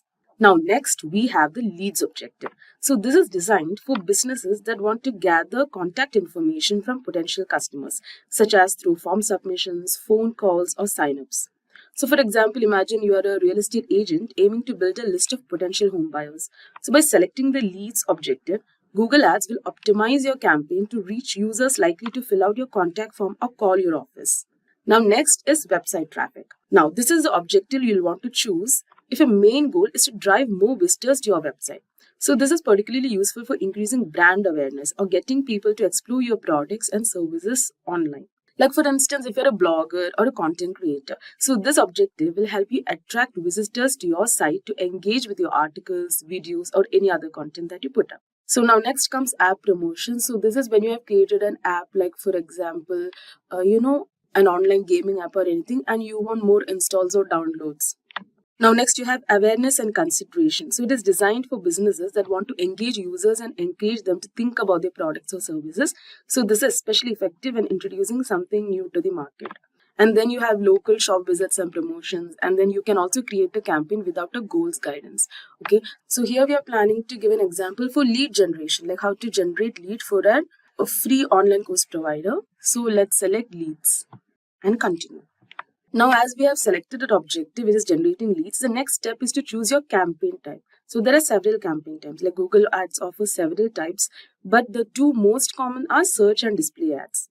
So anyways, let's start with the search ads. So these are the text-based ads that appear at the top of the Google search results when someone searches for keywords related to your business. Like for example, let's just see car rentals near me. So your ad could appear like this, like as you can see the sponsored ads. So your ads could appear at the top of the search results. So this is highly effective for capturing high intent users. So people who are actively looking for what you offer. Now next we have display ads. So these are visually engaging ads that appear across the Google display network, like which includes websites, like the ads, basically the ads you see in others' websites, apps, or even YouTube. So now display ads are perfect for building awareness and keeping your brand top of mind. So they work well for retargeting, like showing you ads to people who have previously visited your website but didn't take any action.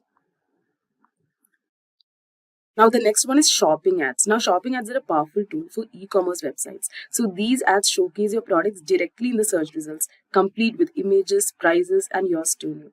Like for example, if we search leather jackets, just a second. Leather jacket, yeah.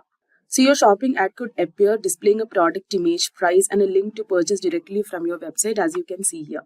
So this makes it easy for potential customers to see what you're offering and click through to buy. So shopping ads are ideal if you're looking to drive sales of physical products, providing a visual, direct path to purchase. Then we have video ads, which is another impactful way to reach your audience, especially on platform. Video ads, you can create engaging content that appear before, during, or other videos on YouTube. So it is basically the videos, like the ad videos that you see, like while watching your YouTube video. And then we have Performance Max campaign. So this type uses Google's machine learning to optimize your ads across all Google properties, like including search, display, YouTube, Gmail, etc. So Performance Max campaigns are perfect when you want to maximize your results without managing multiple campaign types separately. So Google's algorithms will automatically find the best combination of ad formats and placements to meet your objectives. So right now we'll select the search campaign type. And we'll be giving lead form submissions. And let's press continue. And let's just keep lead search.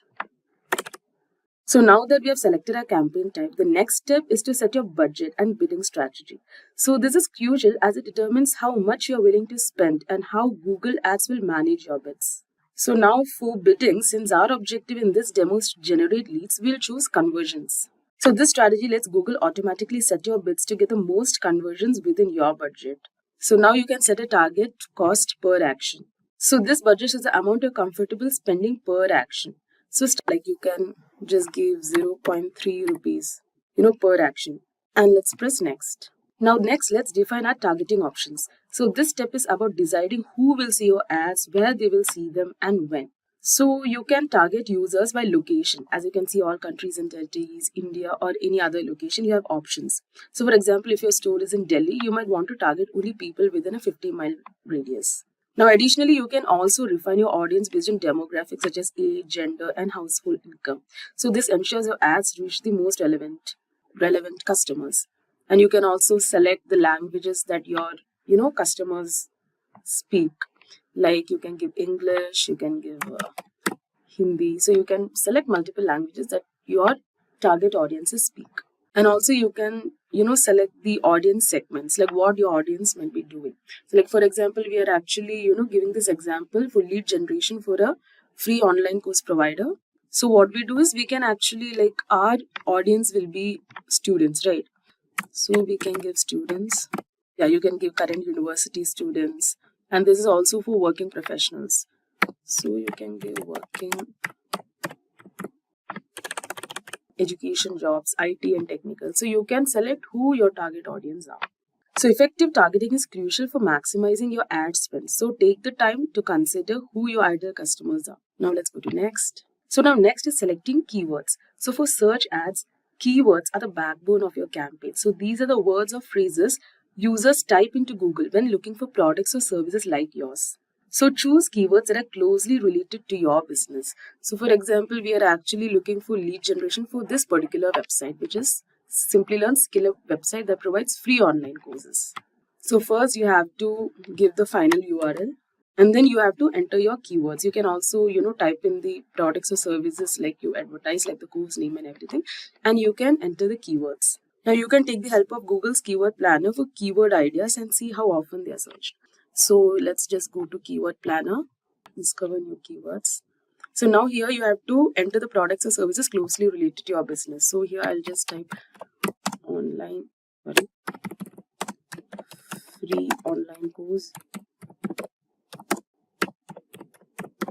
digital marketing. So you can give so many keywords, okay? And let's get results. So now these are the keywords that are suggested by the keyword planner. So what you can do is you can just select the keywords. Like you can select so many multiple keywords. You can copy it. You can paste it here. So this is a demo. That's why I've just taken, 3 to 4 keywords. But in fact, you have to use more keywords. So now you have selected your keywords. Now it's time to create your ad. So your ad copy includes the headline, description, and display URL. So this is what users will see in the search results or across the display network. So basically in your ad. So making it engaging and relevant. So first you can give the URL of your website. So in the headline, you can grab the attention by highlighting your key offerings and including one of your main keywords. Like for example, you can give master digital marketing. You can give, like you have to fill at least 3 headlines. So you can give free digital course, or you can give best digital, and you can even fill more headlines. Now you can use the description. So this is the description part. So you can use the description to expand on your offer. So like you can highlight unique selling points of yours, like expert instructors. For example, you can give expert instructors, or flexible learning, or like enroll today to boost your career, etc. So once you have done this, let's go to next. Now this shows your budget. So as you can see, we had given like 0.244 cost per conversion. So your weekly cost will be 58,100 rupees. So here you can see the budget. Now the final step is, before we launch, it's important to review all the details. Now Google Ads will show you a summary of your campaign settings, including your budget, targeting, keywords, and ad copy. So you can double check. So next is the review. So here you can double check everything to ensure it aligns with your objective. So this will take some time. So select, once you're satisfied, you can publish your campaign. So your ads will start running shortly and you can monitor their performance in real time through dashboard. On-page optimization, as the name suggests, is the practice of optimizing web pages to rank higher and get relevant traffic from the search engine. On-page optimization includes both content and HTML source code optimization. Search engine optimization can be very complex. So when you're trying to understand it for the first time, I find it very easy just to break it up into general concepts that you might already have an understanding of. When you look at the hundreds of signals that go into SEO, they can be broken up into either relevancy or, because sometimes it's both, popularity. So relevancy and popularity. Out of all these signals, they fit into one of these two things. We're going to break all the signals we have into these two areas. In this section, we're going to talk about the on-page factors. That's because these are the factors that you have direct impact upon. And you can make a small tweak and have a big impact with organic traffic with your on-page relevancy factors. The primary on-page relevancy factors that I'll cover in this lesson are title tags and meta descriptions, header tags, which are used for headlines and subheadings, website URLs and URL structure, image alt text, internal links, keyword usage, and sitemaps. Let's start with one of my favorites, and that is the title tag. This is also called a page title. The page title is not shown on the page. Now rather, it is displayed on the browser tab. And this is what makes it highly important, is that in addition to being displayed on the browser tab, it is also the title tag or the page title that is shown on the text in the Google search results as the link to the page. The page title influences both the click-through rates and people's first impressions of our website. Next up, we have the meta description. Now, the meta description can be a bit confusing. The meta description is in the code, and it does not influence rankings, but it does influence clicks. People will see your snippet or your page information in the search engine results. That gray text is the meta description. If you don't have a meta description, then it may pull information from the page. You can affect this and improve the chances of your meta description appearing if you write a short descriptive phrase of the content or the purpose of the page. And just because we edit these elements does not guarantee that they will show up. I often say that we affect the change, but we cannot control it. This is because the search engine may override your changes and show different content in these areas. Sometimes it may help and it might be a better description, but many times it's not. Now let's go to the next element, the header tags. These are also referred to as the heading and subheading. And this is how HTML was built when the web was first created. It enables a logical hierarchy of content. So starting with the headline, then displaying a subheading, and then subheadings after that. The idea here is that you're establishing a hierarchy of information. So you start with the H1. Like a newspaper, there's only one main headline per page. It describes the main purpose of the page. Then a subheading, the H2. This is how you break the sub-content into subcategories. Obviously, you'll want to use a keyword in there as well. You see, by describing the purpose of the page in the headline, and then again in a subheading, you're naturally going to use your primary and secondary keywords because you're going to associate them with the product or the purpose and the benefit. The key is to keep it short. You see, after the headline are the subcategories, the H2s, and then your H3 is typically used as a paragraph heading. Now, putting the keyword in these headings alone does not make your page optimized. Remember, the purpose is to provide a quick reference for people to find the content they need within seconds. So short, explanatory heading and subheadings, paragraph headings are very effective. And naturally, you'll be using keywords to help people locate the information that is most important to them. Now, if we go back to the search engine results page, the SERP, there is another element in that listing. The page title is the large blue text. The meta description is the gray text. Now, the green text is the URL of the page that is listed. This is the address of the page. Just like the address for your home, the internet knows that the URL is the address for that page. This is extremely important for SEO for a variety of reasons. The most important, though, is your keyword usage. I like to make sure that I have at least one relevant word in the URL. Now, also, here, keep it short. One of the worst things you can do is have a URL full of keywords, or even worse, hyphenate them all. Remember, people use these URLs. They provide context for the page. People also copy and paste URLs into mobile messages, emails, and social links. So it is extremely important to keep these short, succinct, and I like to say readable. Now, I've just briefly touched about the importance of the URL, and now let's look at the URL structure.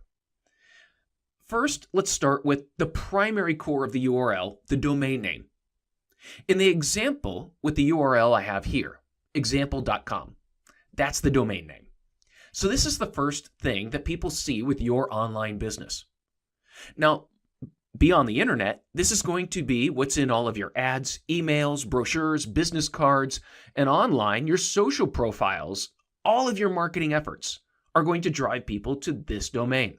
There's a lot of advice about buying or using domains that have your keywords in them. And unfortunately, domains have been being sold for decades, so there's less chance of finding a domain with the keywords you want. Now, the search engines don't make the keyword used in the domain a primary ranking signal, so that's good. However, the domain is your business. It needs to be memorable. If you have a very, I call it a spammy looking domain name with multiple words and hyphens, or one that's hard to spell or confusing, people are going to make an initial impression off of that. So make sure you have something that's going to make a great first impression. Here's the rule for a domain name.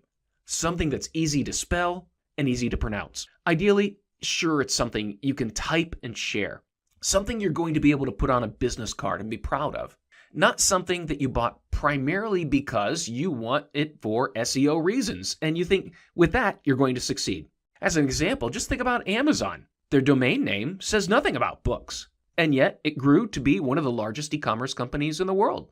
The same with Alibaba or Google. Their domain names were not the keyword, but their marketing and branding built their company. Now, everything after the domain is a subdirectory. This is based on your website organization. As an example, if you have a website selling shoes, then the subdirectory can be called shoes. It's easy, right? The subdirectory is the folder that contains the relevant files or pages for that group. Think of a file folder with documents inside. The file folder is usually based on a major category of content or products. Now, inside the folder are individual documents or pages. These files or pages usually come after the subdirectory. In this example, you see the file.html. The next step in optimizing the URL is to name the page in a way that explains the content of the page. To use our e-commerce shoe website, a page name would usually be a specific product name. This way you would end up with domain name /shoes as the category / brand name running shoe. Insert that here. If you've ever looked at the HTML that make up the instructions of the page, you'll understand a bit more of how search engines get the information from the page. The text on the page and the markup, such as the headings, provide instructions as to where the text is located, the importance and prominence of the text, in addition to the arrangement of the overall page. HTML is a set of instructions for a browser to assemble the page, and the search engines use that as well. Now, the search engines spiders cannot see images. As the internet developed, many attributes were added to provide for accessibility and additional features. Users that are sight impaired cannot see images. And the alternative text tag describes the image.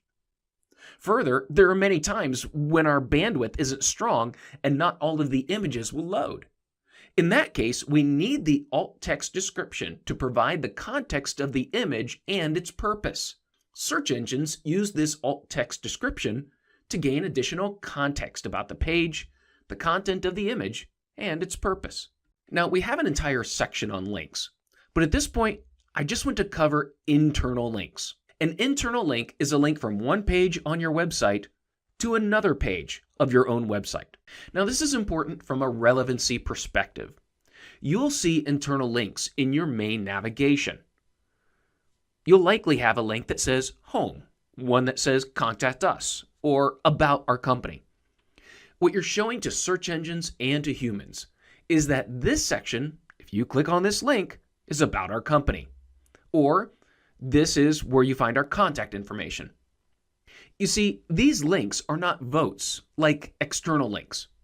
However, they provide relevance and context to the information on your own website. Let's dive in a little more on keywords. When a search engine crawls and processes your website, it doesn't simply look for the instances of specific keywords. It's a lot more complex than that. It's using a technology called natural language processing. Natural language processing uses algorithms to try to understand the meaning of text. You see, search engine processing is attempting to be human. This is the same way that people see and hear the words, and we're using the words to find the meaning expressed in the words. Similarly, when a search engine goes to your website, it may seek keywords, but it's looking for the context of those words. You may say football, but just having the word football repeated throughout your website isn't going to help you rank specifically for football. What you need to do, and what is more common in actual human conversation, happens very naturally. When we talk about football, we use naturally additional words such as goal and referee and World Cup. You see, Google and the other search engines are going to take these into account. By usage of other synonyms and other common words, you present the context of a bigger, broader idea for your website.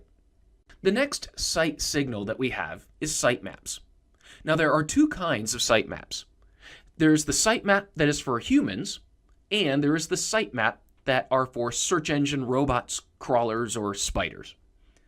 The one that is for human is called an HTML sitemap. You've probably seen these before. The link is generally in the footer of a website. If you click on it, it shows you the major sections of the website, provides some search functionality, but looking at it as a human, it shows you the hierarchy of the website and where to find important information. It shows how everything fits together. Now there's something else that exists called an XML sitemap. It's not linked from any page of your website, but exists as an independent file on your server. Now, this is something you can see, but it is formatted for search engine spiders. Using a programming language called XML, it shows the hierarchy and the priority of each of the URLs of the website, every page, every document, every image. And it also shows the date that each page was last updated or changed. So at this point, we've covered a lot of things that are important and things that you should be doing when optimizing your on-page content. Now let's go a different direction and cover things that you should not be doing: keyword stuffing, hidden text, repetitive anchor text, and cloaking. The first one is keyword stuffing. Now, back in the early days of search engine optimization, people used to increase the instances of words on the page. Now, this is well before natural language processing. At that time, search engines were looking for occurrences of specific words. Well, search engines, they're very smart about this. What may have worked 20 years ago or 10 years ago, keyword stuffing does not work. You're not going to rank better for any given phrase by including it a dozen or more times on the page. In fact, you might get an over-optimization penalty by constantly repeating the same word over and over. Focus on writing content that engages with your visitors and uses language naturally. Now, the next one is hidden text. Unfortunately, I still see this. This is when you write content that is solely for search engines and not for people. Now, typically it is attempted by writing a lot of repetitive keywords as text, coloring it white, and placing it against a white background. You see, this was developed as another way to add more keyword-stuffed text without the user seeing the overuse of keywords. Now, it didn't work too well in the past, and it definitely does not work today. This tactic backfires in two ways. First, search engines can tell when it's white text on a white background. It's easy to tell from a computer science point of view. Search engines read the HTML, and in the HTML are the instructions for colors. When you hide text, modern search engines are smart enough to figure it out, probably better than a human. Now, secondly, it's done to hide repetitive keyword-stuffed text, which is the second thing against you. These outdated, unprofessional tactics will most likely get a website penalized by the search engines. The next one is repetitive anchor text. You may have followed a link to a page when looking for a business or information, and instead of the information you want, you get a page that doesn't feel like it was written for people. Every sentence is redundant, repetitive, and almost every keyword is linked even when there doesn't need to be a link. It confuses the flow of the information on the page. Now, again, this used to be a tactic that sometimes would work, but it's no longer helpful. Search engines and their natural language processing algorithms have advanced significantly. They can tell when something's not readable. When something is probably intended for machines and rankings but not for people, search engines will figure it out. Please don't waste time on redundant links trying to inflate the relevance of your links and pages. The last thing to cover here is cloaking. Cloaking is the idea of showing one thing to the search engines and something entirely different to humans. Now, this is related to the rest of the tactics I just covered. It's something that used to work, but it was expressly against the search engine guidelines. While it may have worked, if the search engines discovered it on your website, you could have been penalized or dropped from the search engine results entirely. Now we've covered all of the most important on-page optimization factors. Let's take a look at what the theoretically perfectly optimized page would look like. In this example, we can see many of these elements being used together. You can also see that the base key phrase, digital camera, is being repeated, but always included with a specific context. First, at the top of the page is the URL. which has digital cameras in the address. The page title follows using the context of the information and adding the word reviews. You can also see at the top of the page that the main navigation and secondary navigation, also called the breadcrumb navigation, provides context of the page's location within the entire website and natural keyword usage. The H1 headline is the key phrase, but also happens to simply be the best title for the content of the page. The subsequent subheadings provide additional information, such as ratings, recommendations, and features. The links provide relevant ways to access additional content. The image utilizes alt text. There are also clear calls to action, which provide relevant offers to visitors. As you can see, the context of all of the content is very strong and sends a clear relevancy signal to both search engines and readers. To conclude this section, I'd like to cover the top influencing factors. Now, sometimes you may find these as lists, but I found it a bit more practical to separate them into categories. Typically, every year, you'll find these collections of lists from surveys, experts, or speculation. Some are from testing, but honestly, you can't ever truly test a search engine, as they change a little bit with every algorithm. So the best thing is to take from these lists these factors that are the tried and true factors over the years that have worked consistently.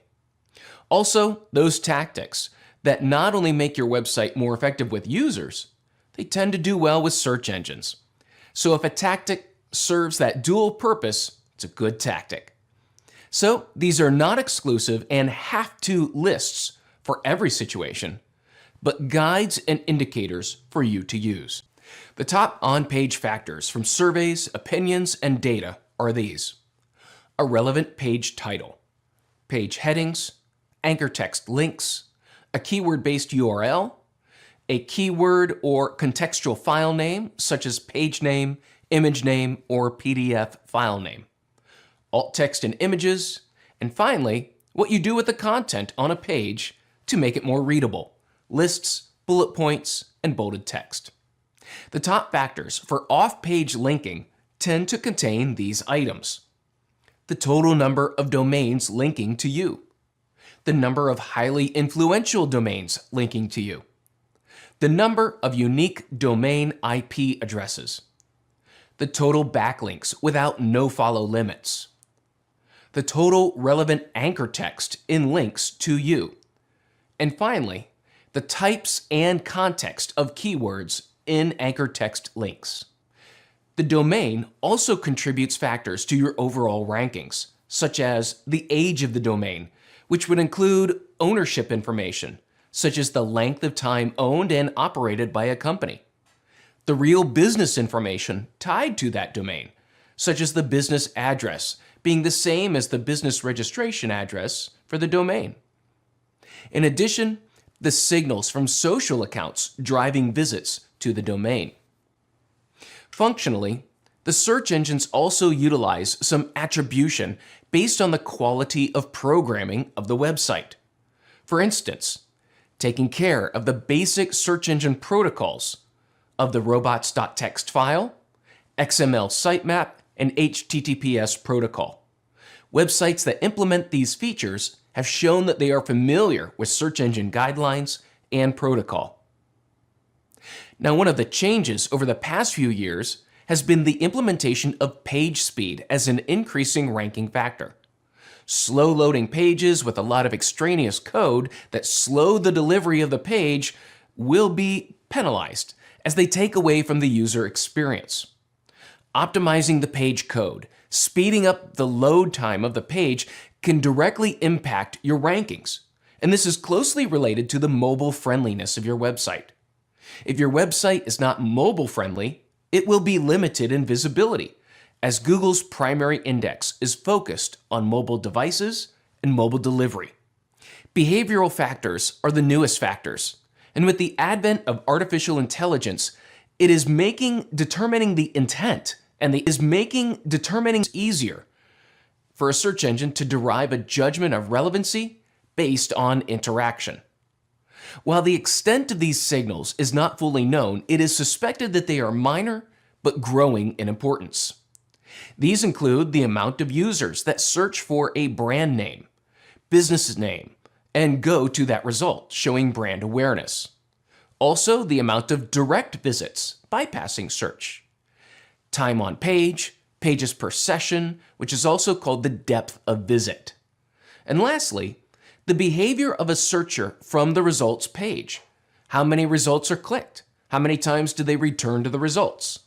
This evaluation is looking to judge if the results presented were satisfactory or deficient for that query. The two broad categories of ranking signals are popularity and relevance. Of the on-page factors, the page title is the most important individual field. The URL is important and should be memorable. Alt text is important for search engines as well as for sight-impaired humans. Avoid keyword stuffing, hidden text, repetitive anchor text, and cloaking.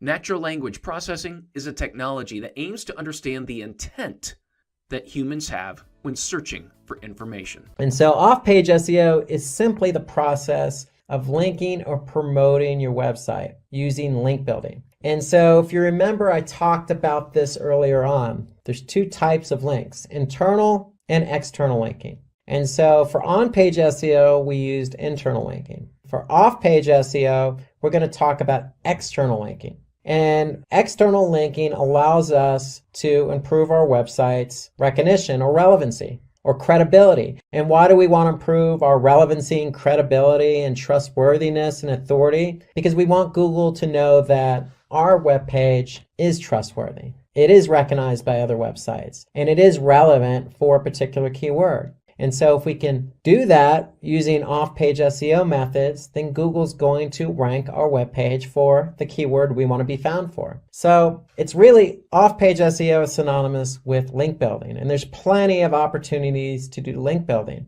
It just comes down to creating a strategy. So again, some of the benefits to off-page, well, we talked about being credible and trustworthiness and relevant. We need to do that in order to rank. But there's some other benefits there. So if we have a link on another credible website, then it's likely going to increase the traffic to our own website. It also creates high domain authority. And so what I mean by high domain authority is if we have basically links to other web pages pointing back to us, then basically our domain authority is going to improve. And when our domain authority improves, other websites are going to want to link to us. So the higher authoritative we are for our website, then other web pages are going to want to link to us. And so the more external linking we have, the higher the domain authority. So it all starts with linking to other high domain authority websites. So linking to a high domain authority website, for example, having a link on Wikipedia that points back to our webpage creates high domain authority for us, and it helps drive traffic. So some of the other benefits of off-page SEO are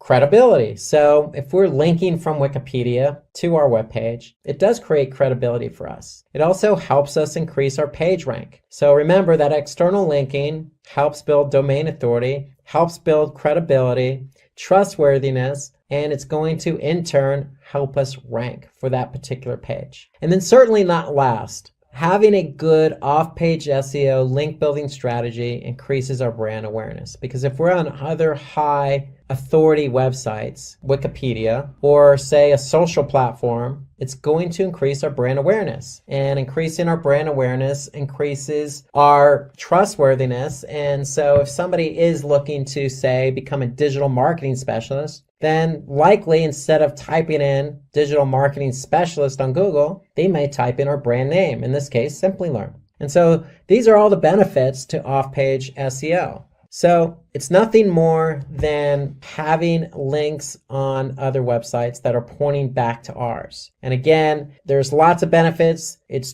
helps drive traffic and increases our authority. So those are things that we want to take advantage of when we want to rank. And the key behind off-page SEO or link building is always going to be content. So from an on-page SEO perspective, Having quality content allows that content to be optimized for a relevant keyword and ranked. But also, from an off-page SEO strategy, having high quality content allows us to have other sites, and it doesn't necessarily have to be a website. It could be a social platform, or it can be another blogging platform or blogging website, link back to ours. Why? Because the content is original, it's natural, it's well structured, it reads well. And so that's the whole idea behind off-page. You can't have links on other websites if you don't have quality content. So one of the ideas behind off-page SEO is not only do you want to create good content, but you probably want to spend a lot of time or a bit of time on others' websites. So remember the example I used earlier in this presentation about having an ice cream blog and ice cream recipes? Well, it probably wouldn't be a bad idea to say spend some time on other blogs related to desserts, related to cakes, related to food in general, related to vegetables or other items that people could link from. So the whole idea is understanding who else is out there, who has relevant content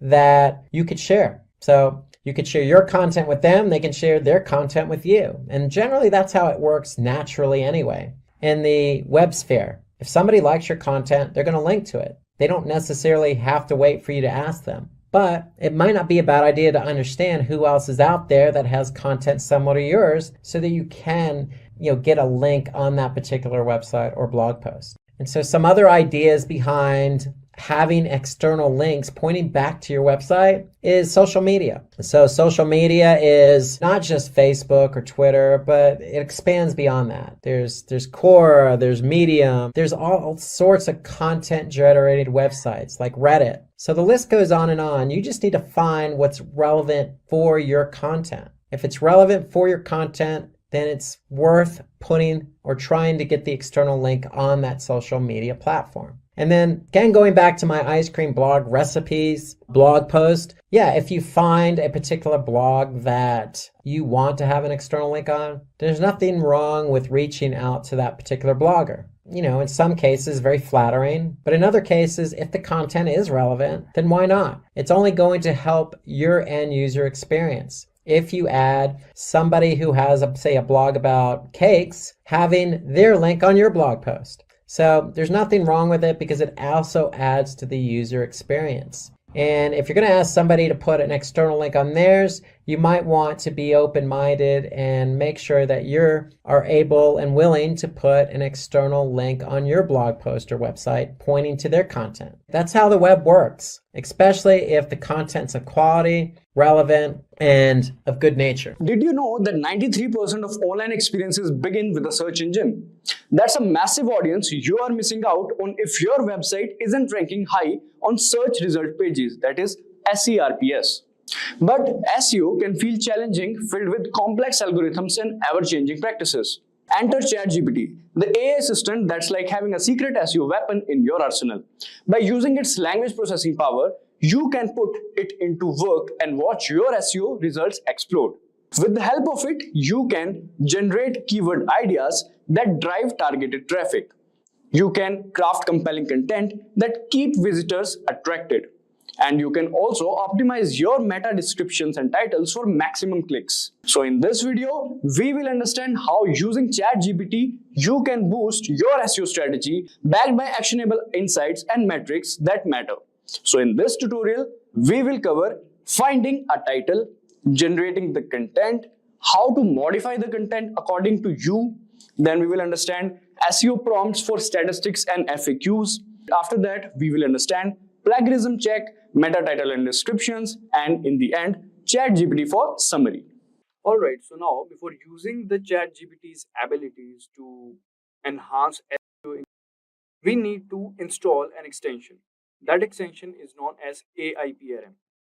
So the AIPRM extension is a powerful tool designed to enhance ChatGPT capabilities, especially for SEO and digital marketing. This extension integrates with ChatGPT, enables it to perform advanced tasks that improve your online presence. With AIPRM, you can optimize your content for search engines, ensuring higher rankings and better visibility. So let's first understand how to add this extension to your Chrome browser. So this is our Chrome browser. Here we'll go and we'll type AIPRM extension. Click on enter. So this is the first link basically. We'll click on it. And this is AIPRM for ChatGPT. Don't get confused with any other extension. This looks like this. And now we'll click on add to Chrome and then add extension, and that's it. Now let's just click on allow, and it is integrated, I believe. Yes. So as you can see, it is also showing a quick start tutorial. Select a prompt template, enter the word phrase or more, send message. So we'll click on get. If you want to view tutorials, you can click on this. Otherwise, you can get started with AIPRM. So as you can see, the whole layout, the whole interface is changed.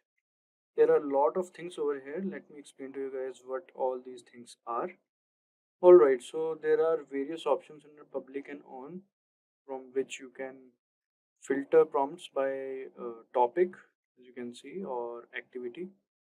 And then prompts can be sorted by top videos trending, as you can see. And there are actually 4892 prompts available, and you can see the first 12 on this page, as you can see. And some examples of prompts here is like, you can say Yoast SEO optimized content writer, human written 100% unique SEO optimized article. So these are the examples of prompt. Now, first of all, we'll ask ChatGPT to write a blog post for us on, let's say, fitness. All right. So we'll ask ChatGPT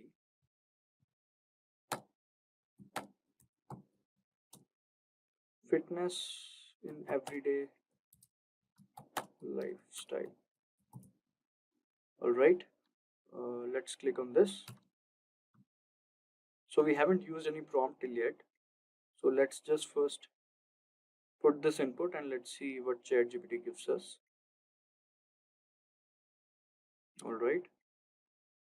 So as you can see, this is the topic name, importance of everyday fitness, simple strategies to incorporate fitness. Then we can see subtopics are also there. All right. And here's the conclusion. All right. So this is basically our blog post. So now let's say we want to optimize this blog post and we want to do SEO on this one itself.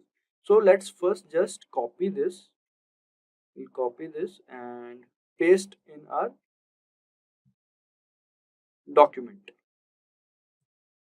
Alright, so this is our document and we have pasted this. Alright, now let's go back over here and let's say we want to write it in a more familiar, or you can say friendly tone, and in a more explanatory tone you can also use. So let's just write this.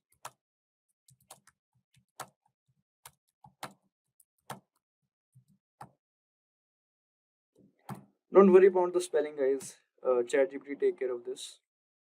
Alright, so let's see what are the changes in both of these blog posts. Let's just wait to finish it. And here's the conclusion. So this is the second blog post. So let's understand the difference in between these two first. We'll first check out for this one. Start small, begin with manageable changes. Alright. As you can see, here it is, begin with manageable changes, take the stairs instead of elevator, walk or bike to nearby destinations, or stand and stretch during work breaks. These small efforts can add up over time. Alright, let's just see what is written over here in the second blog post.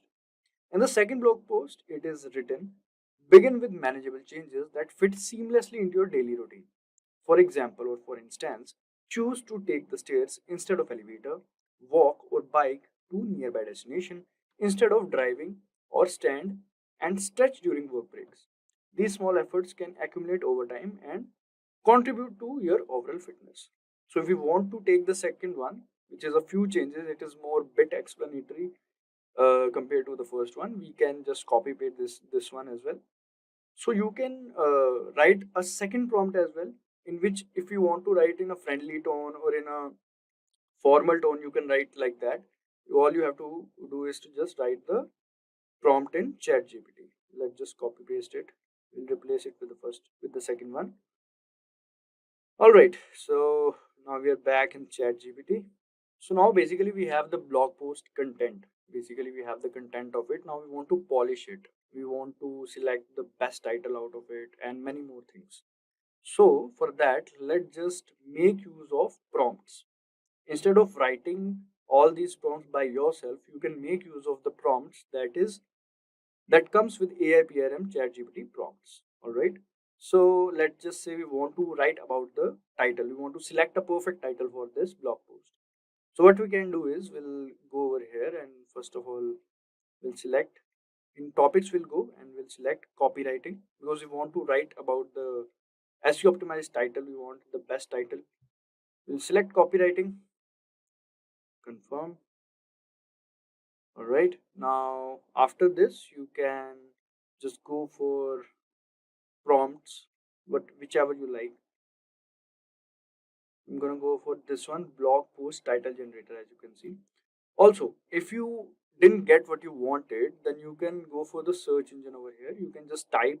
Let's just say if you if you're writing a script basically and you want a perfect title for it, then you can write a script generator or something like that over here. Automatically, whichever prompt that are relevant to it will come. All right. So we have selected this one, blog post title generator, because we have to create a title for our blog post. We'll click on this. And now all we have to do is to write the name of our blog post. The name of our blog post is, we'll select everyday lifestyle, fitness in everyday lifestyle. Let's just select this one. All right. Now, as you can see, you can select the titles to write. It is 5. Let's just select 10. All right. Now, the language you can select English, and many more languages are there. We'll keep it in English itself. Tone, emotional, or default. Let's just be default itself. Poetic, default itself. We'll keep it like this. All right. Now, click on this. Let's just see. So according to ChatGPT APRM prompt, these are the 10 best titles that we can implement in our blog post. Now what we want to do is select one best title out of it. All right, so these are 10. We have to select one out of it. So for that, we'll go to Google Keyword Planner. So this is Google Keyword Planner. We'll click on this, find your campaign and keywords. We'll click on this, visit Keyword Planner. Now you guys might be thinking, what is Google Keyword Planner? So let me explain to you guys. So this Google Keyword Planner is a free tool that helps you find keywords for your online content. It shows you how often people search for certain words and phrases and how much competition there is to rank for those keywords. This way you can choose the best keywords to target in your ads or blog post or website to attract more visitors and potential customers. So it will give you the numbers basically which are mostly ranking and having the competition. Alright, so we'll click on discover new keywords and let's select where it is. We'll select the first 10. Go to Google Keyword Planner and now here we will paste it. So all 10 of them are pasted. Now what we'll do is we'll click on get results. So after clicking on get results, as you can see, so this is average monthly searches. This is competition. We want the maximum monthly searches, fitness, healthy lifestyle, and low in competition. So according to your preference, you can select from here, and whichsoever, this is 100K to 1 million, and many more topics you can select from here, which has low competition. So as you can see, this treadmill has more average view, 100K to 1 million, but the competition is also high, so we should keep the competition low as well. So we should keep in mind, so we can select our best title from it, so whichever suits. Alright, after selecting the best title, we can go to our, what we call this, blog post to change the title. So this is the new title. Let's keep it like this. Alright, so now our title is done. Now let's go back to ChatGPT. And here is a ChatGPT. And now let's go to its layout. Now here we want to write the content regarding that title. So what we'll do is basically we'll go over here and we'll select SEO. And once we have selected it, we'll select this prompt, human written 100% used SEO optimized article. Now based on that title that we have generated, we'll write a complete content on it. We'll use the help of this prompt. So as you can see, GPT 3.5 Turbo, GPT-4, GPT-4o. We'll select this and paste our title. So this is our title, transform your life, how everyday fitness can boost your health. So now this prompt will generate the content based on this title. Alright, now let's see. So as you can see, transform your life, how everyday fitness can boost your health. This is the content outline, the article outline you can say.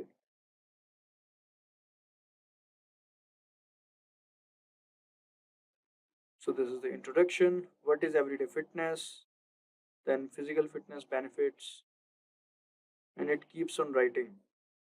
I believe it'll be a long article or blog.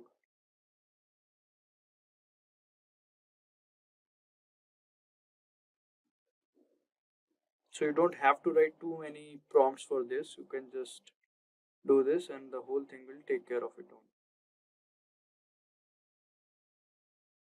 As you can see, FAQs are also being generated by this prompt. Otherwise, we would have wrote another prompt for the FAQ. And many things are there that should be in there in the article or blog.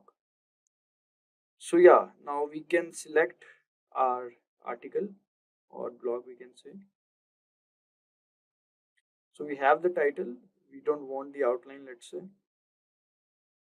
We'll take it from here, from the introduction. It's a long article, I believe. As you can see, this last question is not completed, but you can click on continue generating and it will complete that. We don't want the last question. I think 3 questions or 4 questions are sufficient for us. So now as we have copied it, first of all, we need to make sure that our content is unique. It is not plagiarized, because we can't publish or use the plagiarized content. So we have to be sure that we are using the unique content. For that, we'll have to go to this site known as Dupli Checker. We'll click on this first link, and now as you can see here, we can copy and paste it. We can just exclude this last question as I told you. Alright, now our content, our article is pasted. Now we will check the plagiarism.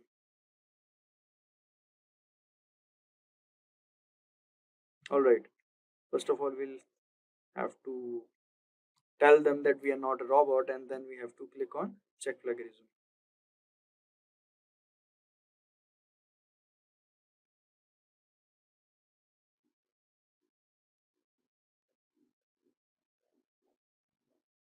Alright, so it is showing maximum 1000 words allowed per search. Alright, so let's just do one thing. We'll do it, because if you want to do 1000 words, you'll have to go for their pro version or the premium version. So we now have to use some part of it, not the complete part.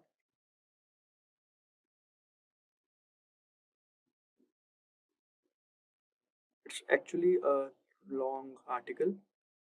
So from the role we'll take.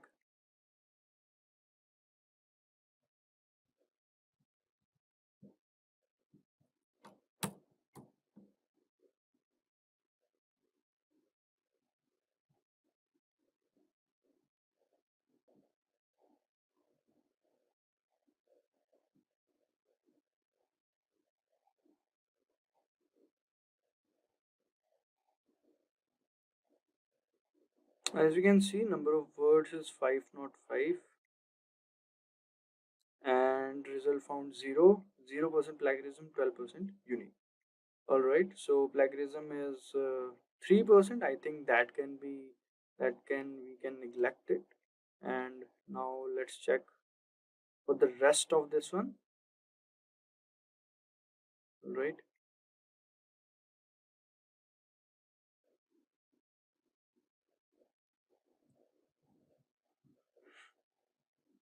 All right, here we'll copy and paste it.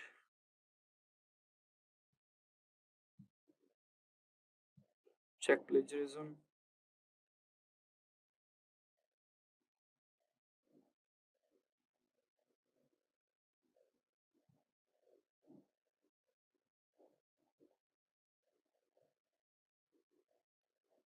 As you can see, number of words 671, 0% plagiarism, 12% unique. So I don't think it will be a problem. So it is good to go, I believe. And now we just copy and paste it. So let's take it from here till here.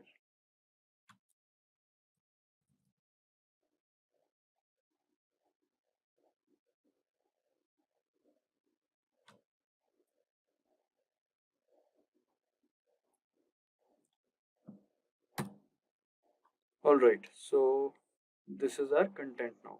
So our content was not plagiarized, but let's just say if it is plagiarized and is not unique. So what should we do?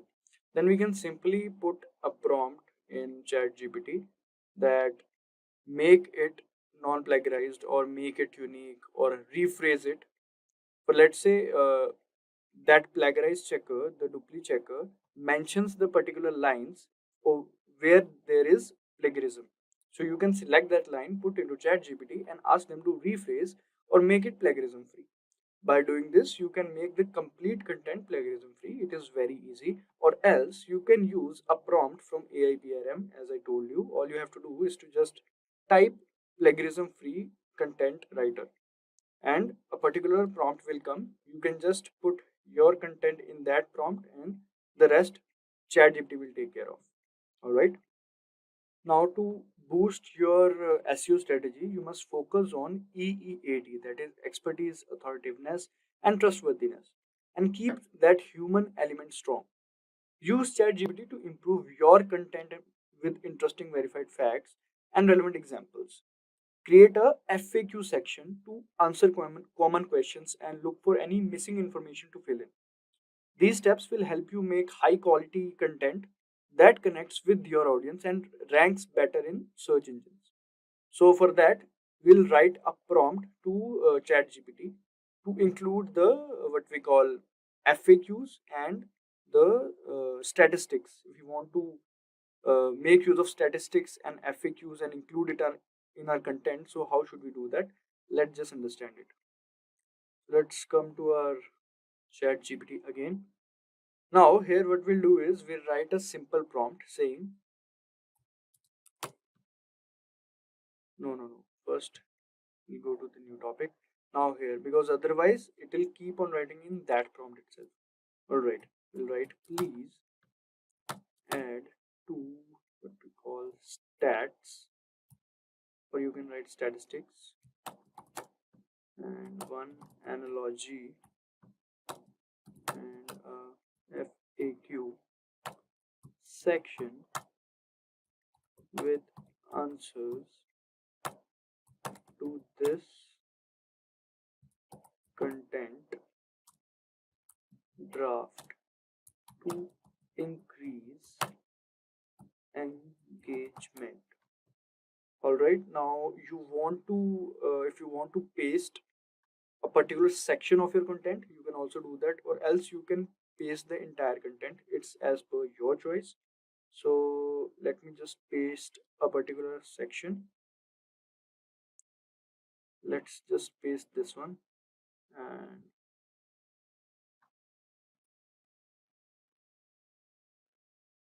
all right, let's see.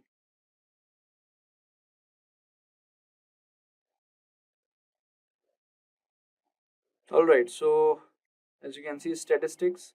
Studies show that engaging in just 30 minutes of moderate physical activity each day can reduce the risk of chronic diseases like heart disease, So these are the statistics and these are the analogies, and this is the FAQ section that you can include in your content or a particular section of the content. Usually these statistics are included in the introduction part to make it more interesting, so you can make use of it and do that. Alright, moving forward, let's understand the ChatGPT prompts for meta titles and descriptions. So crafting meta titles and descriptions is essential for drawing readers' attention. So it is necessary that we should use that. Alright, so now we'll be writing a particular prompt for it. For that, for the content part, I'll be leaving the space content here and create a meta description and title for this content. Here this means this one. Alright, including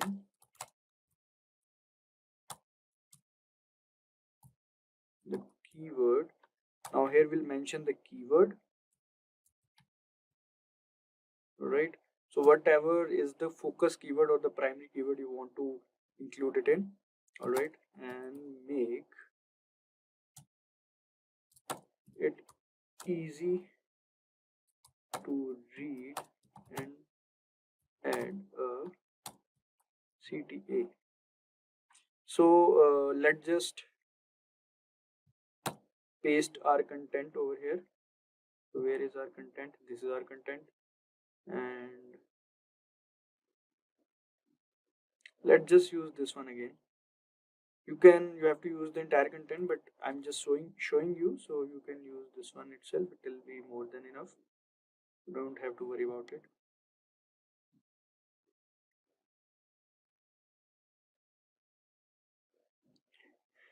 And the focus keyword is healthy lifestyle. Alright, so this is it. Now all we have to do is to wait, we've done something wrong. Here we'll paste the healthy lifestyle.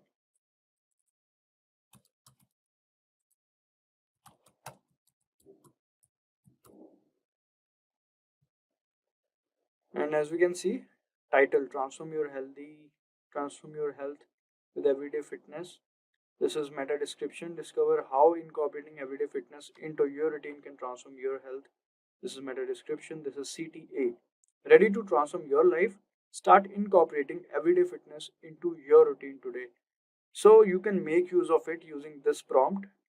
And yes, now let's understand the ChatGPT prompt for writing summaries. So now, like, writing blog summaries and posting them on LinkedIn and Twitter helps you reach a wider audience. By sharing engaging snippets, you can attract more visitors to your blog, increasing traffic to your website. This practice also establishes you as an expert in your field, building your brand and reputation. So social media platforms facilitate interaction through likes, shares, and comments, boosting engagement with your content. So posting a blog summary in your social media like Twitter, LinkedIn, etc., will be helpful for you. So now let's just write a particular prompt in ChatGPT for creating that blog summary for us. All right. So let's make use of it. We'll write, please create 100-word summary of this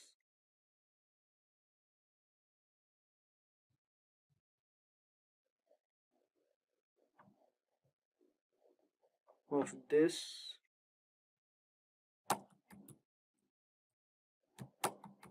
post optimized for Twitter. So as ChatGPT already have your content, so you don't have to worry about repasting it. So let's just see.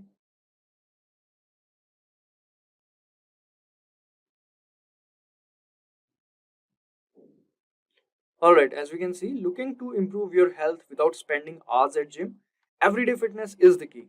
Incorporate physical activity into your daily routine for profound effects on your physical and mental well-being.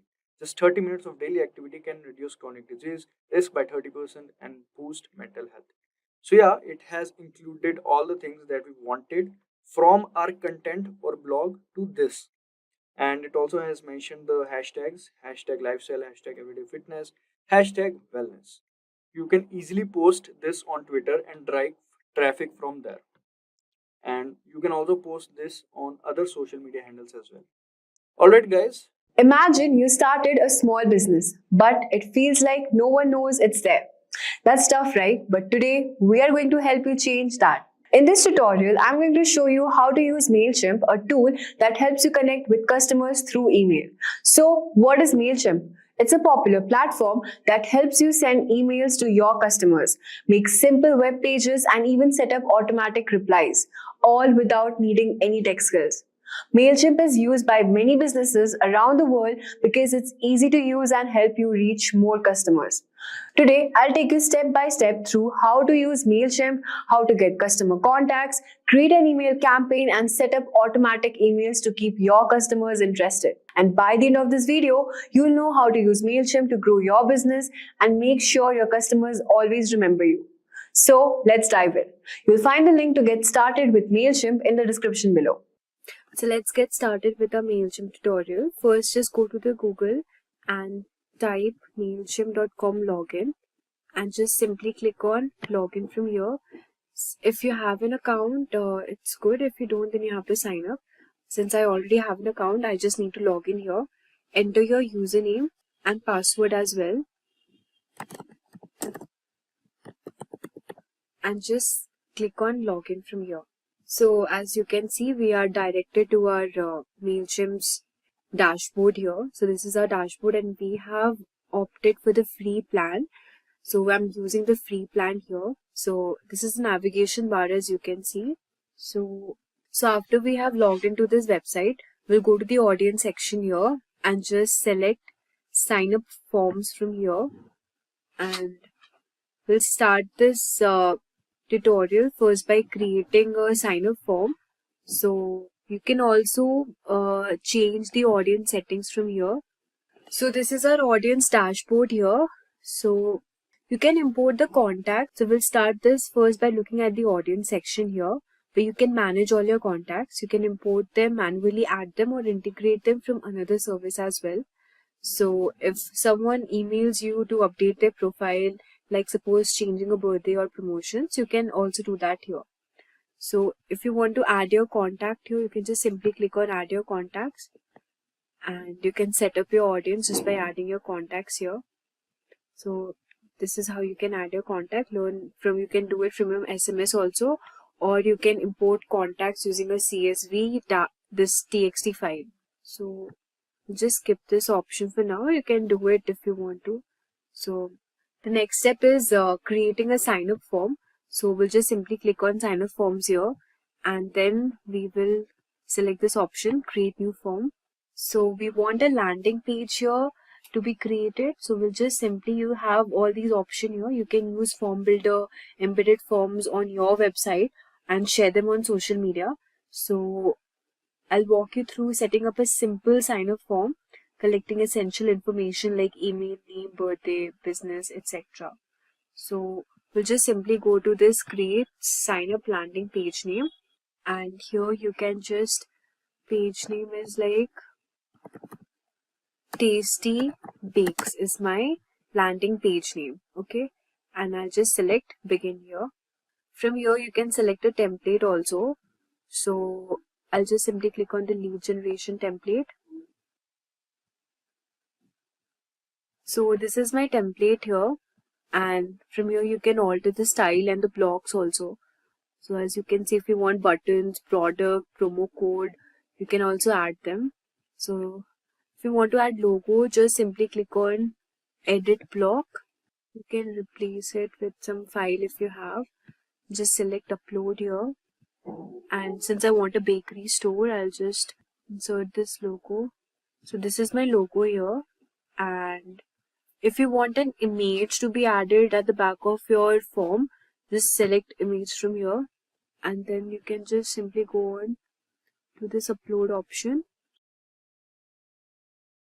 So as you can see, I have uploaded this image here at the back of my page, and I just want to make it small, so I'll just select again image display size, just make it a bit small. Yeah, I want to just keep it like this. Alright, and now if you want to just edit this content here, stay connected with our customers, you can just add whatever you want to be displayed here. Subscribe button is also there, and this is the about us option. So here you can just simply click on this thing.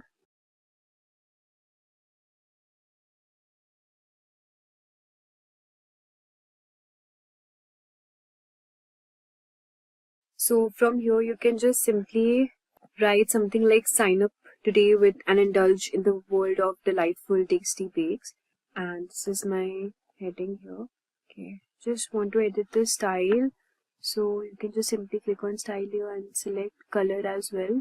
This color is not visible, so the text style also you can change it accordingly. And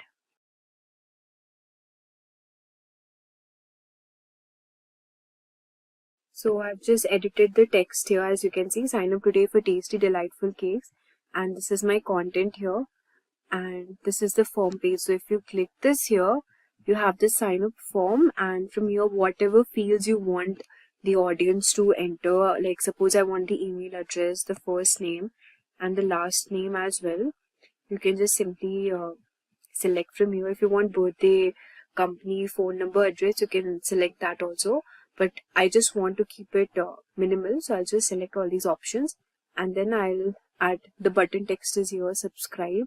You can also write something like sign up now, hurry up or something. Send it to confirmation message, and this is the font size, and this will be displayed here. Success, you have been added to the audience. If you want to modify it, you can modify also, but I want to keep it like this, and just select save and close here. So as you can see, the page is being created. Now I'll just select save and close. So as you can see that our landing page is now ready. So if you want to publish it, you can also publish, and this is the page title and the site icon. And if you want to edit the social share preview, you can edit here also. And this is the URL for our page, and the audience and the tag also. If you want to edit the audience, you can keep it the audience bakery store, or if you want whatever audience. These are the tags. Contacts who sign up will be tagged automatically, and this is the content of our website and the settings and tracking. So I think it's good to go, so I'll just click on publish here. So as you can see that our landing page is now ready. So we can share a page also. We can just simply click here to our page, and we will be redirected to our page. So as you can see, this is the page we have created. You have to enter your email address, first name and the last name, and just click on subscribe. So this is the page we have created here.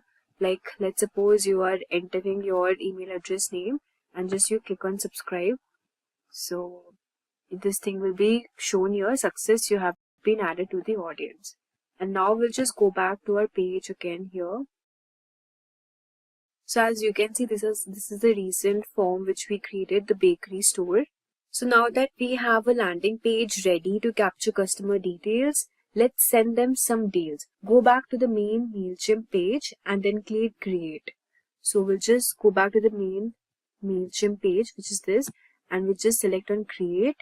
And now we will create a regular email here, and we'll just select on this email, create regular email.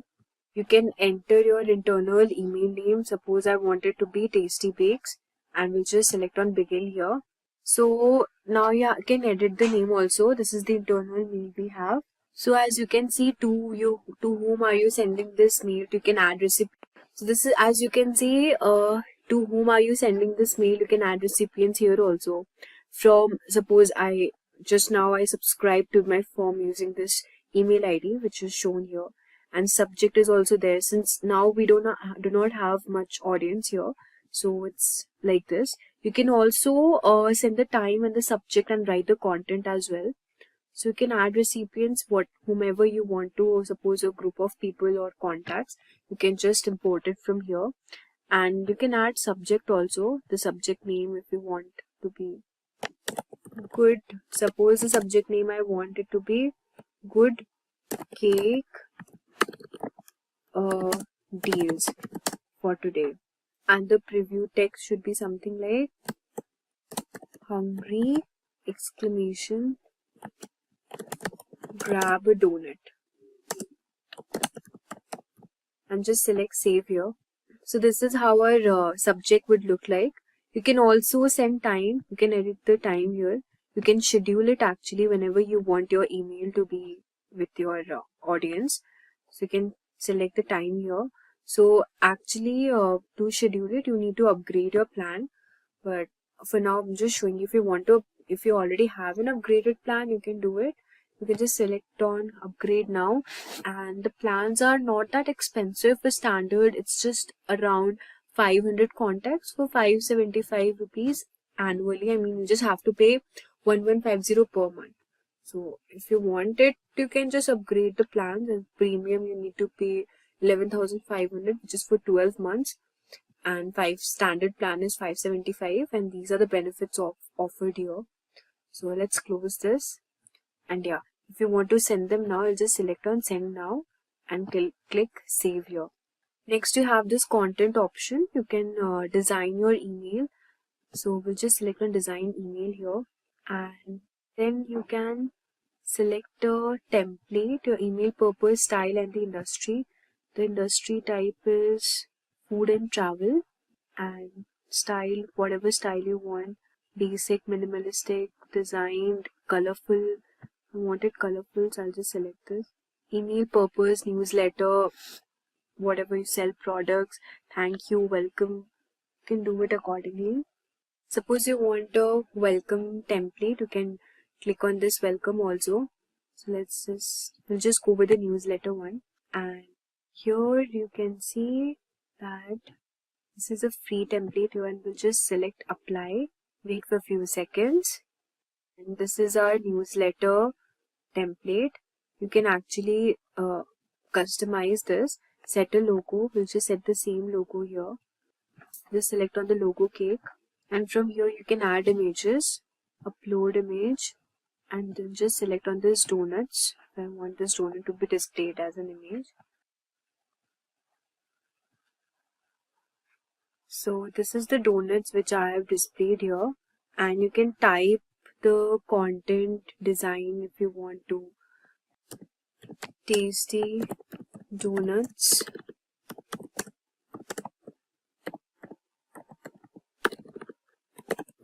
subscribe, and check out the check out for more discounts.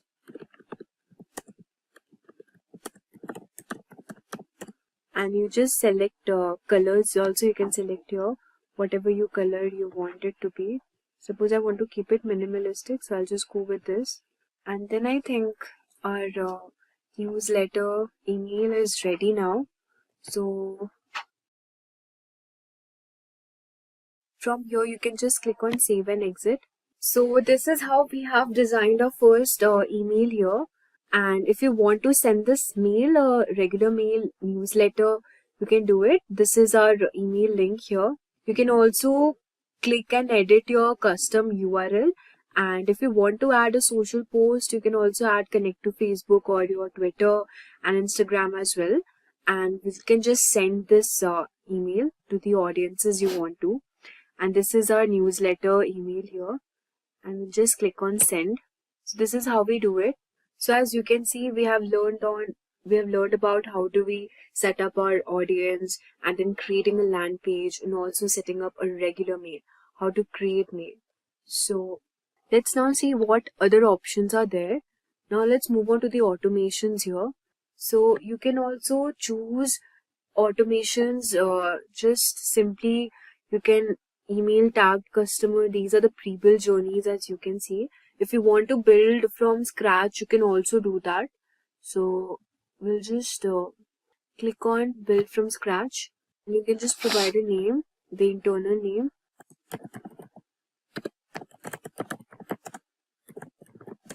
Good donuts, and just click on start building. So we are creating a map of our contacts journey.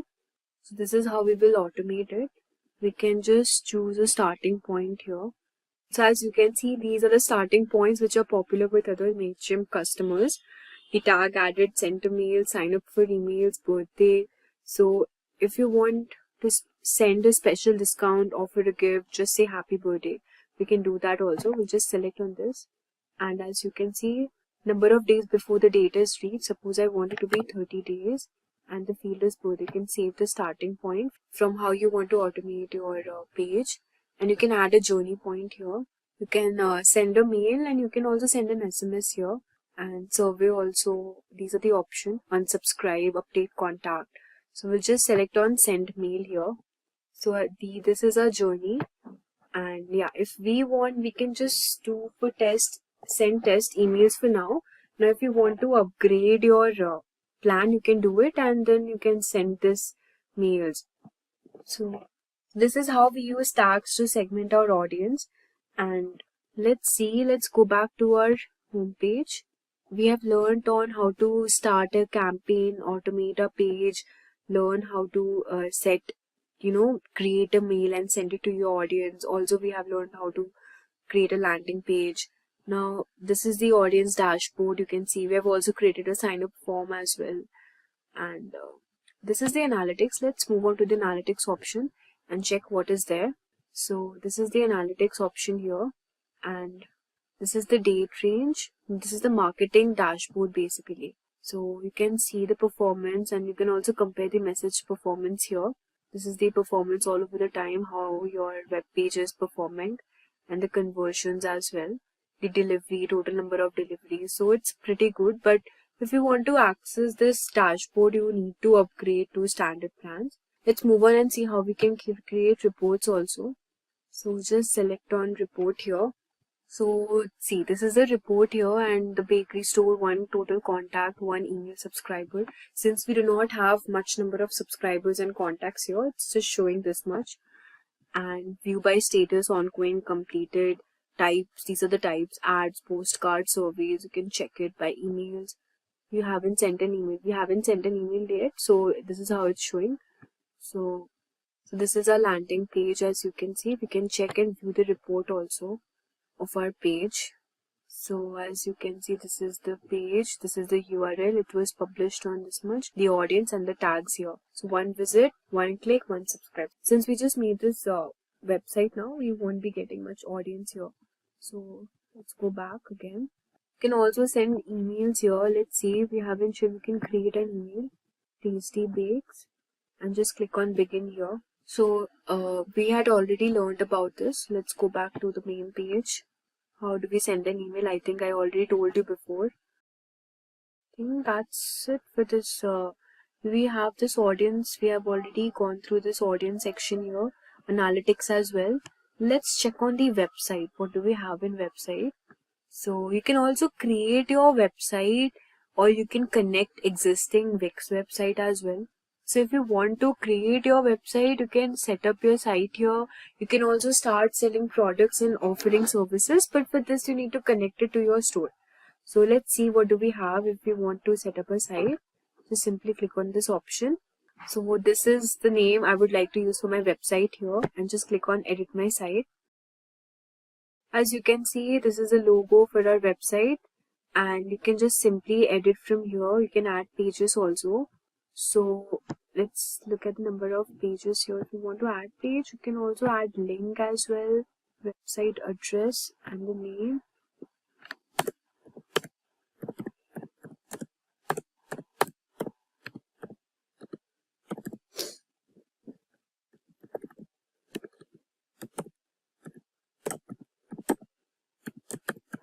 So as you can see, we have added a link over here. This is a website page. You can manage your site, and you can also talk up to your brand. You can edit this accordingly. If you want to edit, you can also edit this. We have the styles also. So paragraph, text, the button and everything. If you want to change the button like this, or you want to make your website heading something like this, you can also do it accordingly. And I want to keep it like this only. So I'll just select this font from here, and the colors as well. different colors. I like this one more, but you can keep it like this. I think white looks better, so let's keep it white as only. Then we'll just click on preview here, and now you can edit your page. This is the Tasty Bakes and this is the logo. If you want to keep your discount option for your food, then you can just simply write here something like 70% discount for first time users.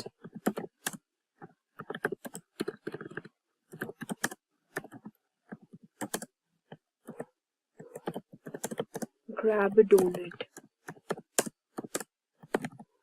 Delicious cakes. So whatever you wanted your content to be displayed, you can just write here. I think the spelling is wrong. And you can just edit this also if you want it to be like this color. You can, if you want to apply a link, you can also apply a link here. If you want to add a link, you can also do that. So this is how we can make a website using MailChimp as well. Like, I think it's really amazing. You can do a lot of stuff using this tool. And now we'll just click on done and we'll just select publish here, accept the terms and condition. So as you can see, we have a website ready. You can edit your site whenever you want to. And this is our website address, web address, and this is the traffic highlights you get. So we have learned everything now, how to create a page, write an email, organize campaigns, automations, audience, surveys, analytics, website as well. Let's check out what is there in Content Assistant. So from here, custom designs in just a few clicks. You can just enter your website URL. And if you want to import a brand, you can just do it. Or if you want to set up your own brand, you can also do that. For this, you have to just simply click on set it up. And let's see what we have got. You can upload your logos. Just simply click on add logo. And now you can just select on continue. You can add your colors. Just click on next. You can choose your fonts also. Just click next here. Your brand kit is complete. So this is how we can also create a brand kit. These are the email templates here. And then we also have the integrations at last. So you can connect your apps and integrate it. So you can create, we have already learned how to create a website here. Also you can do a lot of stuff using this, and you can also import your site by using the Shopify store if you want to sync Shopify customers' products to MailChimp and create highly targeted campaigns. You can also do this. You can connect your store with MailChimp as well. Just simply you have to click on get started, and if you want to do it, you can just do it accordingly. So yeah. So we have covered a lot today, from setting up email campaigns, creating automation, building a website, and also scheduling appointments. But for that, you need to have an upgraded. Let me ask you something. Have you ever searched for pizza near me or best plumber in town on Google? What's the first thing you notice? Probably the businesses that pop up at the very top of the page or on Google Maps, right?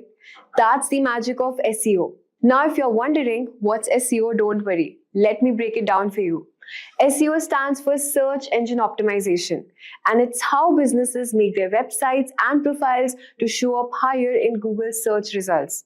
But why does it matter? Because if people can't find your business online, they can't become your customers. Studies show that 97% of people search online for local businesses before making a purchase or booking a service. And here's the thing, SEO isn't just for websites. If you own a local business, your Google My Business profile is your ticket to being discovered. So what exactly is Google My Business?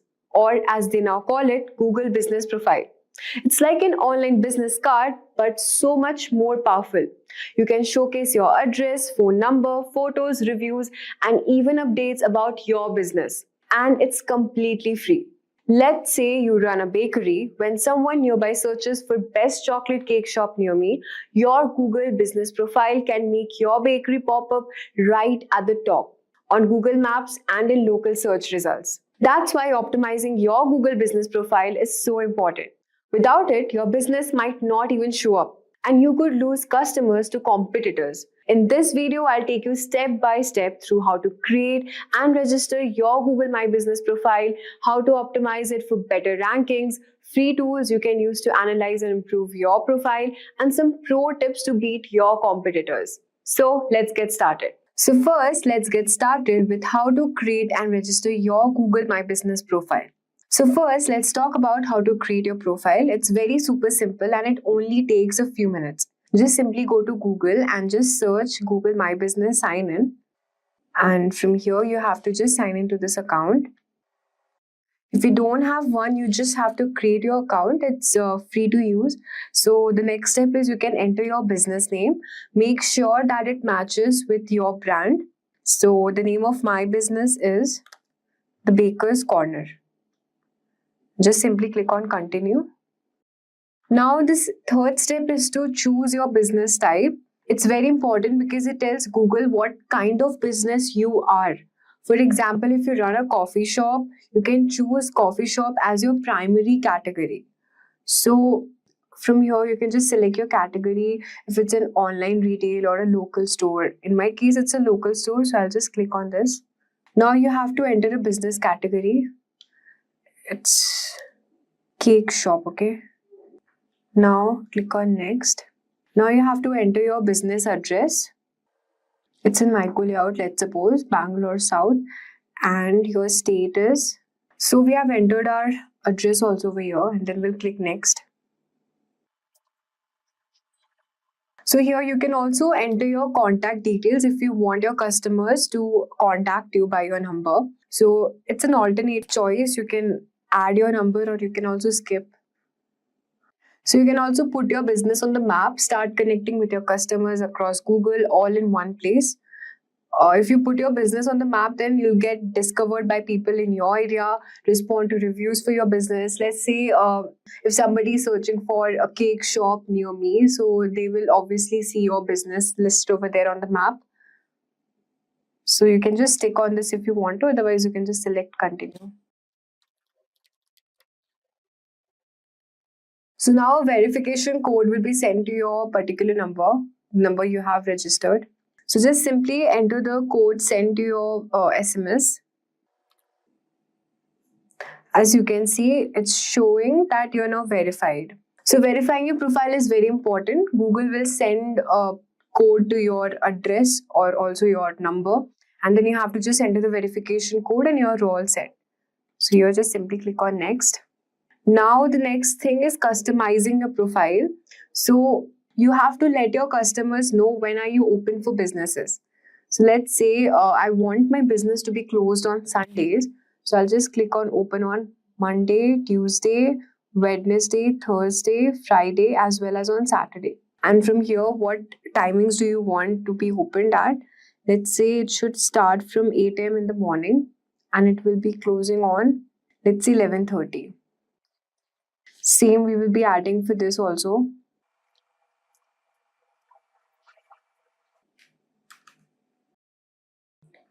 So now you can just simply click on next after entering your timings. And now an important step is to add your business description. You have to let your customers learn about your business by adding a particular description about your business profile. So if when somebody is searching about your shop, it should describe that what your bakery shop or your cake shop is about and what items are available there. So here I'm adding my description. So my description says about where is it located, the Baker's Corner, known for its cozy ambience and what it's offering like pastries, crunchy breads. And now just click on next. Make sure that your description consists of good SEO keywords so that it will rank in your Google map. Now an important step is to adding photos of your store. So make sure that you upload a high quality picture.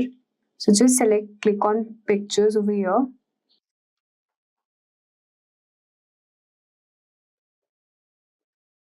So as you can see, we have uploaded the images of a store over here, and then we'll move on to the next step. So now the next step is customizing your profile if you want to claim your 2000 rupees advertising credit. So if you click on this option advertising, what will happen is when somebody is searching for cake shop in the nearby area, Bangalore South, then it will show as an advertisement and your cake shop will be listed on the top of the Google ranking. So it's not that important. If you want to go for advertising, you can, but for this time, we're just clicking on the skip option. You can do it later if you want to. Now you can also get a custom domain name for your website and custom email address as well. We'll be just skipping this option. So your edits will be visible once you're verified. So now we have created a business profile live, but creating is just one step. Let's now talk about how do we optimize it. So creating a Google business profile is now live, but creating is just one more step. Now let's understand why is Google My Business so important for local SEO. First of all, it boosts your visibility. A well-optimized profile helps your business rank higher in the Google Local 3 pack and on Google Map as well, putting you right in front of people searching for your services. Second of all, it builds trust. When customers see a complete profile with updated information, good reviews, and even pictures, they are far more likely to choose your business. And here's the big thing.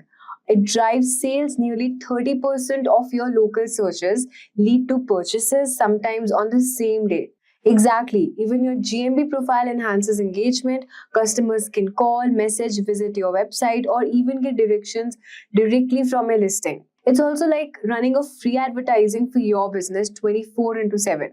No other platform gives you so much visibility without spending a dime.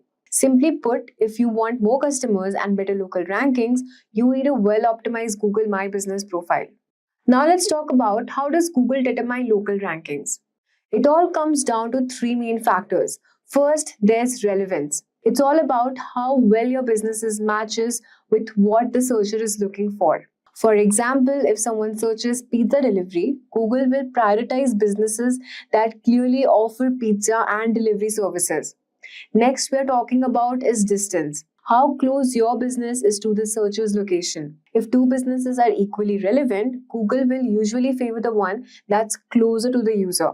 Finally, there is prominence. This is all about how well known and trusted your business is. Google looks at things like customer reviews, backlinks, articles about your businesses, and even offline reputation to measure this.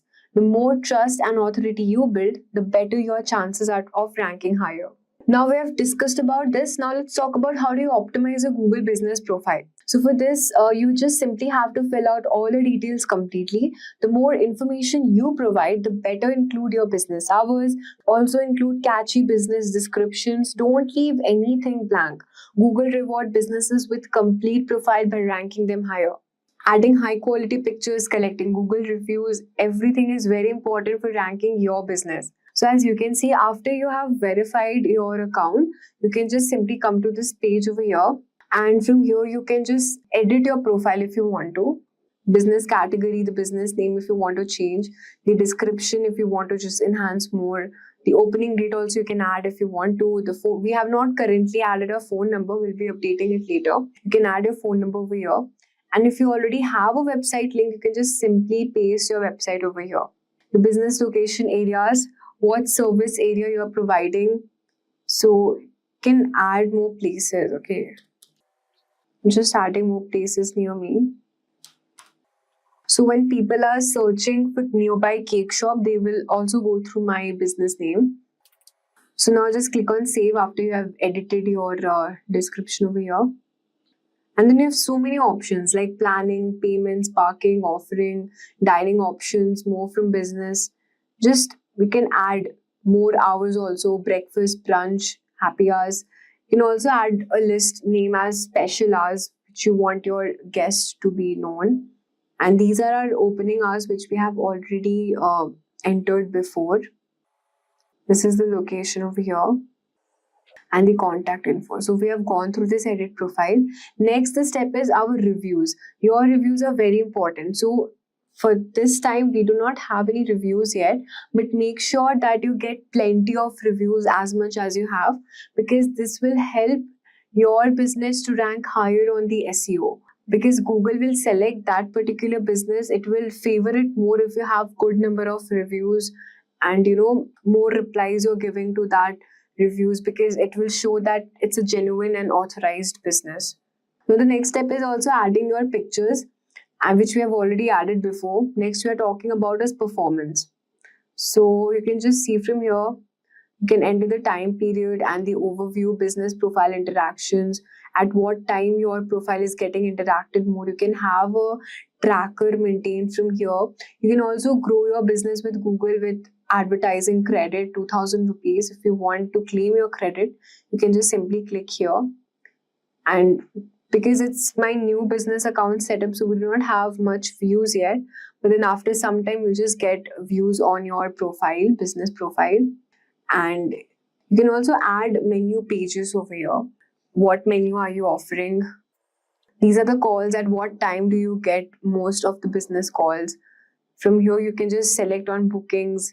Here are the directions request made for your business profile, how many website clicks you're getting. So everything, if you want to track the performance of your website and your Google Map SEO, you can just have it from this performance. Next we're talking about is advertisement. So you can advertise your website with the help of Google Ads. So if you want to add new campaigns, if you're thinking about where should your people go after clicking your ad, you can just select this business profile from here and the advertisement. Next we're talking about menu option. We have also seen food ordering from here, what accept orders on your profile, your service providers. You can add link also. Order with Google makes it easy to accept online pickup or delivery orders through your business profiles. We can also edit your products. If you have any product over here, you can just edit that. If you want to add any services, you can also add service from here, any custom service or weekend diets or anything. One more thing, adding update is very important. Make sure that you regularly optimize your profile, add status updates so that to engage with the audience and they'll be aware of what you're posting regularly. You can also ask for review over here. You can copy your review link and you can give customers a link to review your business on Google. So after you have got an order, you can just simply call your customers or reach out to them for just leaving a review behind. That would help your business to rank. So these are the updates which you can see. So these are the updates you can see. You can also add exterior photo, update, add your phone number, unlock insights at no cost. You can also create an offer if you want to. If you have any, let's say the Christmas is coming now. So if you want to create an offer and you want to put some discount options over, you can do that also. Add amenity map to your website, add your menu, set a booking, add map to your, so many options. You just have to make sure that you fill each and everything. Do not leave anything behind, because if you complete all the steps and all the criteria, if you fill it, it is very likely that your business will rank higher in the SEO page. Now let's go through some of the free tools to boost your profile. So first on the list is Bright Local. Just simply search for Bright Local on a Google search engine. So basically this Bright Local is an SEO tool which is designed to specifically serve for your local businesses. It helps you monitor, manage and improve your local search rankings. Bright Local offers basically a 14-day free trial period, after which there's a paid service with affordable plans. So this will help you to basically track your local rankings, audit citations and listings, monitor competitors, reputation management, performance reporting, and many more. So if you want to track rankings, fix listing errors, and get data-driven insights for improving your local SEO, Bright Local is one-stop solution for small businesses. Next on the list is GMB Everywhere. GMB Everywhere is basically a Chrome extension designed specifically for Google MyBusiness Optimization. So you can just simply add this extension. GMB Everywhere has a free version, and it also offers premium plan for advanced insights if you want to, but the free version is sufficient for most small businesses. So it will help your business SEO, competitor analysis, it will help in keywords insight, review metrics, profile comparison, and many more. Make sure that you use the keywords from Keyword Planner so that you can keep a track on what this is this keyword ranking or not, and what is the volume of this particular keyword, and what are the keywords people are searching more. Next on the list is Plepper. So Plepper is also an advanced local SEO tool that will provide in-depth insights about businesses listed on Google Maps and Google My Business. It will help you to uncover hidden details, analyze your competitors, and optimize your GMB profile very effectively. That is Google My Business profile. So basically, Plepper offers a free version with basic insights. It will help your business provide a good SEO, detailed competitor insights, category finder, location data, review analysis, and again, keyword and content optimization. Plepper gives you detailed GMB competitor analysis like no other tool. If you are serious about ranking higher in Google Maps, Plepper's insight will help you make data-driven improvements to Google My Business profile. So these tools can save your time and help you to stay ahead of the competition. So now at last, we'll be talking about the pro tips to beat your competitors. Now that you have set up your profile and optimized your Google My Business profile, let's talk about the pro tips that will help you stay one step ahead of your competitors. So you can start by analyzing your competitors using tools like GMP Everywhere. Check the categories, keywords, and reviews. For example, if a top competitor uses emergency plumbing services as a secondary category, add it to your profile if relevant. Next, focus on long, detailed reviews. Google values reviews with 200 plus characters. You should encourage the customers to write specific feedback, something like the team arrived on time, fixed my leaky pipes quickly, and charged with a fair price. Now the next thing is posting updates regularly using Google Post. Share offers, events, or business changes like special discounts this week. Regular activity keeps your profile relevant and boosts engagement. Optimize for local keywords such as bakery or plumbing services in Bangalore, let's suppose. You can use tools like Google Keyword Planner to find the right terms and include them in the descriptions, photo captions, and the post you're generating. Another overlooked feature we're going to talk about is the QA section, which is preemptively answer common question about pricing, services, or hours. This will improve user experience and it will boost relevance in Google's eyes. Finally, you can keep a track of your performance with tools like Google My Business Insights or Databox. Monitor metrics like profile views, customer actions, calls, click direction, and where searchers are coming from. If performance drops, reanalyze competitors, adjust your keywords, and collect more reviews. Consistency is the key. Optimizing your Google My Business profile is not a set it and forget it process.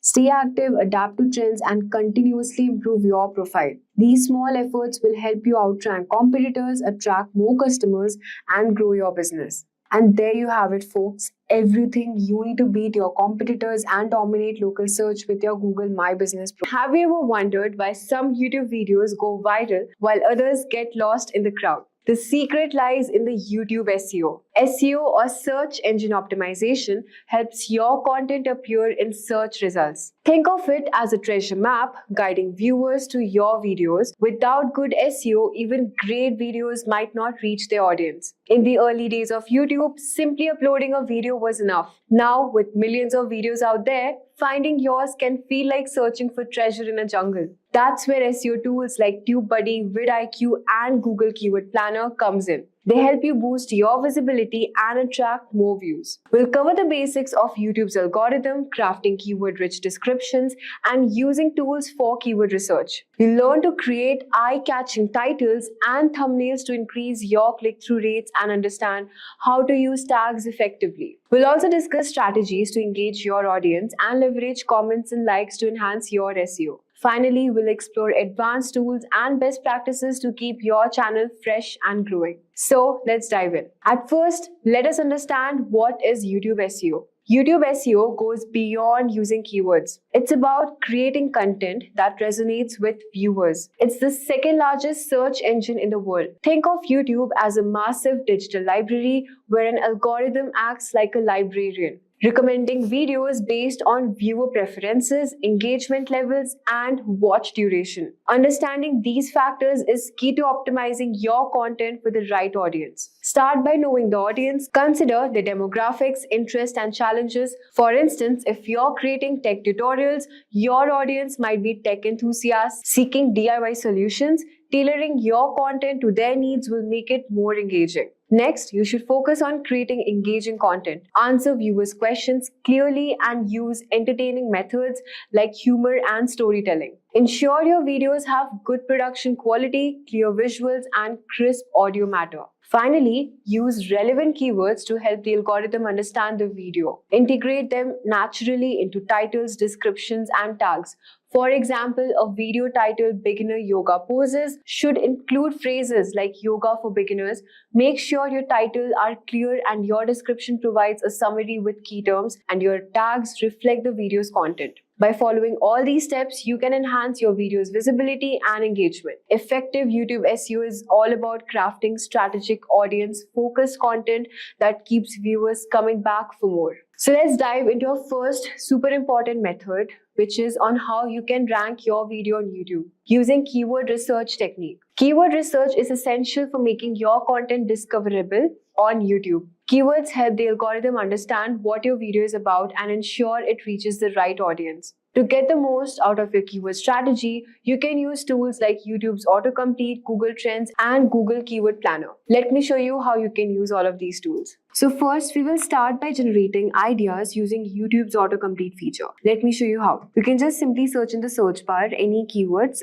like suppose I'll search artificial intelligence. So as you can see, these are the YouTube suggestions it's giving. So these topics are basically based on what people are actively searching for, giving you real-time insights into the trending topics. You can type any keyword you want to and you can take suggestions from here and search it because these will give you the top videos, what the users are usually searching for at this moment. Next, we will talk about Google Trends. So just simply search in the Google search bar Google Trends and just click here. Now, why did we select Google Trends? Because Google Trends helps us to validate the popularity of the keywords. Google Trends shows us how often a term is searched over time, allowing you to identify seasonal trends on growing topics. For example, you can just simply click on the Explore option from here and so these are the topics it's showing right now, which are trending. And it's also showing the interest by the sub-region. Okay, so what are the popular topics trending at this moment? For example, we'll just select here YouTube search as we want our YouTube search results. And then we will select 30-minute workout. And just click enter.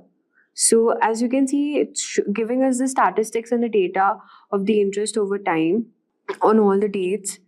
So this was on October 14 and this was for at 8:18 p.m. Okay. So I've selected here the past day. That's why it's showing this out. You can also select for the past 90 days or the past 12 months also. It will give you the graph, something like this. And okay, so these are the related topics and the related queries as you can see from here.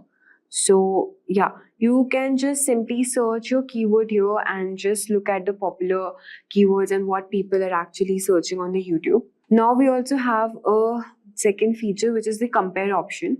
Now if you want to compare any keyword with this keyword, for example, lose weight, suppose I want to search and just simply click on enter. So as you can see, it will give you the comparison of the past 12 months between these two keywords on YouTube. Okay, and from here you can just look at the data and also the interest.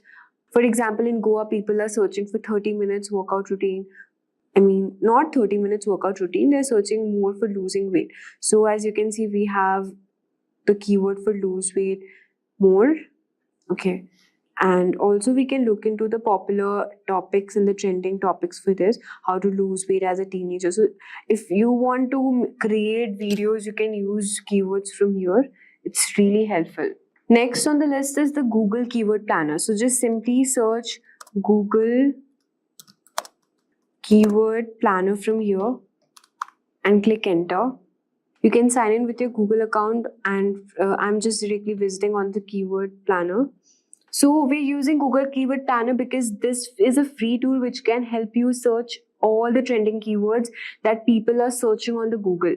It basically provides data to access competition and it also gives us monthly search volume. It shows how often people search for your keywords and how competitive they are. So from here, you can just simply click on either discover new keywords or get search volumes and forecast. So I'll be going on discovering new keywords and just select, suppose I'm selecting generative AI, select enter. You can list up to 3 to 4 or 10 keywords to get results based on your keyword. Okay, the next keyword can be something Gen AI, artificial intelligence, machine learning. Okay, so I've searched for the keywords over here and I'll just simply click on get results. You'll see a list of keywords related to what you have entered. Now it will give you the monthly average searches as well. So as we can see that generative AI has got monthly average searches for 10K to 100K, AI, artificial intelligence, machine learning. You have the keyword ideas also, AI chatbot, Midjourney AI.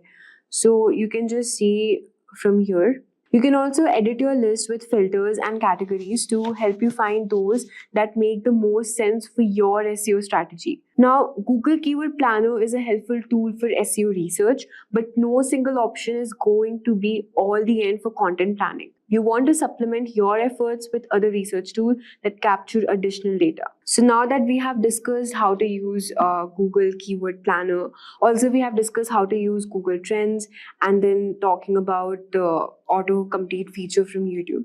By combining all these tools together, you can build a solid keyword strategy to enhance your video. So next, let's talk about how to optimize video titles and tags for YouTube SEO. Your video title and tags are the first thing YouTube's algorithm and viewers see, making them crucial for success. A well-optimized title attracts clicks and signals to YouTube and what your video is about, while tags help categorize your content better. So as you can see, this is the title of the video we have put. And if you want to check out the tags, at the last of the description, here, these are the tags we have used. I'm just showing you an example on how we edit the description and how to insert the YouTube title and the tags. So if you want to craft your title, you should aim for clarity, engagement, and keyword richness. You should place primary keywords early to boost searchability. For example, if you're searching for a generic title, for example, you're searching for baking tips for perfect cake. Now let's see what are the YouTube titles people are using here. Baking tips for beginners, baking tips, tricks and tricks, tips to make a perfect cake. So these are how people are using their titles and optimizing it so that the video is ranking above. Now let's talk about increasing click-through rates. Your click-through rate, CTR, is a key metric for YouTube SEO. A higher CTR means more viewers are clicking on your video in search results or recommendations, signaling to YouTube that your content is relevant and interesting. So what should you do in order to boost your CTR? Well, you have to create an engaging thumbnail that are eye-catching with bright colors, clear images, and minimal bold text. So as you can see, if you want to search any topic, for example, if I'm searching for artificial, or so for example, I'm searching for AI generated art. So let's see the top ranking videos. Okay. So as you can see, these are the top ranking videos and how they have, optimize their YouTube title and what thumbnails they are using so that the video is ranking here. So you can just compare the thumbnails from here and what type of titles they are using it. So with this, you will understand how your video title also plays a crucial role, how to craft compelling titles that speak curiosity and offer clear value, that spark curiosity and offer clear value. Next, let's talk about leveraging tags and YouTube SEO. Tags are no longer the primary ranking factor that once were. They still help YouTube understand your video's content and context. Tags function like keywords, providing additional information about the topic covered and aiding the algorithm in categorizing your content, which can increase its chances of appearing in relevant searches and recommendations. You should use tags effectively. You can start with the main keywords such as, for example, if you're searching for cake, baking cake, if you're searching. So let's click on this YouTube video first and check out the tags here, what they have used. Okay. For this, I have used an tool to check out the tag which is vidIQ. I'll just show you in the next coming topic. So it will automatically show you the vidIQ SEO score and the channel tags, what they're using for any particular video. So with the help of this, you can leverage tags and metadata for your YouTube SEO. Audience retention is key for YouTube's algorithm. The longer viewers watch your video, the more YouTube sees it as valuable content, increasing your chances of appearing in search results and recommendation. To boost retention, start strong, capture viewers' attention in the first few seconds with a quick preview or an engaging question. For example, if your video is about baking, you should say, "Ever wondered how to bake perfect cake without collapsing? Let me show you how." Keep your content dynamic by avoiding long, boring sections. Use visuals, edits, and different camera angles to keep things interesting. Also provide consistent value throughout each part of your content, offering something useful like tips or solutions. This keeps viewers engaged until the end, boosting your retention rates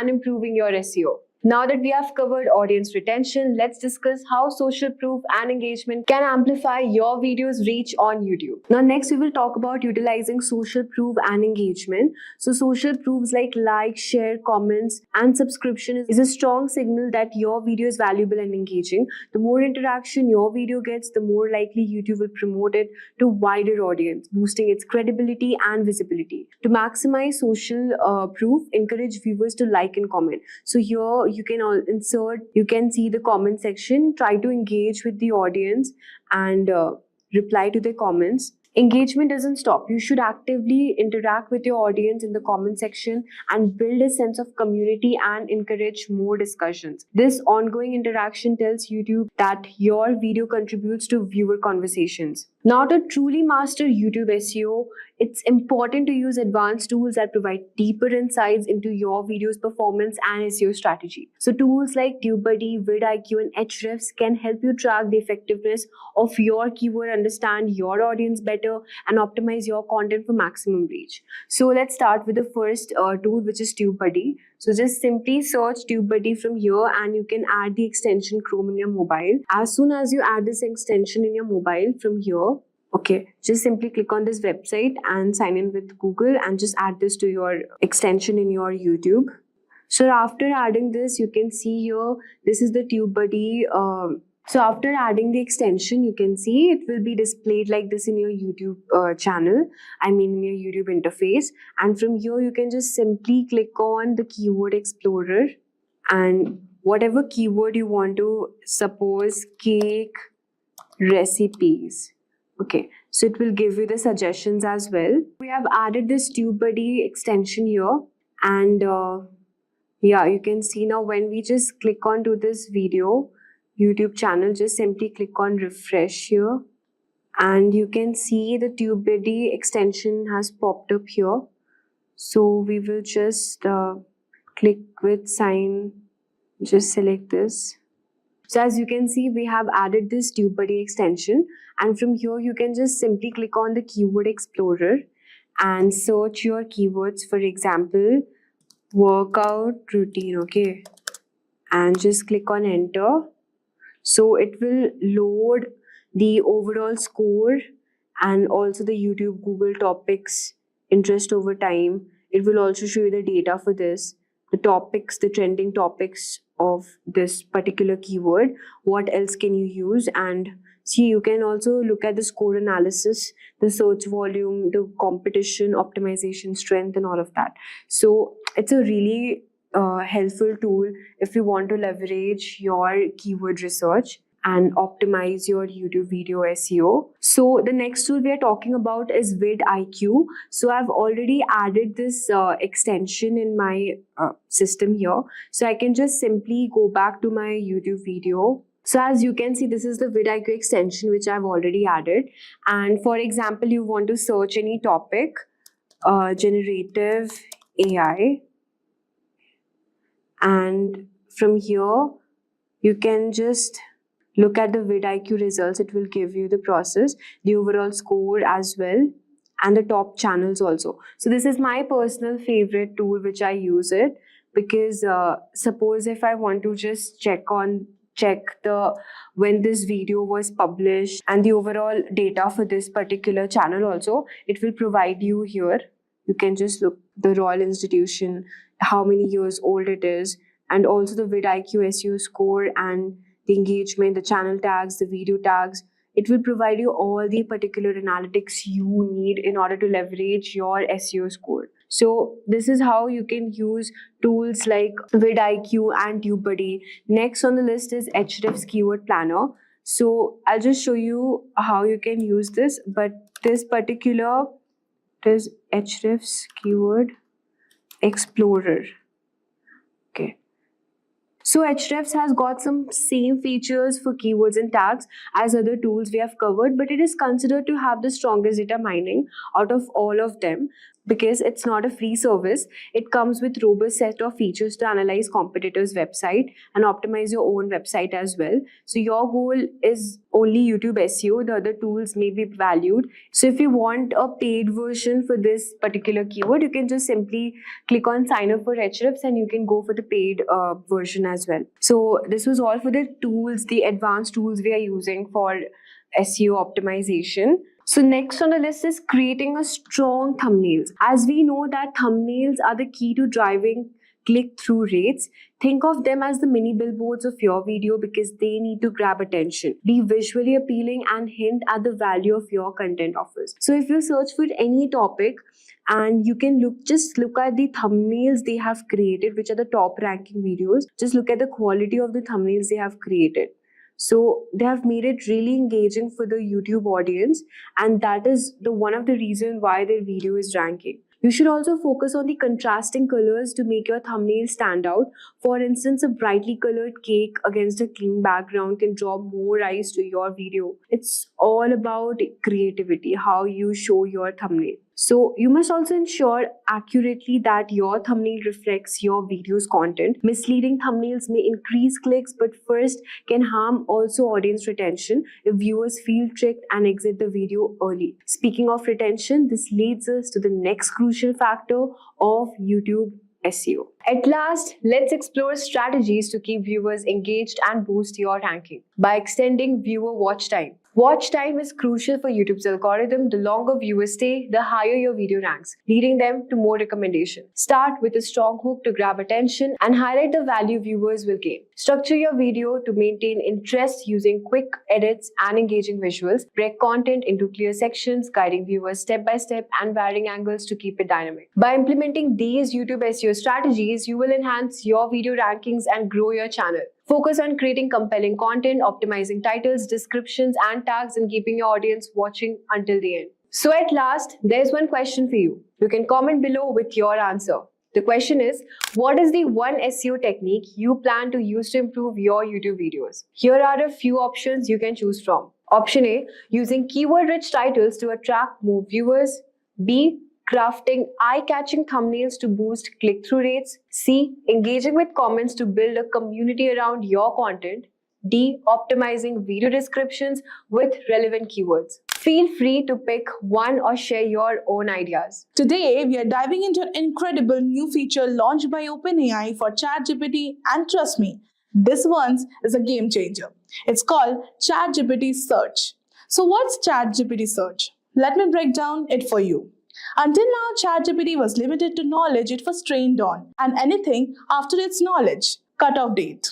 Well, it couldn't help you there, but not anymore. With ChatGPT Search, the model can now browse the web in real time. This means it can find the latest news, up-to-date search, and even the most detailed or uncommon information directly from the internet. This upgrade is not just about keeping up with the times. It's about supercharging ChatGPT to make it more relevant and practical for all kinds of users. Whether you are a student needing the latest research for your assignments, a professional looking for industry insights, or just someone curious about trending topics, this feature is designed for you. But here's the most important part. This feature is currently only available to the pro users, those with a ChatGPT Plus subscription. If you are someone who uses ChatGPT regularly or relies on it for real-time insights, upgrading to Plus might be just worth it. So stick around. Today we will be exploring how to actually use it and what all the results we can look up to. Now, as I'm a ChatGPT Plus subscriber, as you can see, I'm using ChatGPT 4.0, and when I zoom it over here, you can see a small globe-like feature, and when you hover on it, you see Search the Web. And to enable ChatGPT search, you must click on this globe. So as you can see now, if you click on this globe, you will see a list of the trending topics. It's showing Who Wants Dancing with the Stars 2024, Taylor Swift, the greatest of the singers, Earl Holliman, Hulu Black Friday 2024. Another best part is my search trends may look not like yours and it will definitely vary. So, this globe icon actually means now when you chat with ChatGPT, it will pull data from the web in real time. So now, let's ask about the latest launch in the Gen AI field. To enable this, you need to click on this and then ask the latest launch in Gen AI field and see it has started making it. OpenAI's Sora video generation tool leaked. OpenAI's video generation AI tool Sora was leaked by artists protesting its rollout and minimal compensation. Apple's challenges in AI rollout in China. So these are great news, advancements in AI and CRISPR integration. AI's role in research and development. In 2022, the UK invested $71 billion in R&D. Wow, emerging AI hardware developments. And with this, you will find a clickable link over here. And if you click on this, you will begin going to combining AI and CRISPR will be transformational. It will be providing you with a supporting document. Like if you have any of the doubts that it is not true or anything, you will be getting this. And with each paragraph, it is given some of the documents that supports what it is saying. And after this, you can see it is sources. The sources, it will be appearing over here and it will be giving you all the documents that supports each of these paragraphs it has searched. Now, let's add something interesting. Apart from all these technologies, something very personal. I want to plan an outing with my family in Kerala. It will be a 4 day trip.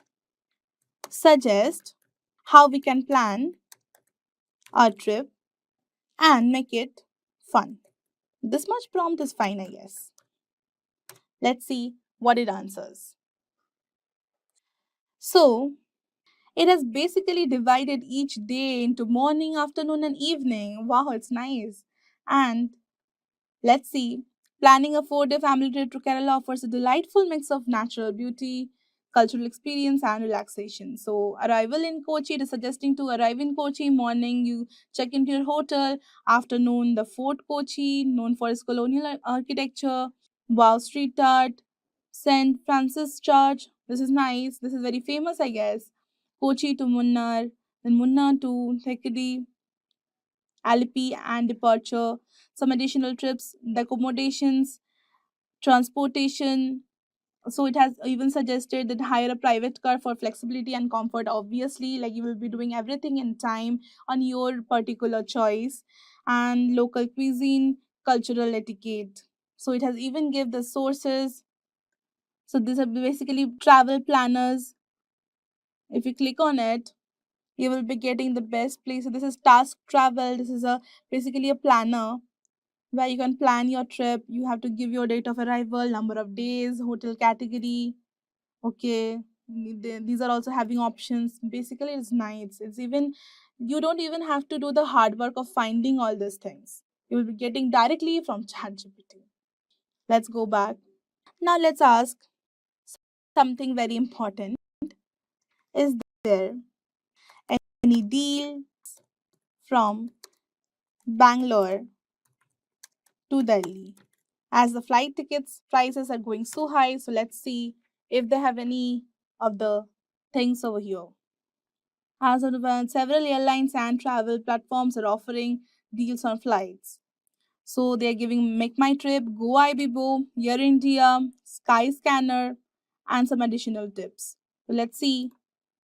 Okay, it has giving direct access to the particular website, and it's nice. And even it is giving uh, to write this code, and you will getting flat 10% discount. So basically it's nice. You can even go and have a research on this and then book your flights and get a discount in your next flight ticket maybe.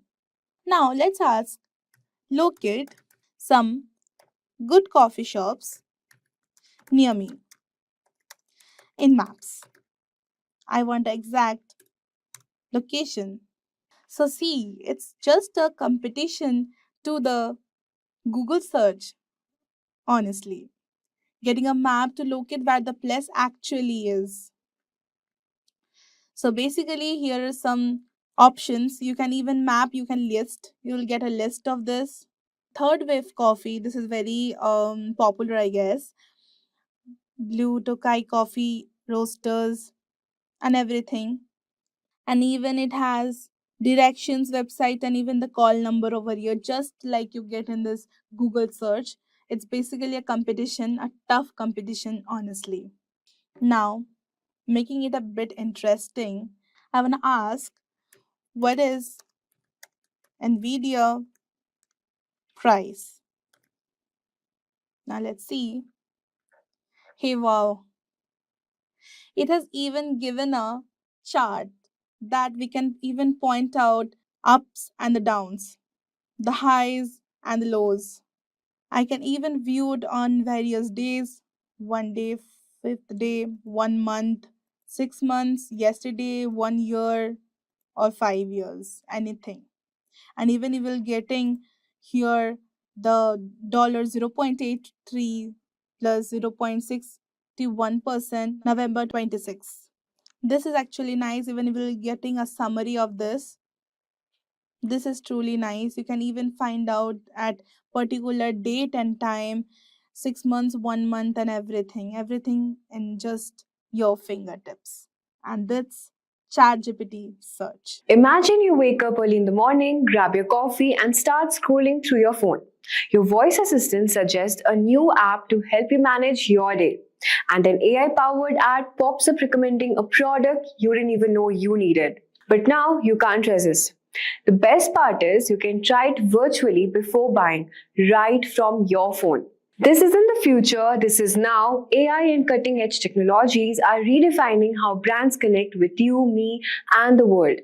So in today's video, we are diving into the 6 biggest digital marketing trends shaping 2025 and how they are transforming everything we thought we knew about reaching customers. From AI to VR, voice search to personalization, these trends are your guide to staying ahead of the game. And if you are a marketer, business owner, or just curious about the future, you will want to stick around. So let's break it down. Let's kick things off with AI and machine learning. Because let's face it, AI isn't just a trend anymore, it's the backbone of digital marketing in 2025. Think about it, AI tools like ChatGPT or Jasper are doing more than just automating tasks. They are creating hyper-personalized ad campaigns, analyzing customer sentiment, and even generating full-blown marketing strategies.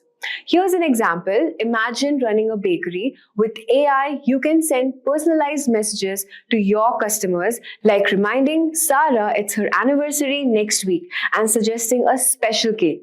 And for larger brands, tools like Sephora's chatbot don't just answer questions, they recommend makeup shades based on your skin tone and preferences.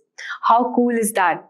The takeaway is AI doesn't just save time, it builds stronger connections with your audience. So start small, use AI-powered tools for email marketing or customer segmentation, and watch your campaigns go from good to game-changing. Now, while AI is changing how we create content, voice search is transforming how customers find it.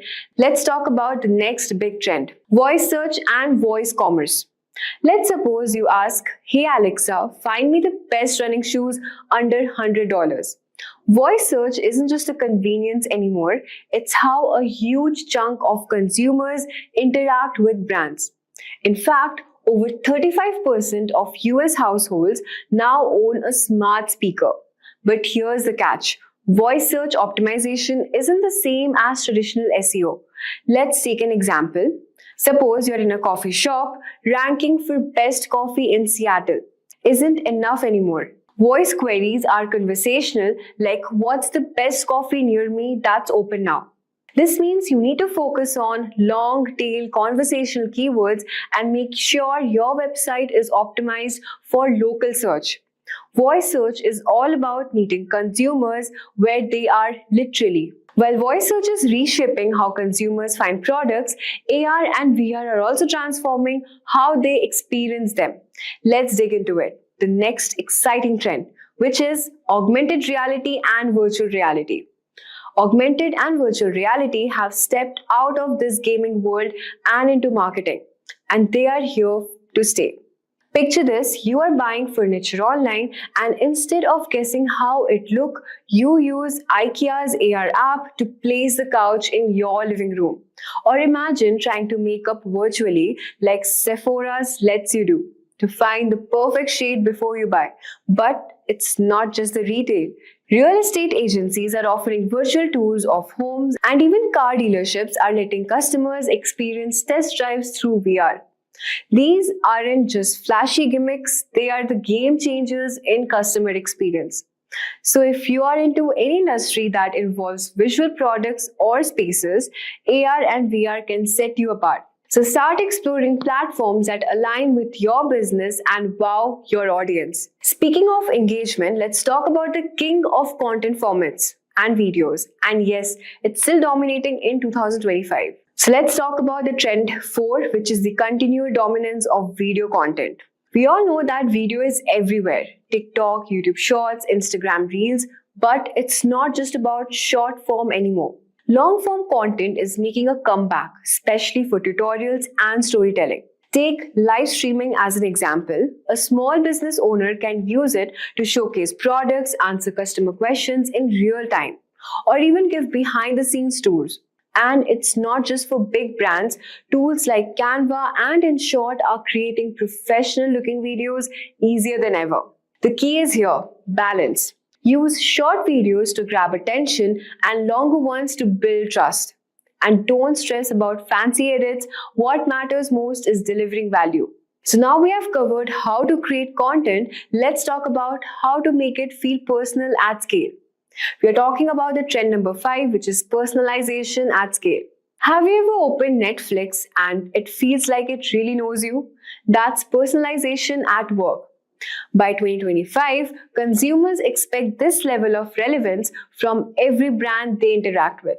Let's say you have an online clothing store. With tools like HubSpot or Marketo, you can create dynamic emails that recommend outfits based on past purchases, browsing history, or even local weather.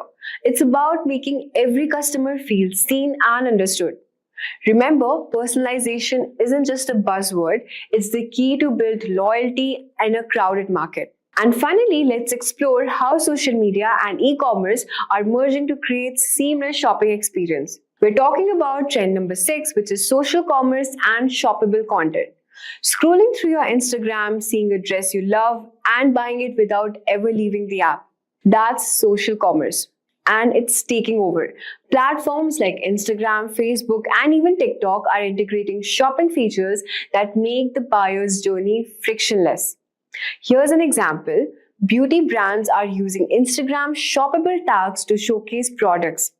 Customers can see a lipstick in a post, click on it, and purchase all within seconds. And for smaller businesses, partnering with influencers can amplify your reach while building trust. And the secret is here.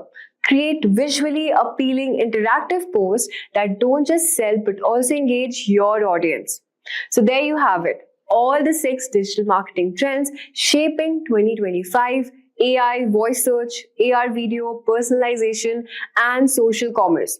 These aren't just trends, they are the tools to transform your marketing strategy. So that's a wrap on a full course. If you have any doubts or questions, ask them in the comment section below. Our team of experts will reply you as soon as possible. Thank you and keep learning with Simplilearn. Staying ahead in your career requires continuous learning and upskilling. Whether you're a student aiming to learn today's top skills or a working professional looking to advance your career, we've got you covered. Explore our impressive catalog of certification programs in cutting-edge domains, including data science, cloud computing, cybersecurity, AI, machine learning, or digital marketing. Designed in collaboration with leading universities and top corporations, and delivered by industry experts, choose any of our programs and set yourself on the path to career success. Click the link in the description to know more.